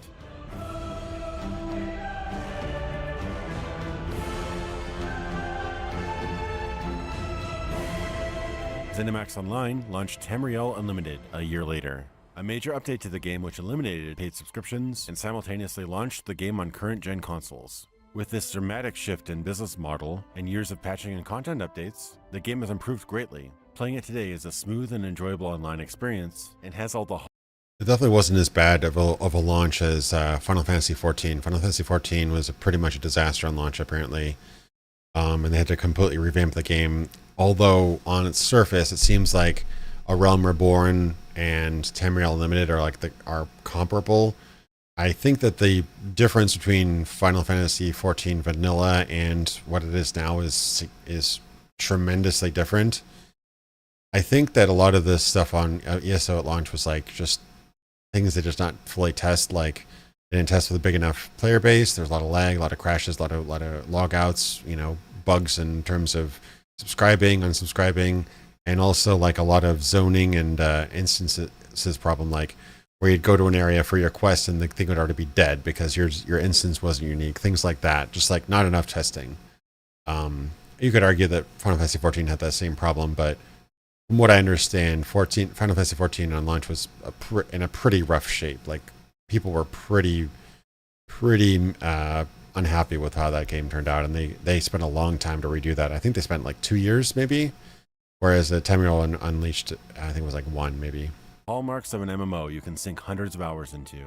What does it replace the single-player experience of a proper Elder Scrolls game? Fun fact of this video: this broke my brain for a long time. People are talking about how this footage looks so weird, and it does. If you notice, everything looks squished, but the interface is perfect. Little did I know, I've switched away from using an ultra-wide monitor for various reasons, including this one. Little did I know, this game couldn't run in ultra-wide mode, so it was running in like 38 by, or it was like running in 2.5K, but it was stretched for me. So I just thought, okay, well, whatever. I can look at it stretched, but I'm recording it in correct resolution. It was doing ultra wide gameplay, but 16:9 interface. So this footage is actually ultra wide footage squished to 16:9, but the interface is correct. Very weird. So that's why the interface looks perfect and the gameplay looks super squished. I have no idea how that happened. Sink hundreds of hours into. What does it replace the single-player experience of a proper Elder Scrolls game? Well, the combat is solid. There are the abilities you'd expect in the genre that will have you cycling your number keys, tossing spells, and using abilities against your. Yeah, I mean, I think the good way of explaining the difference between what Final Fantasy XIV suffered and what Final Fantasy or what ESO suffered is ESO suffered a lot of like just bad testing, bugs, and instability issues, whereas Final Fantasy XIV had like core design issues. Like, is making a character even fun? Is the job system, does that even work? Like, is the game even really playable? Like, in terms of actual, like, do all these mechanics really fit together? Like, Final Fantasy XIV, from what I understand, wasn't the buggiest. It was just a very poorly designed and thought out game. ESO had a okay game underneath, but it was extremely bad and extremely unstable, buggy, and didn't really give you a solid experience. So it was like two different problems. Enemies. They brought back Oblivion's lockpicking system and the mainline series stealth mechanics, which allows you to even kill some townspeople and evade guards, as well as other features familiar to the series. But there are so many more limits and guidelines this time around. Some chests will literally tell you that you need to start a quest line to open them. The enemy AI is woefully short-sighted, and half the time won't notice their cohort's slaughter next to them.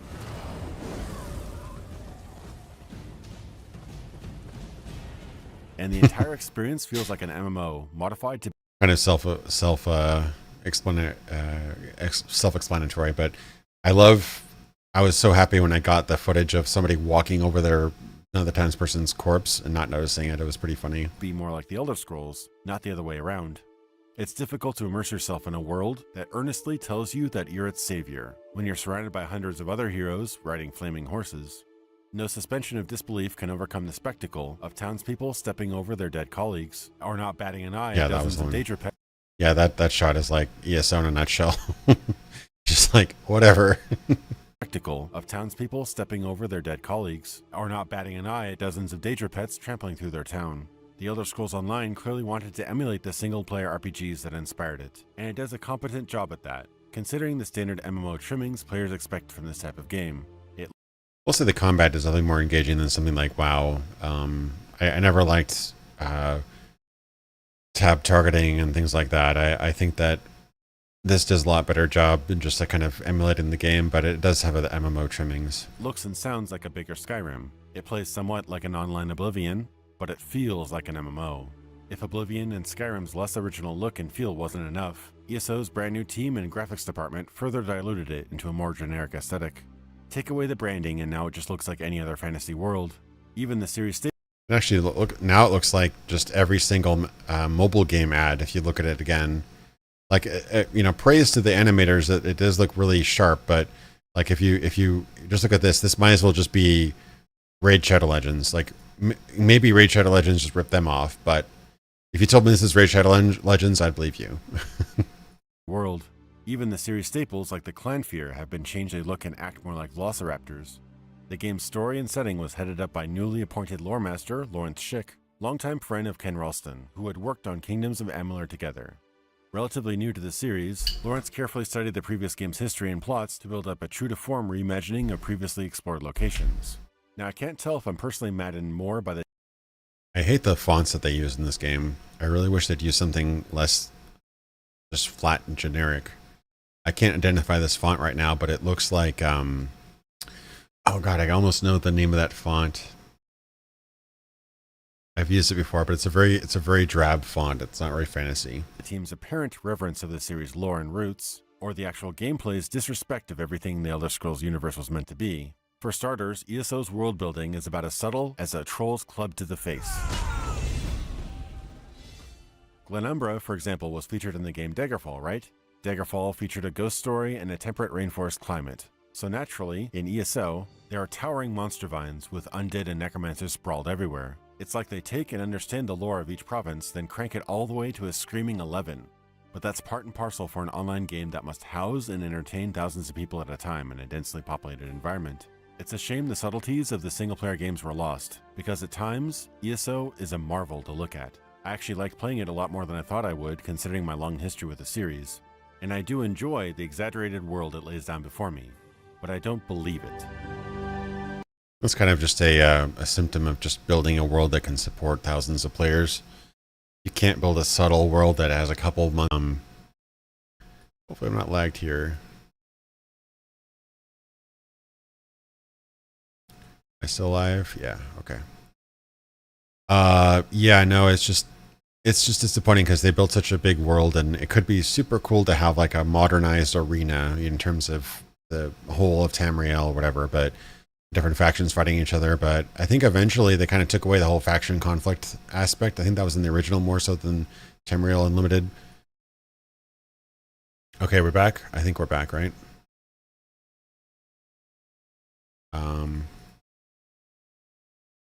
Seems like we're back. Hopefully we're back.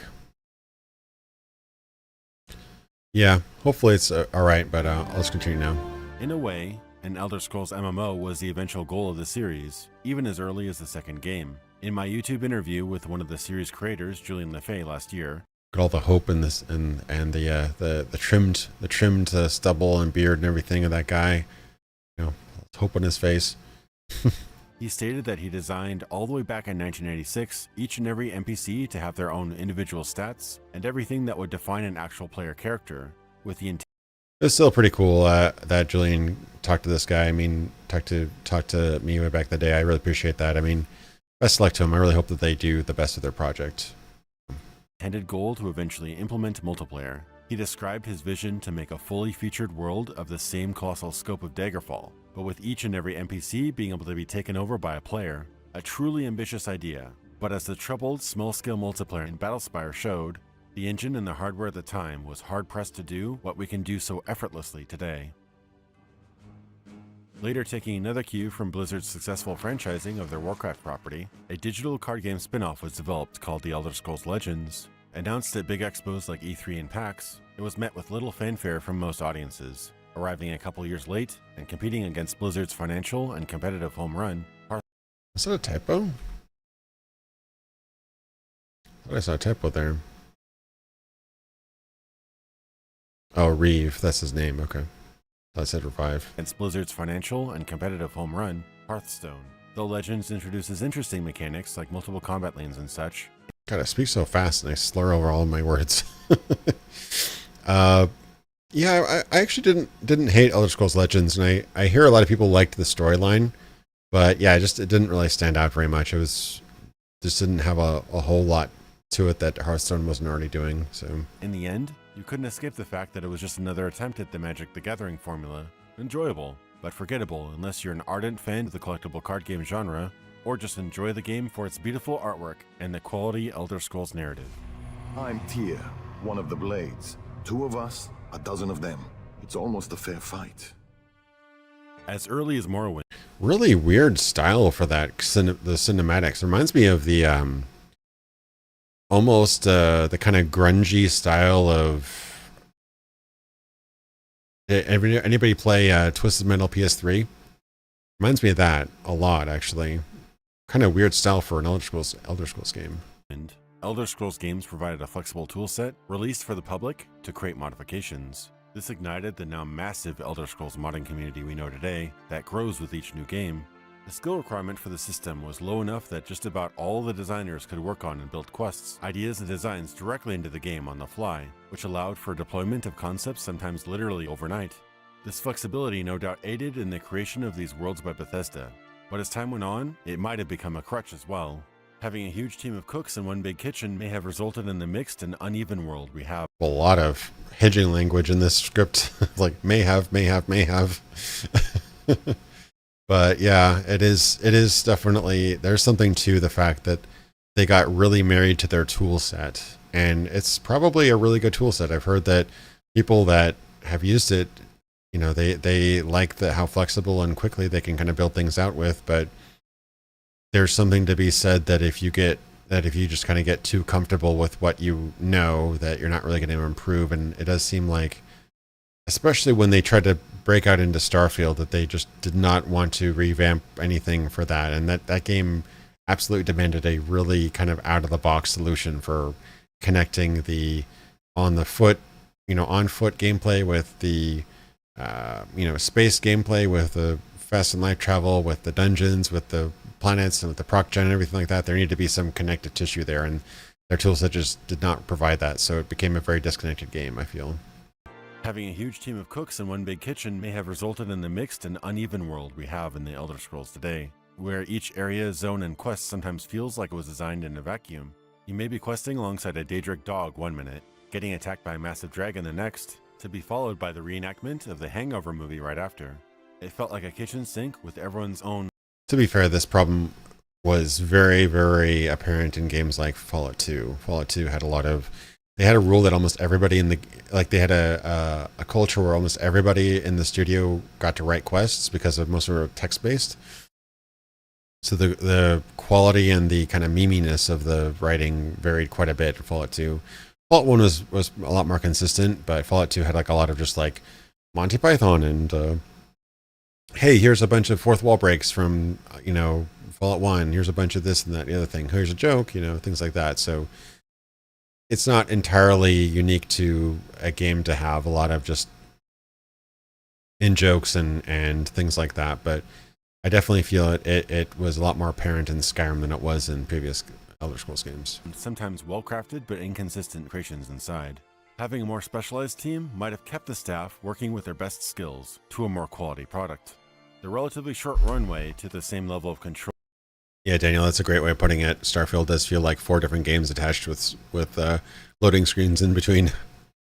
Role that the developers have has been a powder keg for a bustling community, though, and modifications and additions have been crafted by players as early as 2002. I always cringe at videos like this, not because they're bad, but when I see videos like this, I'm like, wow, game design is so easy. Game development is so easy. The one that kind of sticks out to my memory is the most was probably the behind the scenes of Alan Wake. There's a clip of a designer just like drawing out of words like, here, I can just draw a little road, and here's, I can create a cornfield with like alien signs in the cornfield, and he does it in 10 seconds, and you're like, wow, it must be so easy and fun to be a game developer. And it's like the hundreds of hours it requires to make a tool set and all the assets like that to make that process easy is just immeasurable. There's actually dedicated developers for tools in most development teams. They have people that do nothing but develop tools pretty much. Though, and modifications and additions have been crafted by players as early as 2002. There exists a complete rebuild of Daggerfall in the Unity engine, supporting all sorts of graphical enhancement options and room for modification. This could breathe new life into the most ambitious entry to the series. Oh wow, yeah, that's an early, very plasticky version of Daggerfall Unity. I don't think I got this footage myself. This has like some of the mods that kind of change the interface and stuff. that disgusting like craquelure, plastic Photoshop plastic wrap filter on there. Ugh, really gross. You can make Daggerfall Unity look way, way better now. You can make it look just like the original game. You can also make it look like a mid 2000s era game as well. So it's a lot more options today. The most ambitious entry to the series.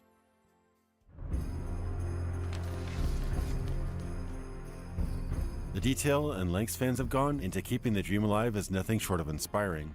The modification community is both a testament to the undying love gamers have for the series, but it is also hard proof that they want so much more. From projects that add missing survival mechanics to Skyrim, to bringing completely new lands and campaigns to the game like Elsewhere, from creating and making hundreds of brand new spells available, to rebuilding Morrowind and Oblivion into the latest engine from the ground up, let alone the truly daunting recreation of the entire continent of Tamriel into one game world, including the Iliac Bay as featured in Daggerfall, with the reimagined Orsinium, High Rock, and Hammerfell. A lot of this was kind of enhanced footage. I'm sure the original mod stuff is good. I talked to the guys who created it. They actually gave me some exclusive footage for this video. They were a little disappointed at first because I didn't use as much footage as they gave me, but a lot of the footage was just like slow crawls through environments like this. And so I tried to get it like kind of some juicy cuts of it and make it a little bit more exciting. But the Iliac stuff and the Elsewhere stuff was the most exciting, but it definitely has a lot of like E and B effects and lighting packs and things like that. I don't know if this would be necessarily as impressive out of the box, but to be fair, the trailers they gave me look pretty cool. Truly inspirational and easily mistakable for an official game release. Given the same tools the developers at Bethesda use, the modding community seems to be able to pinpoint our desires more accurately than the creators themselves. In a strange twist of expectations, the Elder Scrolls titles are becoming more and more like platforms for community content rather than games themselves, and with the scope of mods ranging from minor tweaks to massive overhauls available, it's coming to This came to a head especially with Skyrim. People were talking about all the potential for modding like 12 months out from release. People weren't even talking about, oh, Skyrim's going to be great. I keep saying Skyrim.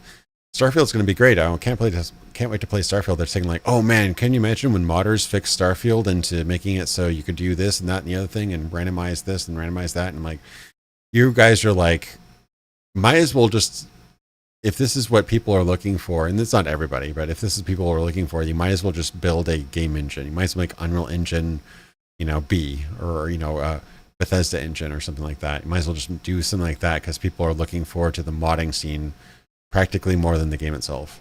a point where fans are openly anticipating that the community will fix the problems with the series, rather than the game's actual developers, with free community-made content eclipsing the work that inspired it. This begs the question, what could Bethesda possibly do now that would impress audiences more than the content the fans are creating themselves? And in the longest gap we've experienced in the mainline series to date, they have yet to answer. This video was published in when was this video published? Like June or July 2018? I believe that's right?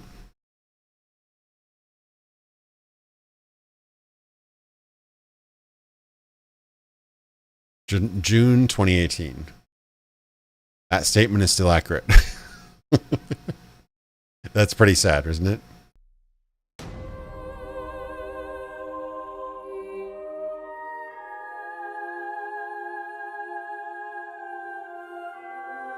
You should act like those prudent archers, who, when the target they are aiming at seems too far off, aware of the capacity of their bow, set their sight a good deal higher than the desired target. Not to reach such a height with their arrow, but rather to be able, with the help of aiming eye, to reach their target.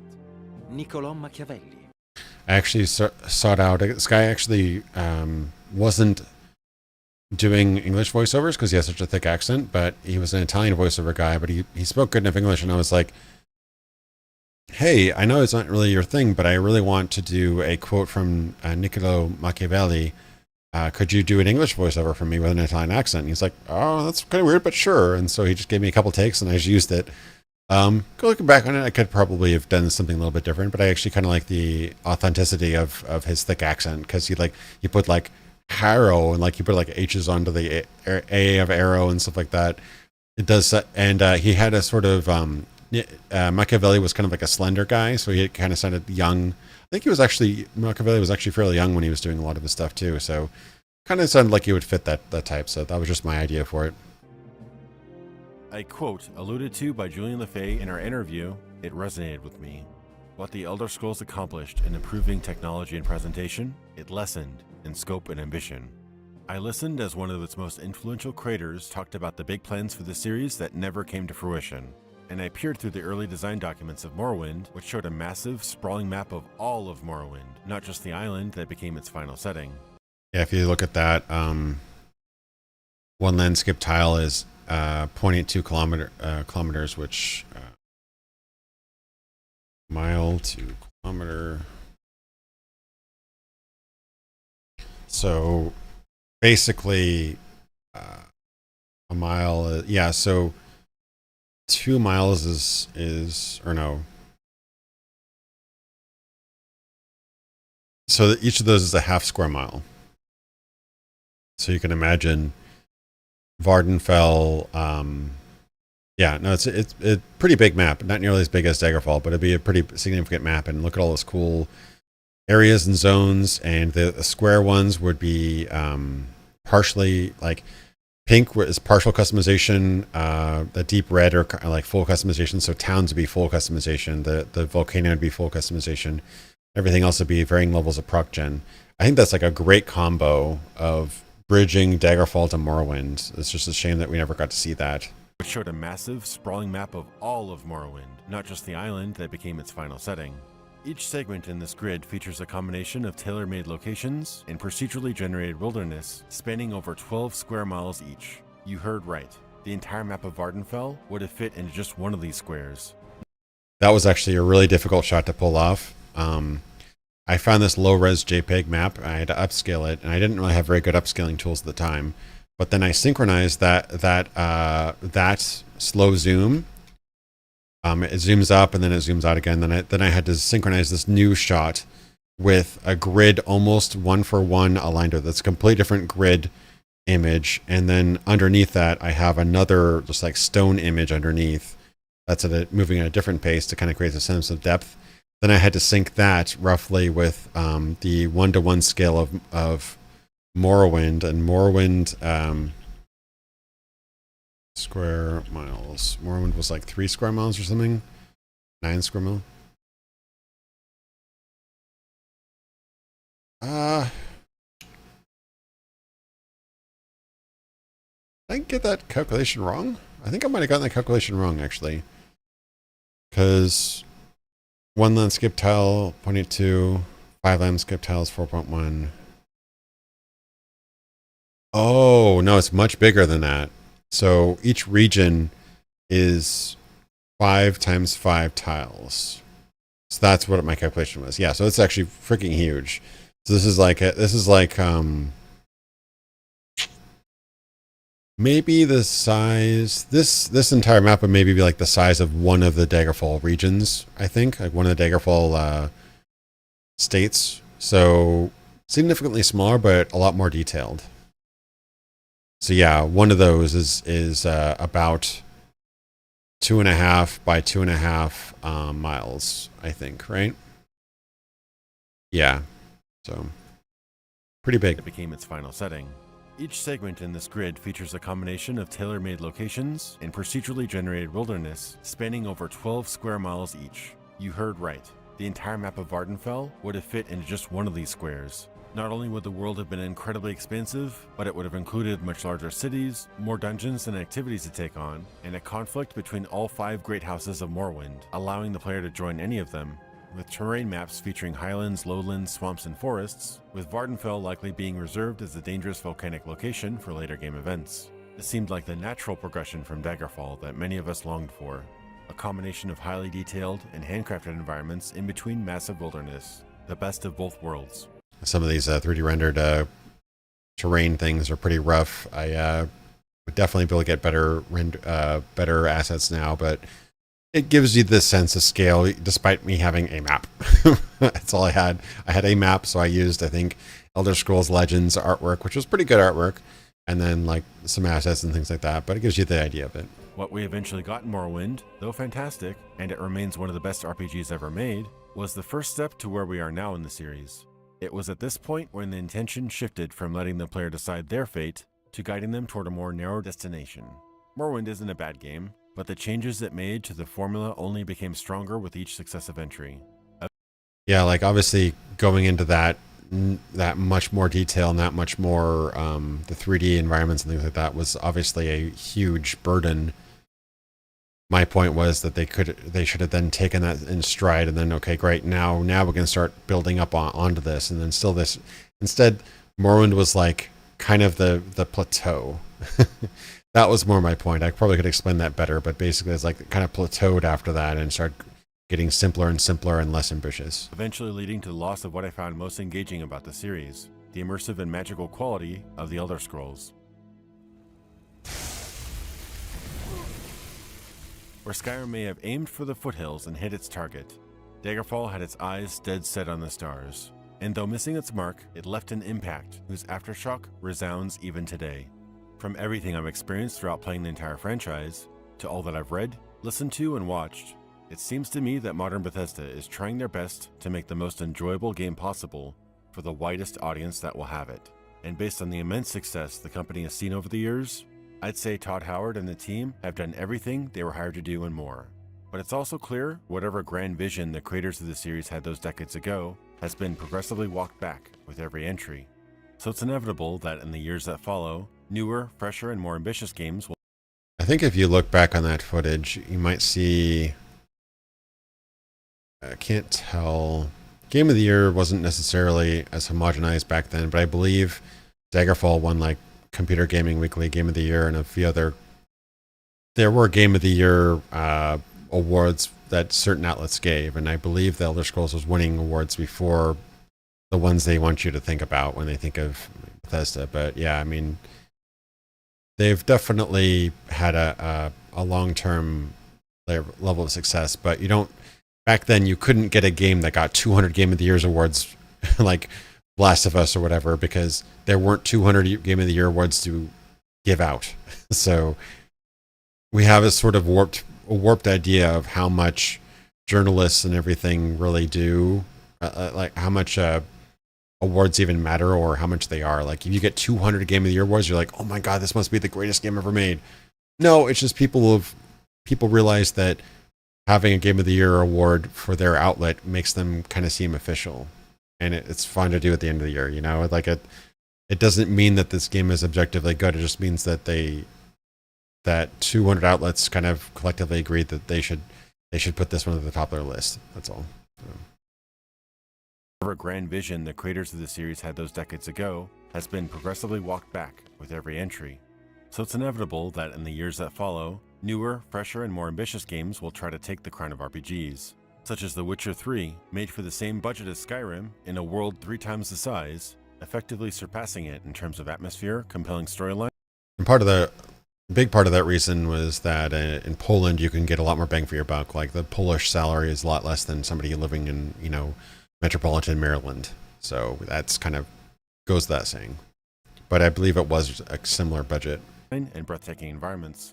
Though many NPCs and buildings were less interactive, the writing and quest design were top-notch. And unlike many of the bland and forgettable quests in the Elder Scrolls series, The Witcher 3 managed to make just about every main and side quest fascinating.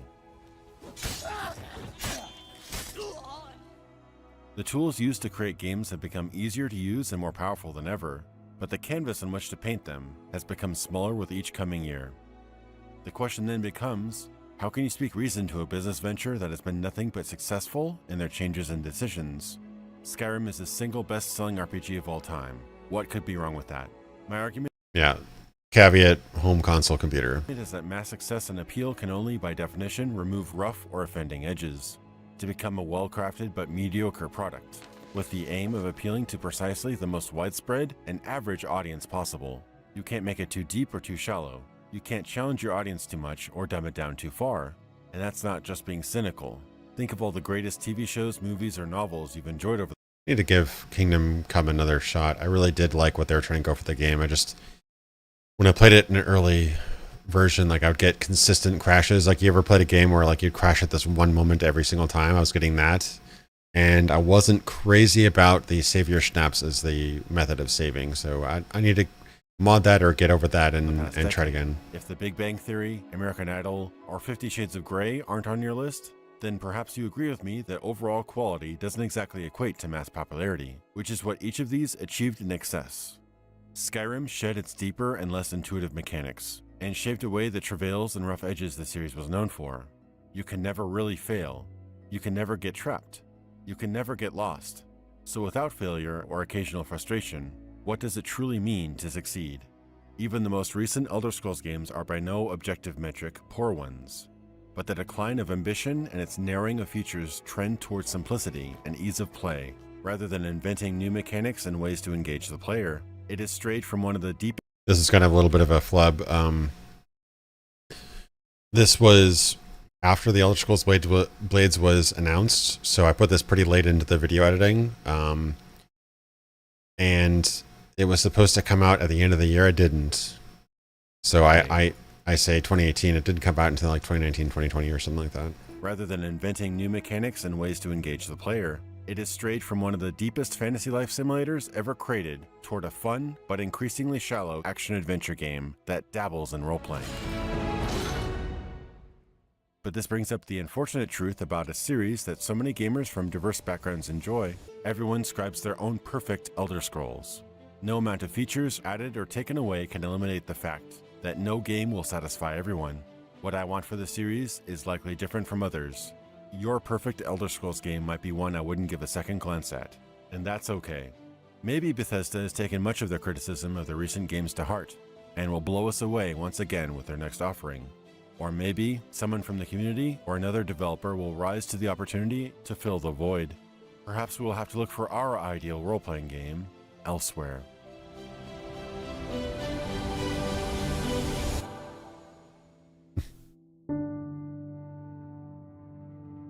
I really needed to get my story straight of whether it was going by Julian Jensen or Julian LeFay. Some of my credit to Jensen or LeFay, but yeah. And fun fact, this song is actually, I think it was called Deception. It's kind of reference to Inception. It's very similar to the song Time by Hans Zimmer for the Inception soundtrack.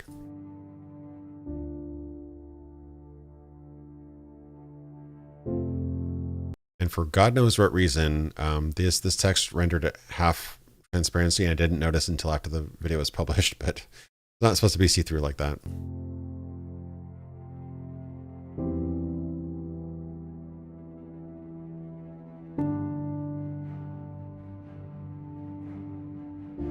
Anyway, thanks for... If you made it this far, you clearly have an investment in the Elder Scrolls games, or at least enjoyed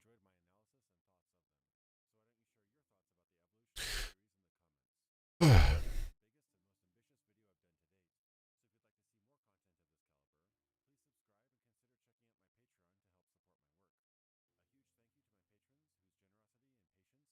Yeah, I don't know the whole Jeremy Soule story. I just know that he was basically kind of quietly gotten rid of after allegations came out and he didn't defend against them. So I don't know if he's a complete, whatever, or if he's just for not defending himself against slander. I don't know. It's kind of it's obviously kind of like a gray area. Nobody wants to talk about it. Nobody wants to deal with it because you don't want to defend somebody who's done something wrong. But at the same time, if you're accused, but without any legal actual recourse or anything like that, you're kind of screwed because people assume guilt, but without proof. So yeah, it's an ugly situation. We can only assume that because he hasn't defended himself that it's true, but at the same time, like, who knows what the truth is. But yeah, I mean, regardless of whatever his personal life was, he's a very talented composer. I'll say that much. Yeah, it is a shame we won't hear more of his work.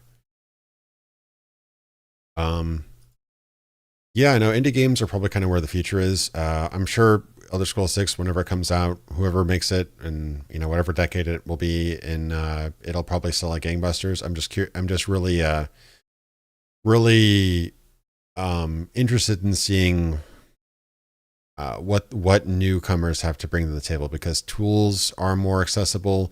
Unreal Engine is accessible. You've got various other engines. You've got Godot, or Godot, I guess it is. You've got, even Unity and stuff like that still accessible, and there's other engines too. Like what can people who really kind of understand what people want, and especially somebody who's coming from the perspective of like a long-term Elder Scrolls player, what can they offer that the designers who are far too embedded into the just do the same thing over and over again? Like what would players want to see in the game? That's what I think. That's what we're kind of see next. The kind of middle market, middle budget sort of game that kind of takes things to the next level.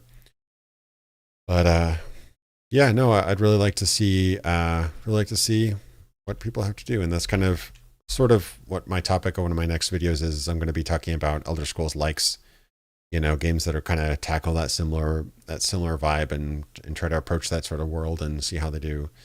But yeah, no, I'd like to see how it goes, and yeah, hope best to all the developers trying to tackle that. It's an uphill battle for sure. It's hard to compete with 100 staff and an $80 million budget. But I think with tool sets and things like that, and there's a certain amount of bloat. Like the amount of expense that was put into something like Starfield there's a ton of bloat in that. There's just like a lot of just wasted resources because you have a big team, you have an indecisive leadership or whatever. With a small focused team, I forget who said it. It was either like Lord British or something like that. I forget who said it, but basically, like if your team is too big to share a pizza, if you can't share a pizza among your team is too big. Somebody said that. I forget who. There's obviously that's not like 100% fact, but there's some truth in that. And that when your team gets bigger and bigger, you're less tight, you're less coordinated, and there's more room for things falling through the cracks. Wasted work and diminishing returns, I think. So I guess we'll see what happens in the future. Yeah, and open Morrowind is pretty good, and Daggerfall Unity obviously is a great achievement. I'd like to see. There are definitely some mods in the work to make that into like a fully 3D world with 3D models for everything. I've seen videos of 3D models of skeletons and stuff. Once they get all the models 3D, I think people will be a lot more willing to give that game a try, because I think the 2D sprites do turn out people.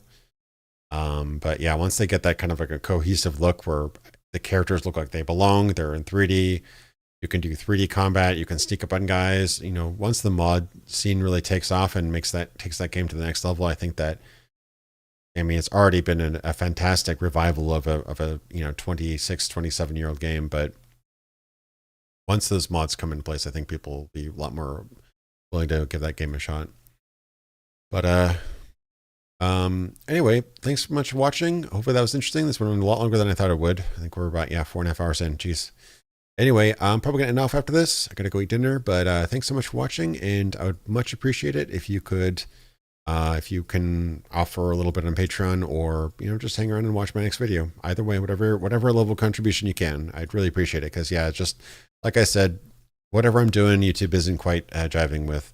I don't think they're punishing me necessarily. I just don't think that I'm hitting the algorithm as I was in previous years. So I'm going to work on exciting new content as always. I can only do what I can on my end, but hopefully 2024 is a good year, and I kind of see some of those numbers and some of those that same kind of energy kind of come back. Because working on one video a year, or 1 or 2 videos a year, definitely kind of makes things quieter. So I'd like to kind of keep my channel and my community more active, and anything you can suggest that I can do that would help do that, I'd appreciate the advice. So thanks so much. Have a happy weekend and good next week, and I'll see you later.